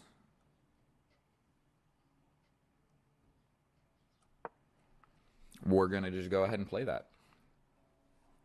So he's got this with his rook, but we could maybe step forward. Maybe we just sacrifice a pawn at this point. He wants to come in, obviously, with the rook. That was the whole idea. If we step forward, we just walk into this and step back, and he comes back. So that's not going to work. Pushing forward walks into this check, where I just step over, and he can just get a draw.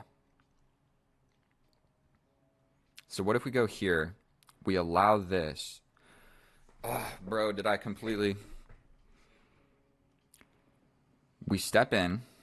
Hear me out. You step forward. Did I completely just choke this? What if I push here?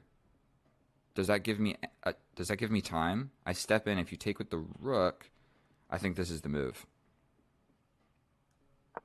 We throw this forward. Now your rook arriving here is not an option, which made me lose the game. So I'm pretty sure that this is like a pawn sacrifice. Or, you know, like if his pawn takes, he gets in the way of the rook being able to get into my position. And that's the only way that I'm losing here. Okay. We solved one problem. Bringing this other rook. Okay, so I'm fairly certain that just going here and just defending this and attacking the queen all in one foul swoop, we need to get this other rook into the action. So stepping over with tempo on the queen, then bringing the other rook over here, seems to make a fair amount of sense. Not sure what that move really did. I can also just like attack the queen.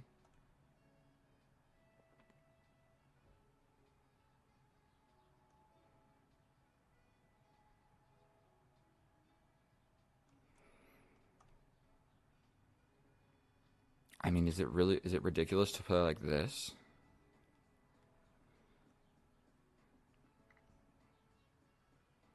We play this. Right. I mean, opening up the position. I don't think that I hate it. Closing the position. Let's just take.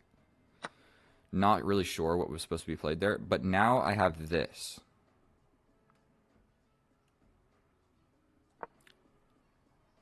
And then I have this. And, bro, I have an extra rook, so as long as I'm not a retard, I'm going to be able to figure this out. Sorry for saying that word if you guys don't like it. I like the idea of just getting active. We can also threaten this. Ooh. We step in, threatening this, supporting this. We can also pin here. This is also threatening this.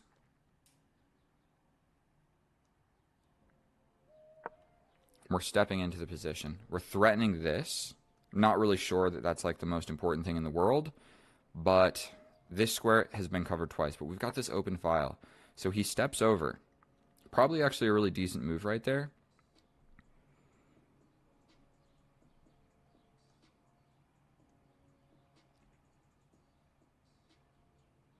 And just calm, cool, and collected, we're playing like this. All right, I really need to start playing a little bit faster. We're going like this. He can't really come in. We're stepping and attacking the queen. What are you going to do about this checkmate, bro? The answer is you're going to hang it in one move. So, that's how you beat a 1900 on chess.com. You let them attack you a little bit, and then they just crumble under the weight of their own. They made the game complicated, bro. I didn't even make the game complicated. They did. And then they simply walked into a fork from a more or less crushing position. Like if we go back to this, super standard opening. All of this is nonsense, but I got the dark square bishop, and I did all of that work just to trade my dark square bishop later. Now, in this position right here, he needed to take with the queen. How long did he spend on this move? 2 seconds, bro. This was the most important position in the entire game, and he played it in 2 seconds and loses the game. Bro had 9 minutes. He spent 1 minute and 3 seconds out of a 10-minute game. And that is just not how you play a rapid game of chess, bro. If you want to play a 1-minute game of chess, you know what I mean? All of the time was spent on me yapping. And then here, this was a crucial moment, deciding what to do. This supports the infiltration of my position, and not only that, it cuts off the defense of this. And once the rook arrives, it attacks and defends, and I'm just getting checkmated here. Like, if he plays this move, I mean, I essentially take, and then I'm still actually probably doing quite all right. No, I'm not, because it's check, and he wins this pawn, and then he can... I got 2 rooks for the queen, but let's check with the computer. How accurate was that? I don't know. I feel pretty good about it, so let's go check it and see how it was. And here we are in the analysis, and I cannot believe that I took a 1950, whatever this guy's rating was, 1926. Bro, I took him down without even breaking a sweat. I didn't even have to think very hard in that position. He definitely had an attack, and there was a sacrifice that neither of us really considered. I guess I thought about like the prospects of it happening in some positions, but I didn't actually calculate anything because I was just confident in my play. Take a look at this graph. We destroyed this dude. We destroyed. There was never a moment. Just this one moment of the sacrifice that neither of us saw. Whenever you see a big spike like this, that means, oh no, you blundered, but it must have been a complicated blunder because neither of us saw it. So ultimately, if it goes from here and then 2 seconds later, it's right here, it never happened. Pretend like it never happened. This is different, where there's a spike and it does not come back down. It stays up. Those are real blunders, where they were captured by one side. And so, one blunder in my position, 90% accurate, don't hate it, and our opponent 3 blunders, we know what some of those were, and so let's just hop into it. Now, the position that I was alluding to in the center, or in the beginning, not in the center, was this capture right here. I was kind of hoping to play this because I've never actually played it. What I would normally do is capture, the pawn comes, you step back, he gets the knight, you take here, and you have a worse position. Now, why would I go into that line and have a worse position? Because I didn't study openings, and that's just what would happen, okay? And then I became comfortable with it, and I let it happen too many times. The alternative to that is you see the knight come out, and you simply push the pawn, and you defend all of those sacrifice ideas, and then and only then do you bring the knight. But what I wanted to try this game was none of the above. We bring the knight, you capture, and I bring out the queen. where you have to step back to this really strange square. We go ahead and capture, and we go into an equal position. You can, oh, he's going to capture, and you either go back here or here. Either are pretty much fine. This one's more attacky. This one's more defendy. And so I wanted to try this position, okay? Or you can just be principled and none of the above. None of the above. You push the pawn, no sacrifices, no crazy stuff. You develop another piece. That's all we're doing, playing simple chess. Now, I push this pawn because I don't want to get hit with a pin where this knight jumps in, attacking all of that stuff. So the simple pawn push defends a lot of ideas getting into my position. At the drawback of it's a hook. So if he launches his pawn all the way forward, I'm confronted with a decision, okay? So this move, it gives a place for your bishop. It defends the knight and the bishop from arriving to this g4 square, but you get a hook, okay? So it's got like 3 good things, 1 really bad thing. So it's hard to say it's a okay move. Those are the good and the bad. Now, we just immediately go for this dark square bishop. He can try and run away, but ultimately I'm just going to chase him around with pawns until I capture him, okay? Now, I could have waited here, and this would have been a moment to where, like, this bishop is never escaping. I'm going to be able to grab him whenever I want. It would have made sense to like develop a piece or castle or whatever, because this capture is never going anywhere, okay? So that's 3 minutes into the opening. I think we have covered a considerable amount. Now, I didn't want to capture immediately because it just opens up this file, is why I didn't want to capture. It's actually the best move, but stepping back is just fine as well. And then for whatever reason, a few moves later, I decide to capture, and I give him the open file. And the reason I didn't want to do that, I will be able to illustrate that for you in about 10 moves. So we're just making moves. I'm really not sure what to do. All I know is that I have the bishop, but I have done nothing to get my pieces closer to his king, and I have really done nothing to stop his pieces from getting closer to my king. So you could argue that I'm not playing very good chess. Now, the best move is to step back with the knight. Either way. What move did I even choose? I play a pawn push in the center. Now, this opens up ideas for sacrifices. He can sacrifice here. If I go for this, I'm just really losing, because if the knight gets in, how am I defending all of this stuff? Say I, like, step forward, he's just hitting me with checks. And if I take back, he's just hitting me with more checks. And if I step back, by golly, he's getting into the position with checkmate. So that rook sacrifice, all you need is, you know, more attackers than defenders. And he's got right now 2 attackers, and my rook, you can hardly even call it a defender. So essentially, I've got no defenders. I've got, like, an extra rook, and I'm up, but whatever. So neither of us saw it. That is why this is the spike, okay? Right here in the position. I don't know if it's going to show up on the map. Yes, it is. Can you see the line? Okay. Boom. Blunder, it goes down. You see where the line in the middle is? Then he misses it, so it goes back up. So that's what those spikes are. I blunder, he didn't see the idea, and he blunders right back. So the position is unchanged, essentially, from before and after this blunder. We step forward. Best move. I realize maybe I'm going to want to bring my rooks behind, and I'm definitely going to want to defend this with at least another piece. So we capture, and I capture here for a really simple idea. That knight was attacking crucial squares in my position. My bishop was kind of doing nothing, so trading it off makes a lot of sense. And in this position, he can capture 1, 2, 3 different ways, and only one of them loses. If he captures the queen, it's just a completely equal position. We push here. He gets into the position. I mean, maybe we like launch a pawn, we do something. He's still got the attack. He's still essentially the one applying pressure here. He's attacking this pawn. He's attacking this pawn. My king is kind of ugly, and you're really happy and ready to double up, okay? If you capture with the pawn, then okay. Then I'm just kind of getting sandwiched. Like, you're ready for like maybe a pawn sacrifice here to open up the position, or like even this, and then you are grabbing this square on my position. Long story short, he spent 2 seconds on this move right here, which walks into a simple fork. Sucks for him. I'm sorry to our opponent for playing this, but sometimes this was a little bit of hope chess, capturing and realizing that this option was there, and boom, it's there. And like, yes, we ruined my pawn structure. Now this is a little bit instructive. My little king dance that I did here, I realized that this check was going to be annoying and this pawn is weak. So the best practice here is to step over, then he hits you with check, and then and only then do you step back to the corner, because his queen arriving to this square and giving this check is no longer an option. Technically, everything is winning, so you don't got to worry about it. But we go here, and then best move. So what we're really worried about is this. So check this out. If I play anything else, then I'm completely lost, because the rook arrives Yes, I can take, but he gets this with check. I step up, and then he gets this pawn.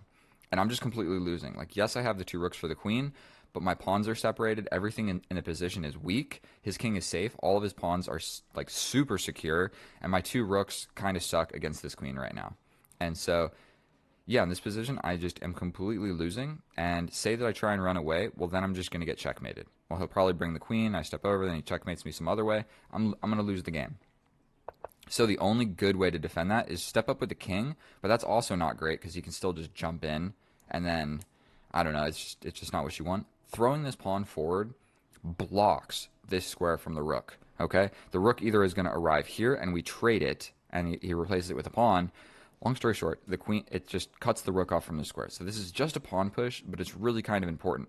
This is the square that we're worried about, so we just jump past it, and all of a sudden it's blocked. The rook is not arriving to the square, at least not immediately. We trade, we step over. Now we're confronting the queen. We're attacking this. He has to step over. Now we just put my rook to a nice little active square. We trade off, and the reason that I trade off here is because boom, boom, now I have an open file, okay? So he steps back. I go ahead and just threaten checkmate in 1. We go ahead and just pin this. So now if the rook goes anywhere, I'm pretty much just going to take the queen with check. So it's just my queen is uber active, and I'm threatening this because I can just take this pawn for free because the pin on the king. Okay?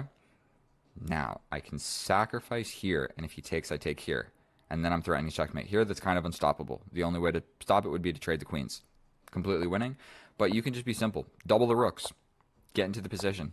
And then what is he supposed to do here realistically? Like, you just step over. I mean, I take. You take with this. And, bro, I've just got 2 rooks versus 1. I'm winning this every single time. Thank you so much for watching my video. Absolutely crushed that guy. I feel bad. We'll try another one. Maybe I lose.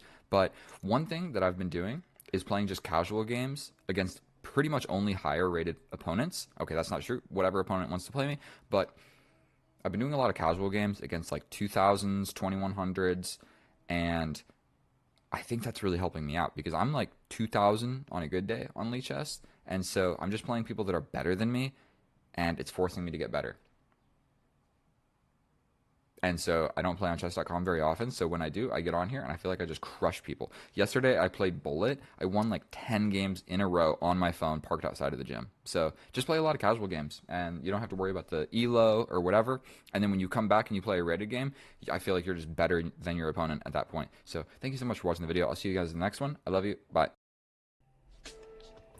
Oh, hello, my fellow chess enthusiast. Welcome back, and thank you so much for clicking on my video. Whether this is your first time seeing me or your 100th time seeing me, just kidding, nobody's watched 100 of my videos. So, what I have learned is we're just going to take. We're just going to take and develop the knight. This is not the best move, but it's the move that I know the most about. So we're going to just go ahead and develop the knights before we develop the bishops. We're then going to casually develop the bishops, and we're going to castle opposite from our opponent because we're going to get a vicious, beautiful attacking game of chess. If he pushes the pawn, yes, I lose tempo. If he puts the knight, then okay, I get a little bit of a pin action going on. We're going to develop my bishop to look at this square. My queen goes up this way, and we're doing a 3+2 for the record. And we're castling this way. And let the games begin. Let the games begin. I have been playing an absolutely ridiculous amount of Bullet, and so we're going to just castle this way. If you want to go for this, bro, be my guest. Straight up, be my guest. I'm going to put my rooks over here and launch these pawns. The rather unfortunate thing about that capture is it becomes kind of hard to crack these 3 pawns with my pawns in this structure. Okay, I wish there was like a better highlighting. All I know about is like what, alt? Alt is blue. You see that? And then space. Whoop, never mind. That moves everything. Bishop is attacked. We're going to take a little cheeky step back. Just a little step back. That's a weird knight move. But the same reason you don't want to take mine, I don't want to take yours. Everyone's a little bit scared. We're all looking around. No one knows where to look. Well,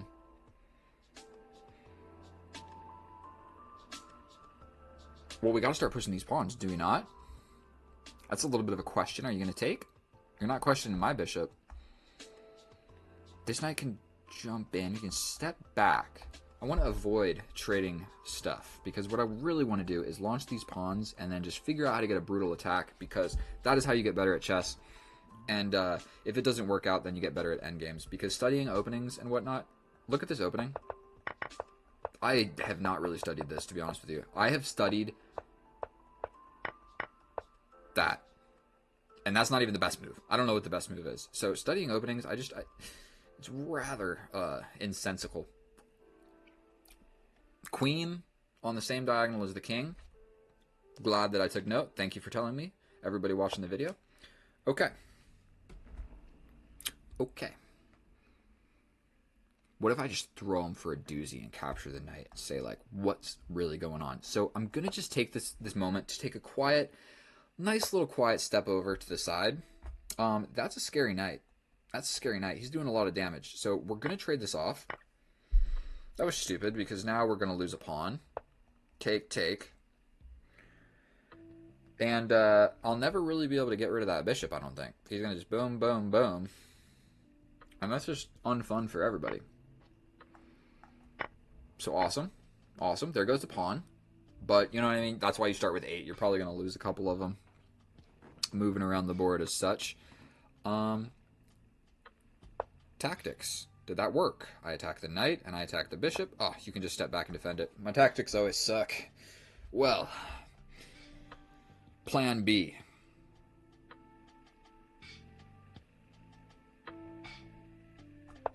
Plan B. You take my knight, I got your bishop for a knight. If you don't, I have this fork. If you just put your rook on the open file, okay? We step in. This doesn't work anymore, buddy. So we are going to be getting this fork. So all of a sudden, from the depths of despair, it seems to me that my knight has made a journey. He could have just ignored, he could have not ignored it, but there were a lot of different moves, you know what I mean? All he had to do was avoid the forking squares, and I only had one square. So it's rather unfortunate that our opponent didn't think about all of that. And I feel a lot better that my king's over here. We're defending this, we're defending this. He's going for a checkmate. That's clever. Check over and then just checkmate, and that's all she wrote. So it turns out that our friend is much better at chess than I am. But what if I mean, like, I have to play this move, correct? Is there some sort of crazy tactic that I don't see? He's going for my knight, but I can take here. Give me a gosh darn second. This is getting really complicated. Okay, not that complicated, but I can take the knight. You take.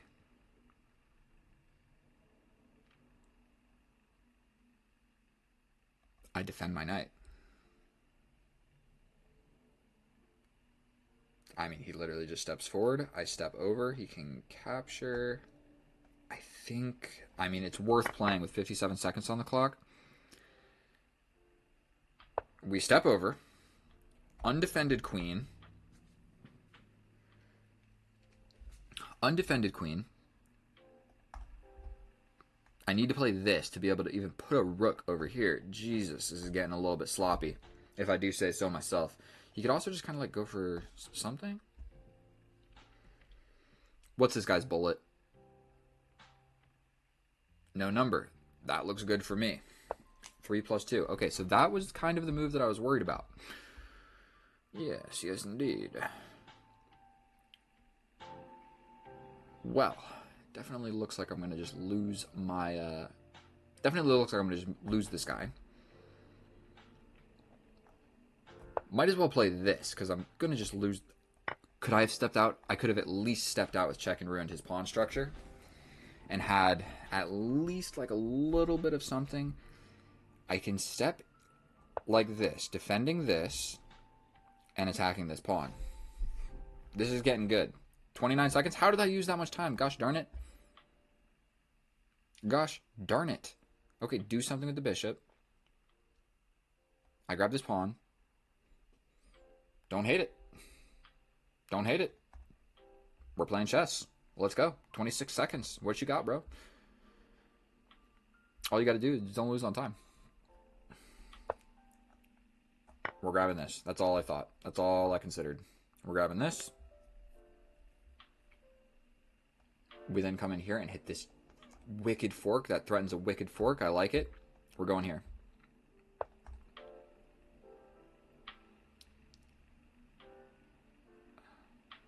Here to get this. What is that threatening?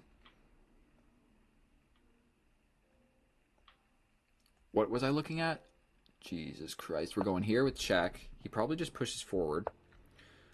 Okay, so that worked. I didn't even look at what I was playing there. I think he could probably just hit me with the sacrifice at some point. Okay. Here, and this. Okay, he's hitting me with the sacrifice. I'm stepping over. That walked right into this check. We're stepping up.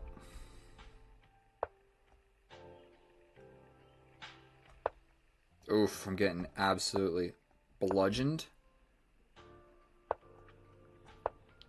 Don't draw, bro. Let's look at this clock. Analysis. I have a feeling that he's winning. Go ahead and load, computer. Absolute zeros, but if we go back, it's mate in 2. Mate in 2. Boom. Boom. Boom. Oh my god. Sometimes you just got to give different checks. In this position, if I was him, like after this one and I stepped here, I would have played like this. Just because. And then like played this. Because sometimes wiggling around and giving different checks, you can normally give like 3 or 4 different checks. And so sometimes wiggling around is it's going to do you right. So I got a draw, but I did not deserve it at all. So our opponent got scared in low time, and so we survived. So thank you so much for watching my video. If you learned anything or you simply enjoy watching me play chess, please subscribe. I'm trying to reach 1,000, and on my average of like 1 a day, it's going to take me a really long time, okay? Like 3 years. So if like 20 of you just subscribe right now, that would be super, super dope for me. All right. I love you guys. I'll see you in the next one. Bye.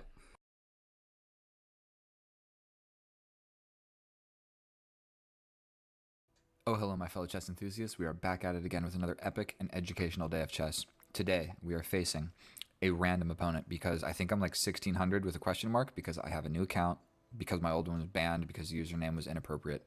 So we are facing a 1664. I recently played a 1500 and I was hardly able to come out the victor. And so we're going to see what does this opponent have in store for us. We're going to pre-move c6 because that's how I play chess. And so one part about learning openings is just try and play the same opening every time. Like now we got the Caro-Kann on the board. Cool. We got the advanced Caro-Kann on the board. Let's see how well our opponent knows this. We solidify our center here. If the light square bishop comes out, we will immediately trade it off. We're going to push here, making a little luft for our knight. And he actually won't have this pawn break here, which can actually be a little bit annoying. So we were going to put our knight here anyway. If he captures, we simply take back. And so the issue with this Caro-Kann structure is developing this bishop and developing the knight. So ultimately, we want the knight to end up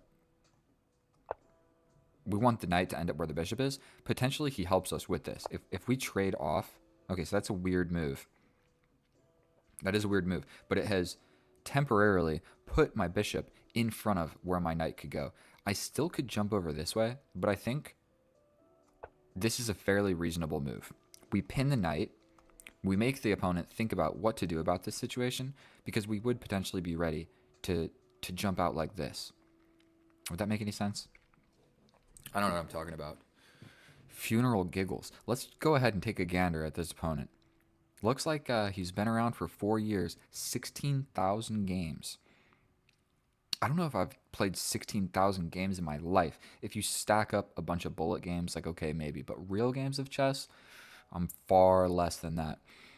Significantly less. And so my chess.com profile is my same profile that it has been for forever. So I think we're going to step back. We're going to do a little shimmy around, and hopefully we're going to end up on this square. The knight ending up here is just never really going to be an option. And so he has a stupid pawn structure, and I have difficulty developing my gosh darn pieces. So something that we might go for is We might tickle his bishop. If he takes, then cool. We have kind of figured out this pin, and we traded it off. If he steps back, we'll hit him again. And if he steps back again, we trap him. So I think we're going to go ahead and do this. Because kind of what would be nice. Okay, we're going to just go ahead and take back. It's looking like my pawn structure is going to get a little bit ruined on both sides of the board. And I don't know if there's too much to be done about it.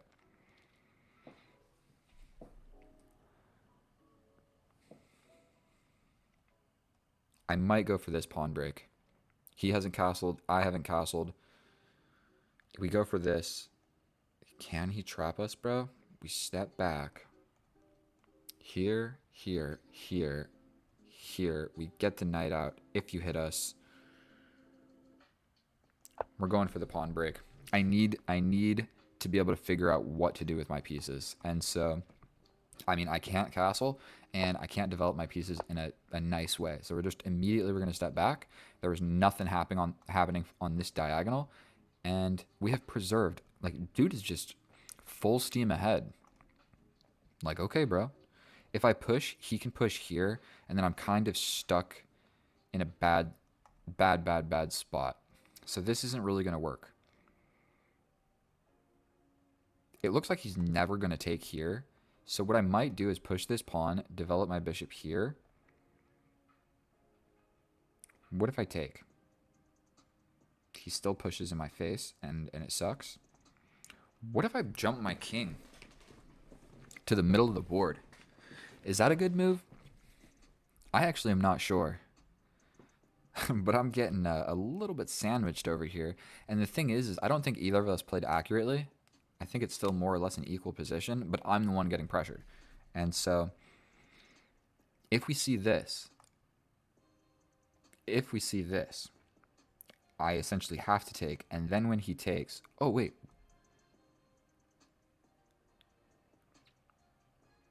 We don't really want to take in the middle. So if I push forward and he takes, if I take,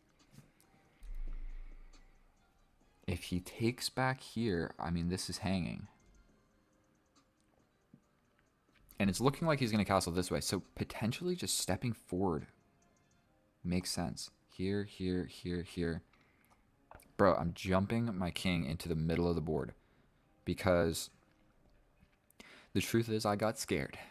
The truth is I got scared of all this. So we're going to just put my king over here. He does castle. Now potentially I can lock it down over here. Hard to say what's the best move, so I'm just going to push this pawn forward. Now I'm going for a little bit more of a, instead of trading here and allowing the knight to jump in, we're just going to push this pawn forward. So the trading like this would have maybe allowed more activity than I would prefer. And so we're going to leave this pawn here so the knight can't go there, so the knight can't be pressurizing my pieces like so. We will then pin this knight if we're able to. Okay. I believe we have to take back. If he takes, I get my knight involved. Yes. Is there something crazy I'm missing? I go here, he pins me. We will survive. Oof. Brutal check. Brutal check. Okay. I mean, I have to step back. He can grab this pawn. And now, bro, how is 1600 just pressuring me like and this hard? I feel like it's unrealistic. The difficulty. The 1500 also really pressured me. And it's like, am I really just that bad at chess? I mean, my pieces are forked. Essentially, I have to move my queen. Maybe I should have thought like a better plan. Maybe I should have like brought my queen out here and did something better. But I'm down a pawn. And it wasn't the most important pawn.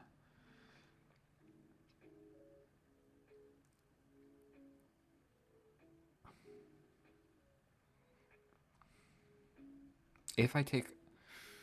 I'm taking with the king. This is sort of hanging... This pin would definitely make sense. Yeah. Absolutely, that makes sense. He can also apply pressure to it.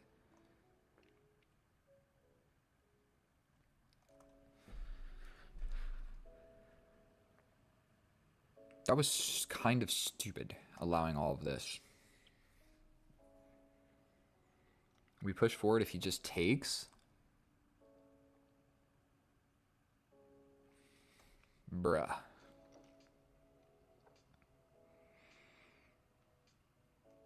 We push. He'll probably take. Then I step up. Then he comes back to attack my knight. Then I could potentially grab this pawn. I think we're going to do this. We really can't allow that to happen, and I have no way of defending against it. What if he just steps back? Chess is just so gosh darn difficult. Then I have to scoot over so I can move this guy back. Are you even kidding me right now? Sandwiched by a 1600, bro. Okay, so he just goes up another pawn. A very reasonable move. And now I need to make something happen.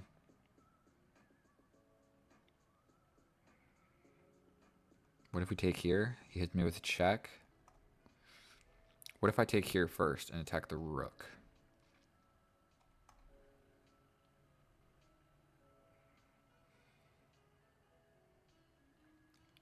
This is my chance to grab a pawn.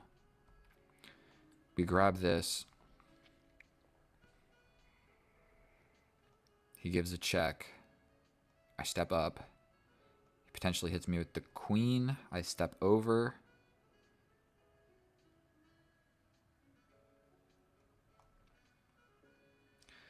Take. Check. I come back.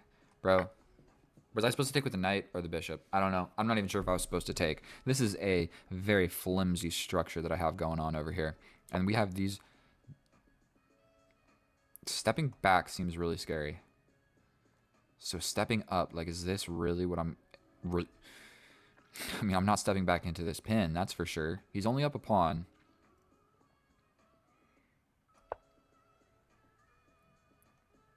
I think we're going to survive, bro. My king comes over here.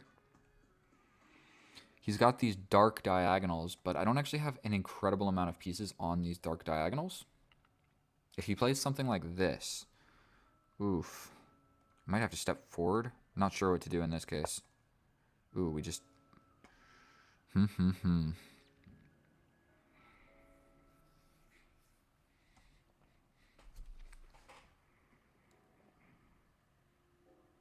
Can I potentially step out of it?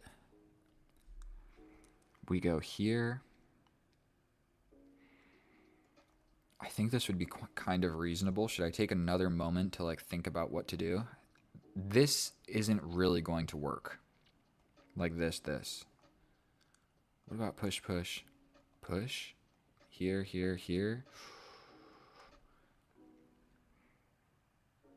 This is probably what's coming. So, realigning my bishop, like so. Man, I've got some flimsy pieces right now. Okay. The whole idea was this, no?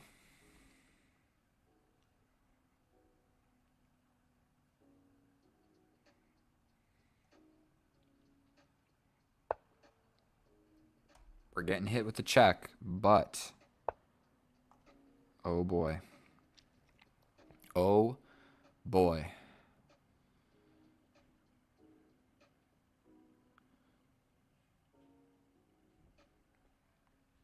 Here. Defended? What am I supposed to do?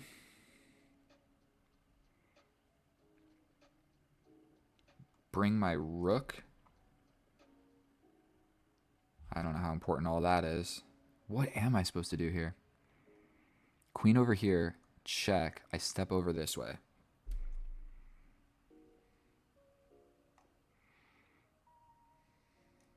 We're doing this. I'm going to get hit with a check. My bishop is hanging on to this. A knight sacrifice at some point would probably make sense. Gotta step somewhere with my king. If I step back, If I step over, those are really my options. What are my options? Here or here? If I step here...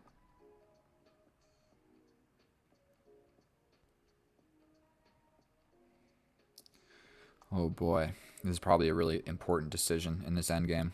I step back.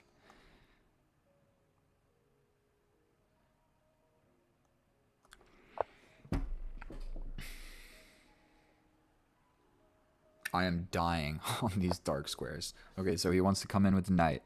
Very, very reasonable. Like, bro, seriously? Seriously.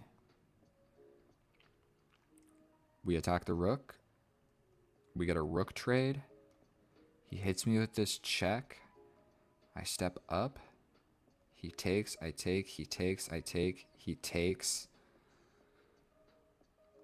I think I'm just losing that endgame.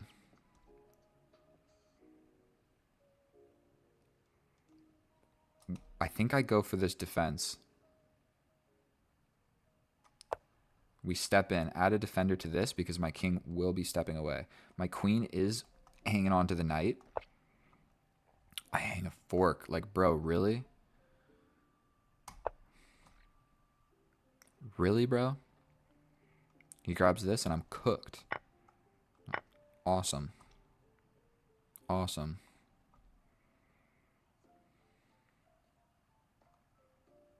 This is not even all that great, even if my knight ends up here.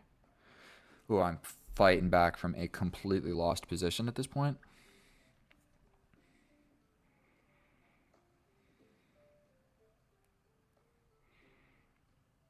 And our opponent has spent no time, 3 minutes.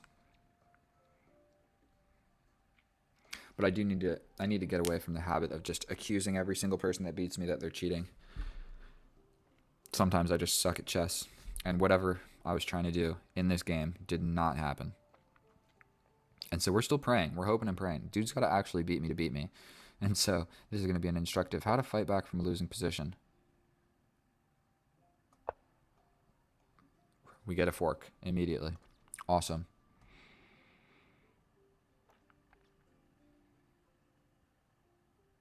I mean, I think that doesn't level the playing fields at all. Okay. I mean, we're going to grab that. That is what has to happen.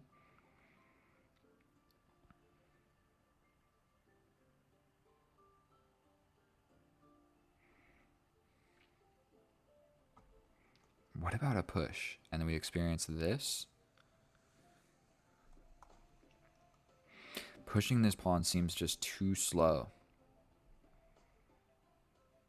Here to apply pressure to this.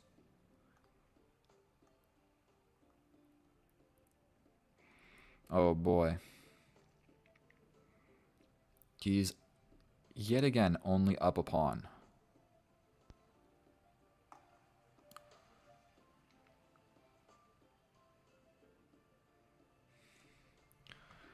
I literally don't know what to do. I feel like maybe this pawn break was what needed to happen. He can slide in and it gets scary. Yeah, he can get in. That gets scary. I can block. Straight up get my piece in the way. But if he forces a queen trade, here, then I step back and I'm good. Block, push. Here. What did that even threaten? And now we're at the point in the game where I'm really scared of blundering. Push, push. You know what? I think maybe this. I don't think it gets me anything. What if I just go for this? And he has to block, but then I take, then he takes, then I step in. Bro, this might be the dumbest move ever. But we're going to go for it. Because this is held down. Like, if he sacrifices the rook and I take and he hits me with check, I step up, this is held. You have a passed pawn. But sacrificing the exchange for my bishop and pawn, now arguably this bishop and pawn is more valuable to me than his rook. So he steps all the way back.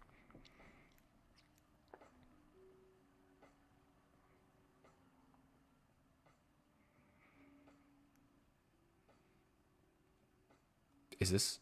No, the bishop's hanging. We step like this. We're just straight up attacking this. He defends. Okay. He's still up a pawn. I have no good way of infiltrating. We push this forward. If he comes over, dear God. I'm playing it. He can get in here. Okay, so he's got this on the board.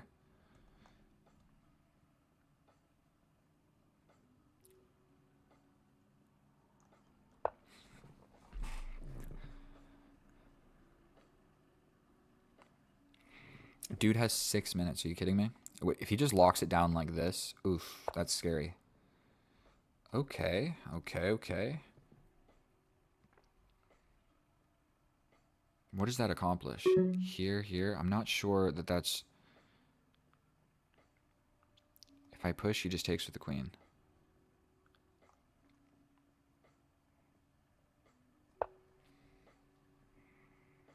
He could force the queen trade. But I've got... Ooh, yikes. Straight up. Only one move in the position. Yikes. That is a big yikes. Now my rook is not over here. What is my rook doing on this side of the board? Is this check going to win me the game? Probably not.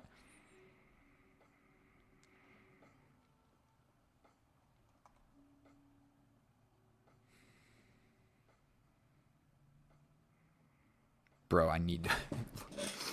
My king is so unsafe. Like, the most unsafe king ever. Something like this would be actually just terrifying.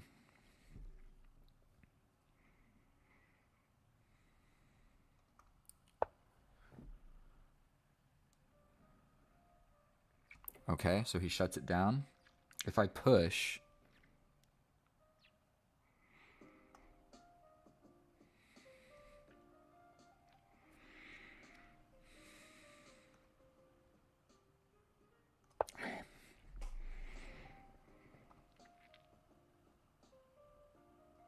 This check is obviously very scary.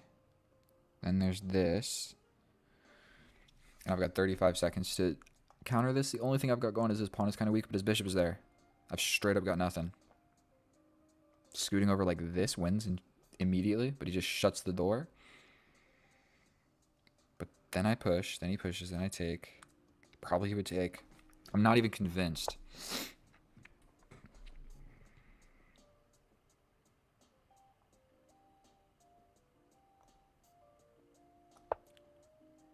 We step back. We're threatening this. This. Are you kidding me? Check. King here. I mean, I have to play it. I got 22 seconds. He steps over.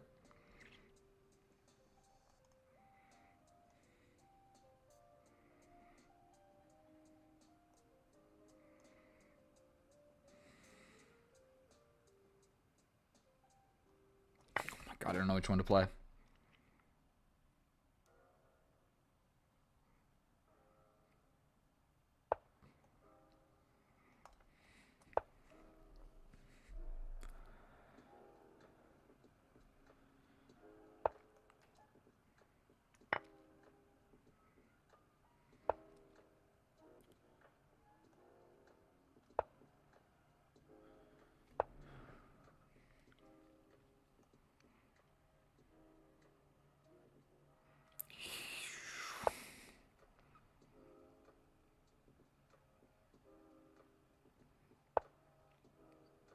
Yeah, right, bro.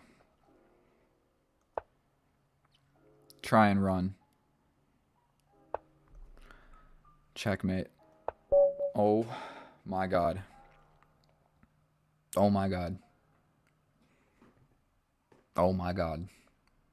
Dude, absolutely positionally just crunched me that entire game. I bet you would check with the computer and the computer's like, you were fine. But I absolutely got positionally squeezed for the first entire portion of that game. And then he just made a blunder at the end. Oh my God. I don't think that I played this very accurately at all. None of this defense made any sense.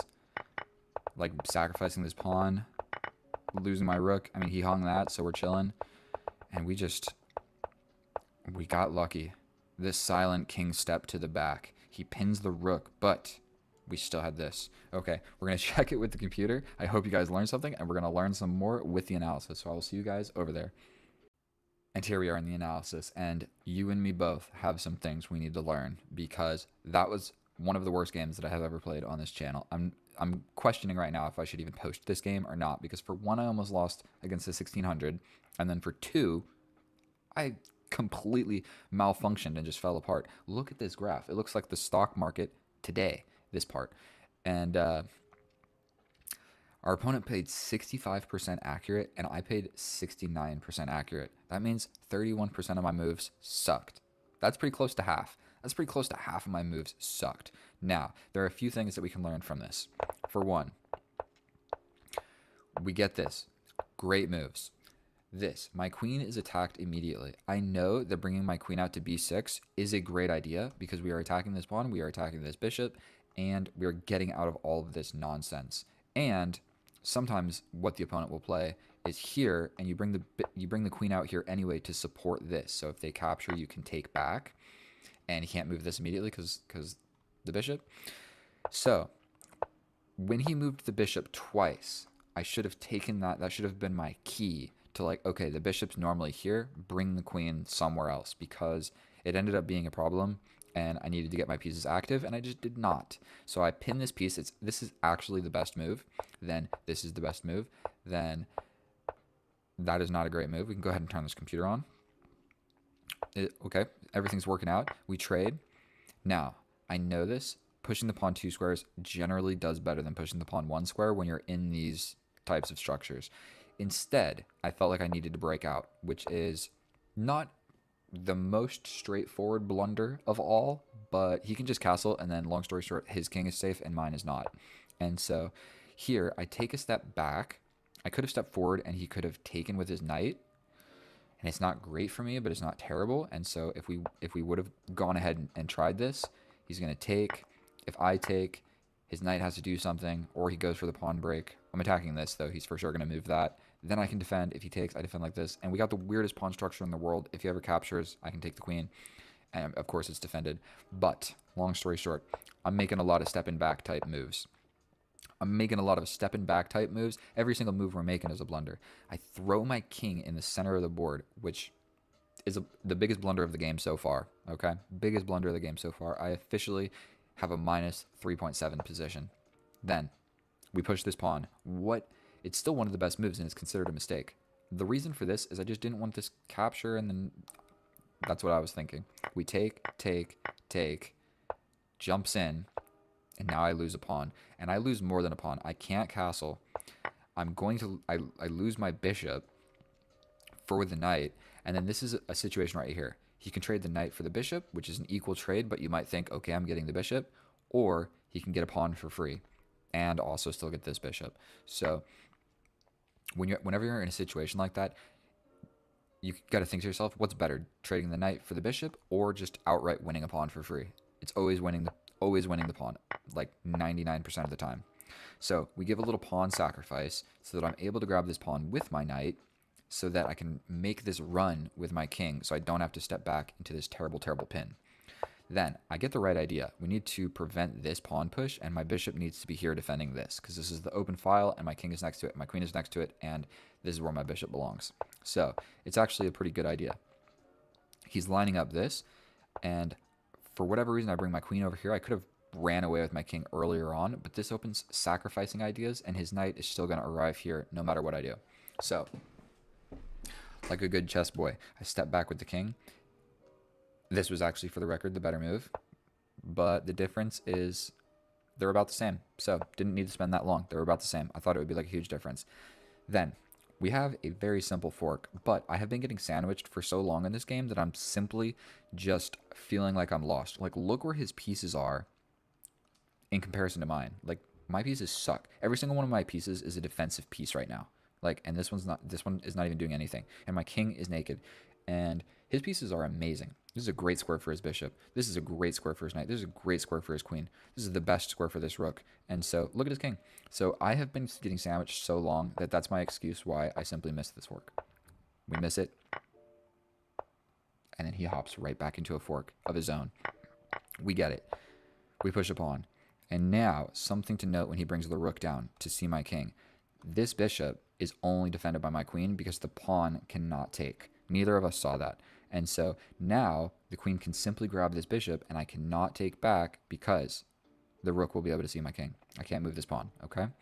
Didn't see that. I needed to stay here defending. I was supposed to run with the king. And it's actually our opponent, if we go back through these handful of moves, he has a +3 advantage, but he just doesn't play it right. One move later, he throws away his advantage. We trade it off, and now we have an equal position, but it's hard for me to accept that it's equal now. So we come over here. We hung the bishop, but he didn't see it. That's why both of those are blunders. Still, he can hit me with something vicious where I would take back, then he would take, and I'm just going to get cooked. So he could sacrifice here. I take back, then he takes with check. I step somewhere, and essentially he's got a passed pawn, and he's still going to win the game. Or he's not going to win the game, but he's going to do quite well. We push these pawns, and now I come forward. I'm defending a little bit of everything. I'm defending this check, so I'll trade off and I'll win this pawn, which would be quite nice. He brings the bishop back, which didn't do a whole lot. I do put my rook on the best file. This is the open file. He hits me with the check.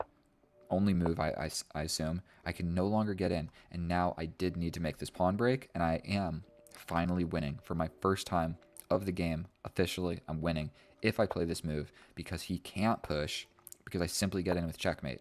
So he would have to take, but then still I'm getting in with check, and it's not even a perfect plan. He's going to get mated, okay? He's going to get mated. So long story short, that pawn push was right. He's going to have to sacrifice some stuff, or he's going to lose. So finally, he makes a blunder. It's an even position, and he makes a blunder. Yes, this attacks the rook. The rook is the defender of my queen, but we can slide in. The king can still not take. And now I needed to find the checkmating sequence here, which I just failed to do. He stepped forward. I grabbed the right pawn. This was the more active, more in the middle pawn, so that's why I grabbed that one first. And I have a pretty good idea that I'm going to be able to grab this one later. So he steps over, and I had mate in 2. Here, here, here. Mate in 2. Did not see it. Did not see it. Instead, we repeat the position. We grab a pawn. It's a blunder because it was mate in 2. And then now I have this nasty, nasty pawn push check, where if he takes with the queen, I just grab the rook. Okay? Plain and simple, I grab the rook. Now, my king is still naked and whatnot, but I'm up a rook. Or if he takes with the king, I force the queens off the board, all with checks, and then I grab the rook. And so all of that could have happened if I just pushed a pawn 1 square. Push a pawn 1 square. Instead, I had 15 seconds, so I want to just keep giving some checks. If anything, I can get a draw. It's an equal position. Or maybe he tries to run away and gets checkmated. So we hit him here, and this is just mate in 1. What his idea was to run over here like so, but it's just not going to work. It's just not going to work because my queen is going to cover this every single time. And even if you get here, it's still checkmate. So this running away idea was never going to work. He should have tried to like shuffle around up here at some point. But that was a sloppy game. That was a sloppy game. I'm not proud of that. But you know what I am proud of? I gained 97 elo. You guys can't see it, but I got 97 elo. I'm officially 17, 20 something. And we're good to go. If you guys made it this far, if you learned something, please subscribe. Thank you so much for watching my videos. I love you guys. I'll see you guys next time. The next game will be better, I promise. Sorry for playing 60% accurate. I won't do it again. All right, thank you so much. Get out of here. Bye. Oh, hello, and welcome back, and thank you so much for clicking my video, my fellow chess enthusiast. In today's episode, what I intend to do is show you how to play through the different time constraints in chess. So we're going to start with a bullet game, then we're going to go to a blitz game, then we're going to go to a rapid game, and I'm going to show you how playing fast is more important. So that just, whatever, got resigned. We're going to hop right on into another one. I hate that the clock starts automatically. Like, who designed that? We're going to just bring the queen out. I don't like that, so we're going to get my light square bishop potentially trapped. We're going to scoot forward. Now I got a place for my bishop. We're going to develop my other dark square bishop. We're going to take this. Maybe we got a ruined pawn structure, but that's cool. We're going to castle this way. We castle this way. Don't be scared. We're going to go for this pawn break because that is my doubled pawn. If he takes, we take. If not, we take here. And we jump forward. We jump forward. We're attacking that knight. The knight's got to go somewhere. We're also attacking this pawn. I think we're going to be bold and just grab it. We can also pin this.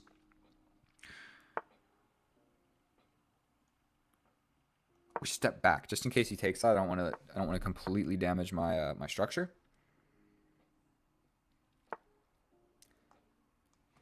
I'm trying to step forward, my friend. Oops. That was a definite mistake by me. Make no mistake about it.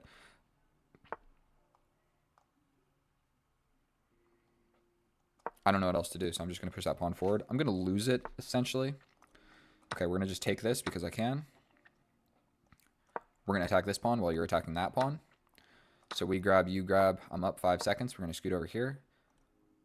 I'm also attacking this pawn, so I'm going to grab that pawn. We got to be a little bit scared about forks and stuff with this tricky knight. So we're just going to go on this diagonal and attack the knight. We're going to just take it. Come back here. If we trade the rooks, I'm winning. This pawn is pretty weak. All right, we're going to take this. We're going to go behind the passed pawn. Yes, he can slow it down. We're stepping forward, bro. I'm touching this dude. I'm pushing. I'm pushing. I'm pushing. All right, I'm going to push this pawn. I got 10 seconds. He can't really take. So I'm going to come over here and try and touch this guy. We're going to push this. All of a sudden, this is getting a little bit hectic. He hung this. We're going to give this check. Okay, we were going to give this check and promote with the queen. Was that the cleanest game of chess ever? The answer is no. The answer is absolutely no. But let's just run through it real quick. Solid opening. We trade off the queens. You know what? With this, is really bringing my queen out here. It's not the best move, I don't think. But you know what? This isn't a real opening. And when people do this, literally, either you take and I develop my knight, or straight up, I'm just going to take and you develop your knight. Because this is something I know nothing about. I never play it. And so I would rather just trade down into equality than punishing it in the best fashion. So I'm pretty sure here you can like just develop and get tempo on this queen. But in a bullet game, I'd rather just get rid of that piece. We're flying through. He traded the bishop for the knight. I quite like that. We get rid of our weakness. So he basically traded his bishop for my knight to give me that weakness. And now I got rid of it with an easy idea of pushing this pawn forward. We go up a pawn. We trap this bishop in here. I didn't even realize. I was worried about him coming on my side of the board, not capturing my piece. So it is what it is. And I'm pretty sure he should have just captured back. Like, this is the pawn. So I push it. He still chose not to capture it. Now I take. And now I'm attacking his pawn. So he should have grabbed this pawn way earlier on, because now he has to waste a move to capture it. And while he does that, I grab one of your pawns. So that completely sucks for him. We basically grab another pawn. We simplify the position. We trade off the rooks. We get behind the passed pawn. We bring the king. And then probably there was a better way to do this. Like, I should have just pushed in. If he gives me the check, I step this way. He gives me this check, I step this way. So I should have just invested in my king pushing up. But I knew that this was also a passed pawn. Whatever. And then a last moment of hope right here. You got to be careful, because what our opponent did right here was he just sacrificed the rook, hoping that I did something different, okay? I only had 6 seconds, so he was really banking on, like, I make this move, and he just grabs my rook for free, and then all of a sudden, it's a real game of chess. And so now we're going to do a blitz game. We're going to take a deep breath, and we're going to actually focus a little bit on the moves rather than just reacting to what's on the board with zero calculation and just like, this is the move that makes sense. So we're going to do a 3-minute. We're going to basically pre-move c6 into the Caro-Kann, advanced variation. You bring the bishop out. We trade off the light square bishop. We throw all of our pawns onto light squares. The queen comes over instantly again, just like what I did in the other game. That is some nonsense. You want your queen on a great square over here? Not happening. This is my weakness. We're pushing forward. I'm going to trade because you have to take back. I throw in this check. If the knight comes, cool, I develop my knight. If not, I take this way, and I bring your knight to a less optimal square than here, okay?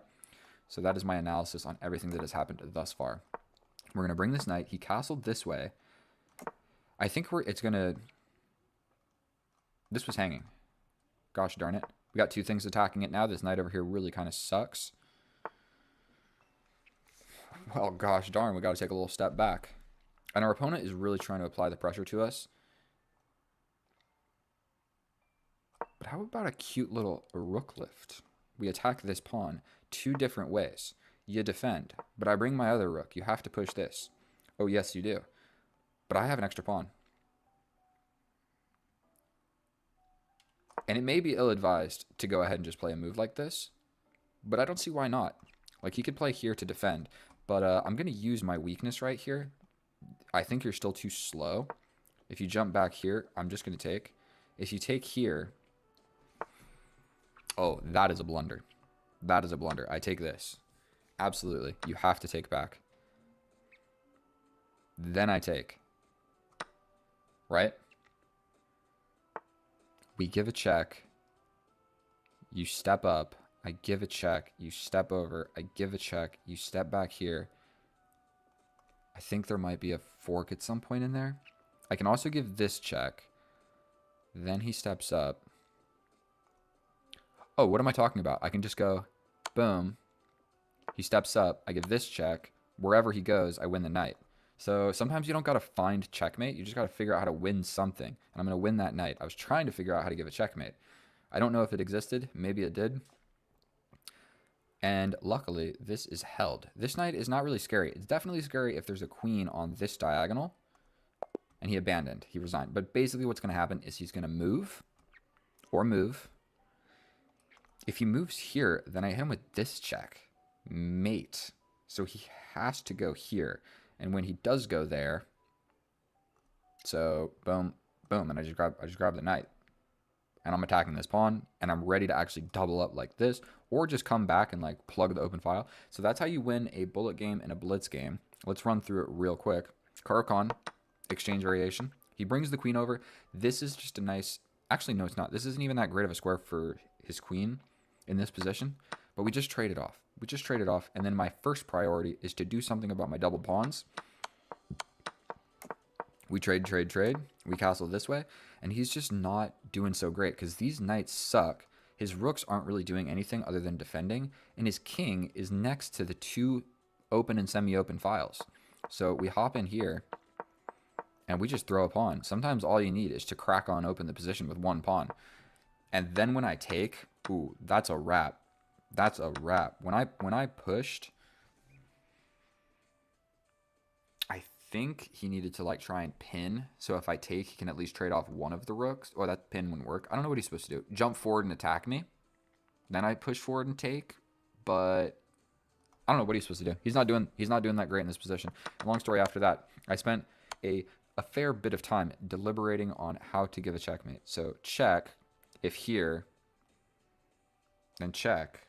I don't know. I don't know if there was a checkmate, but I do know that there's this simple boomerang check where I just get the knight. Unless you went this way. Then what do I do? Check here. Whatever. Who cares? I won the game. I won the game. Don't let me do too much analysis. We're going to just hop right on into a 3+2. A 3+2. Is that what I should do? What do you guys want me to do? Should I do 3+2? Should I do a 10-minute? Should I do another bullet? What do you guys want? I don't know what the viewers want. What do I want? Let's do a 3+2. Slowly go up the rating ladder. We got a bullet. We got a blitz. We're going to get a blitz with a little bit more time. But watch this. I hate this about chess.com, that it starts the game, and if it starts you with white, the clock goes instantly. And so you start the game with 2 minutes and 59 seconds. Like, you can't pre-move. I'm trying to pre-move. You can't do it. It does not allow you. Boom. We got the pre-move here. Bishop's opening on the board. Bring the bishop out. Okay, he brings the knight out. Very principled response. Bring the bishop out. We get a boring line. He can just go for my light square bishop. So I'm going to push this and just not let that happen. He's kind of doing the same thing. I'm going to go ahead and develop my knight. And we're just going to push pawns on the side of the board, I suppose. We're going to step over here. If you trade, that gives me an open file. If you step all the way back, I mean, I can put your rook on a weird square. We jump forward. Trade.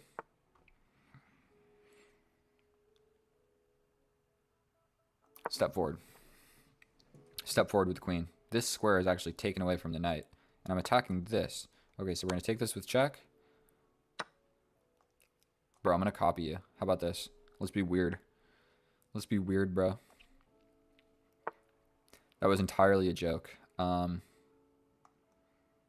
going to castle. I walked right into this. God damn it. God damn it. Oof. We step forward.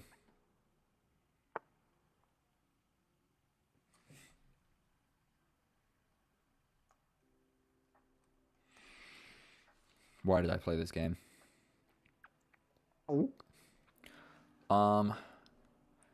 Pretty gosh darn sure I'm cooked.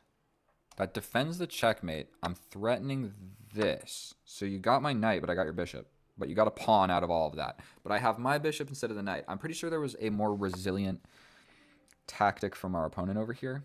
We're gonna take a little tiny step forward. And he looks like he wants to bring that rook over here. I'm a little bit scared of just leaving my queen over there, so we're prepping this pawn push, essentially, where we're going to javelin and load up on our opponent's sort of weakness.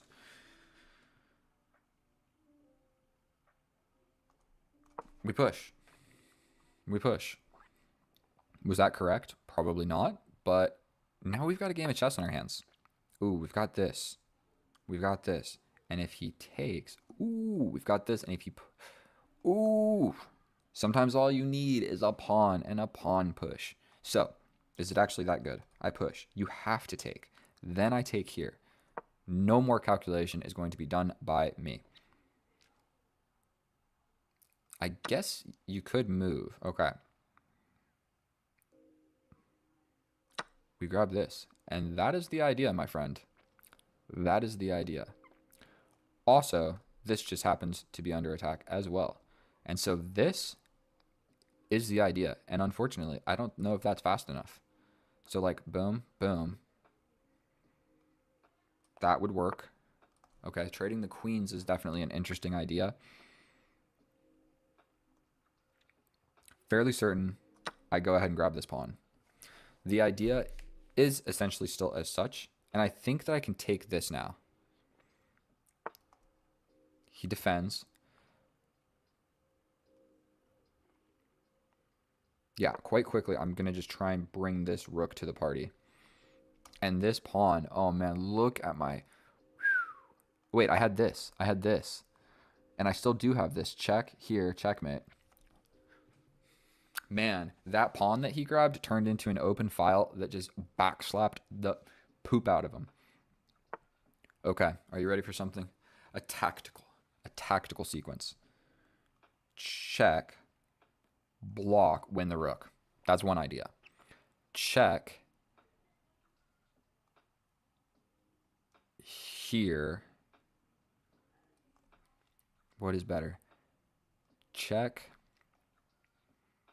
Here. Check.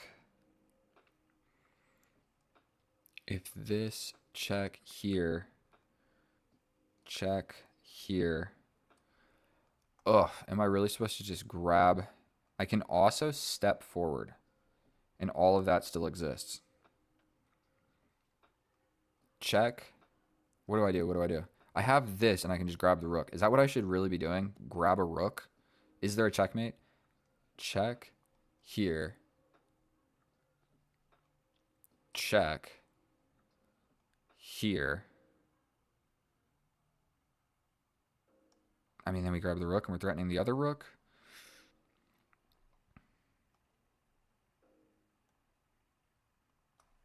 I hate to play chess like this. 42 seconds, 2-second increment. I thought about that for like an entire minute. I didn't see the checkmate. I'm so sorry. I know it was there. I didn't see it. I didn't see it. If he moves the king, then we are essentially getting with checkmate. If he blocks with the queen, we grab the rook. We're also threatening the other rook, and you have to resign. But, gosh darn it. Was there a checkmate? How do I look at it with the computer? I'm completely winning. Mate in 4. That's not it. That is it. If here, here, if he runs back, check, here, check. What is the mate, bro? How do I look at it on here? Self-analysis brings us to another page. Chess.com is a sloppy performance at best. All right, we're going back. Mate in 4. Rook g3. King h7. Rook h3. Ooh. That's what it was. That's what it was. Because this square and this square are cut off. Wait. No, then he runs back.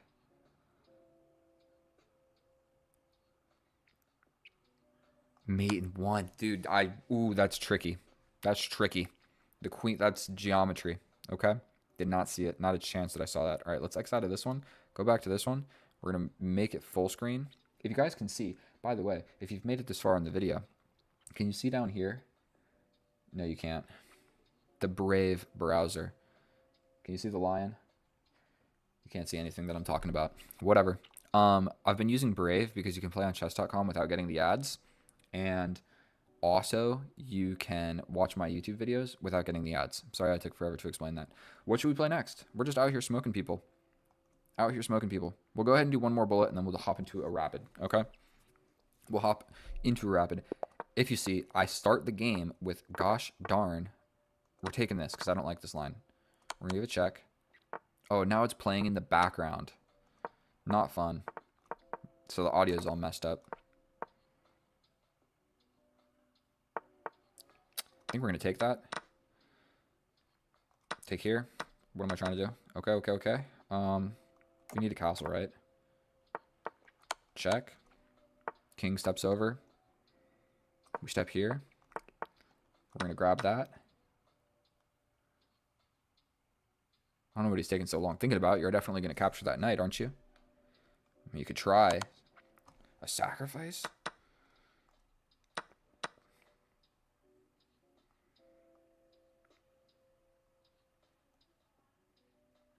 I don't know what I'm thinking about.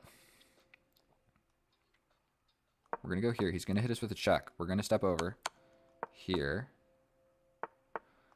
We cover it. We step back. We're covering this with the queen. Queen trade on the board. The queen was already defended, so it's actually not the end of the world. This is now pinned. We grab this. We take this. We take your knight. You take your... Are you crazy, bro? Are you absolutely bonkers? Step back this way. Don't even care. All of a sudden, we defend it with a pawn.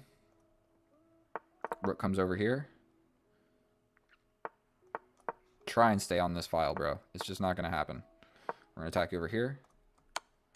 Oof. 11 seconds. I should stop blundering. We're going to go up here. Here. Bro.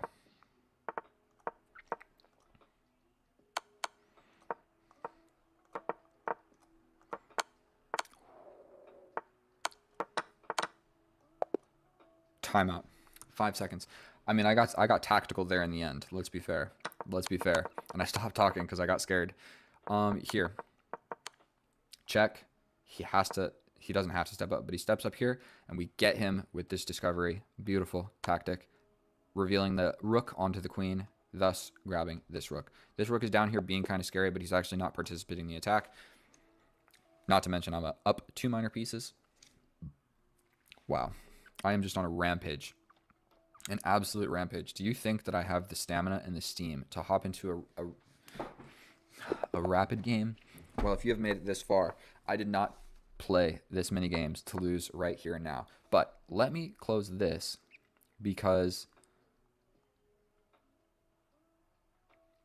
Okay.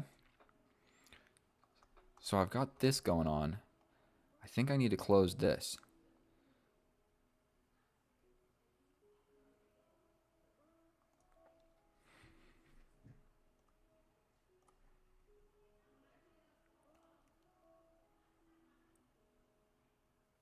Sorry, I was Xing out of stuff, and I was kind of really scared that it was going to X out of my game in the middle of it. I can edit that out as well.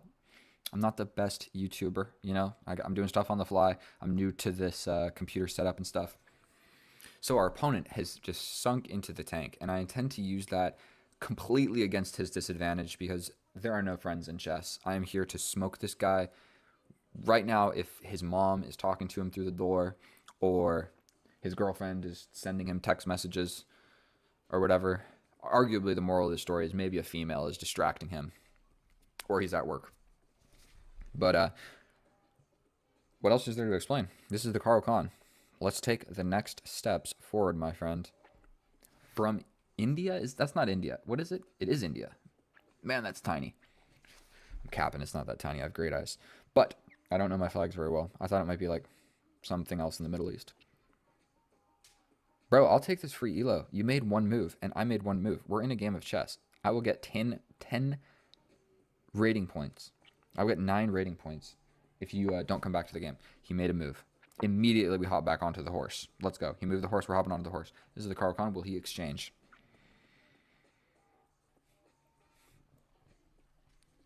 Let's go, bro. 2 minutes. 2 minutes for my 6 seconds. And that was kind of just because I'm dilly-dallying. And we've got this pre-moved, bro. It's in red. I'm ready. Boom. Let's go. Put it on his king. Let's go. I mean, can we give a little, take a little gander?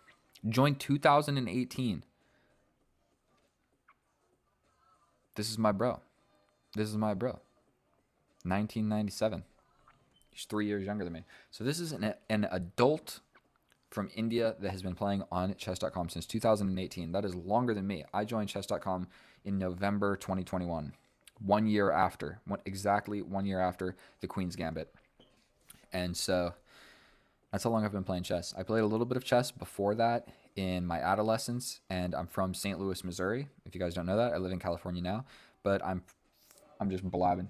I'm from St. Louis, Missouri, very close to the St. Louis Chess Club. I've been there many times. I played in the only tournament that I have ever played in there. I lost to a kid that was like 7 or 8 who had Tourette's. His name was Benjamin, and I'll never forget. He took one of my pieces, and he goes, "You dropped something," when he was taking my whatever. So if I step forward, he's very quick to jump forward with my knight. If I step here, he's also. But you don't see this too often in the exchange. Caro-Kann, which makes me believe that it's not that great of a move. I jump forward, he jumps forward, I block, he takes, I take. He brings the queen to attack the pawn, I push. I think we're going to be all right. Just from playing chess, what we're a little bit worried about is this idea. Maybe even more so this idea, because it confronts my center immediately. But I think we're chilling. So yeah, he just jumps forward. I mean, the only move. He can threaten checkmate. Yeah, he comes forward threatening checkmate. But now I can take. By golly, did he blunder? I can take.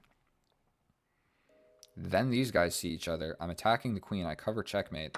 I think we're chilling. And if he takes this, I can...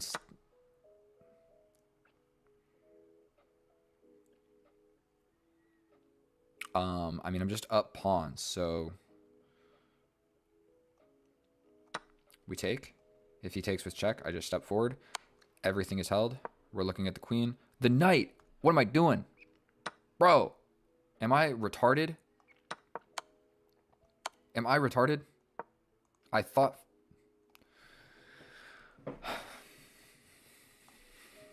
Take a deep breath. If all of that happened, he can't be that good of a chess player. I can't be that good of a chess player. What am I doing?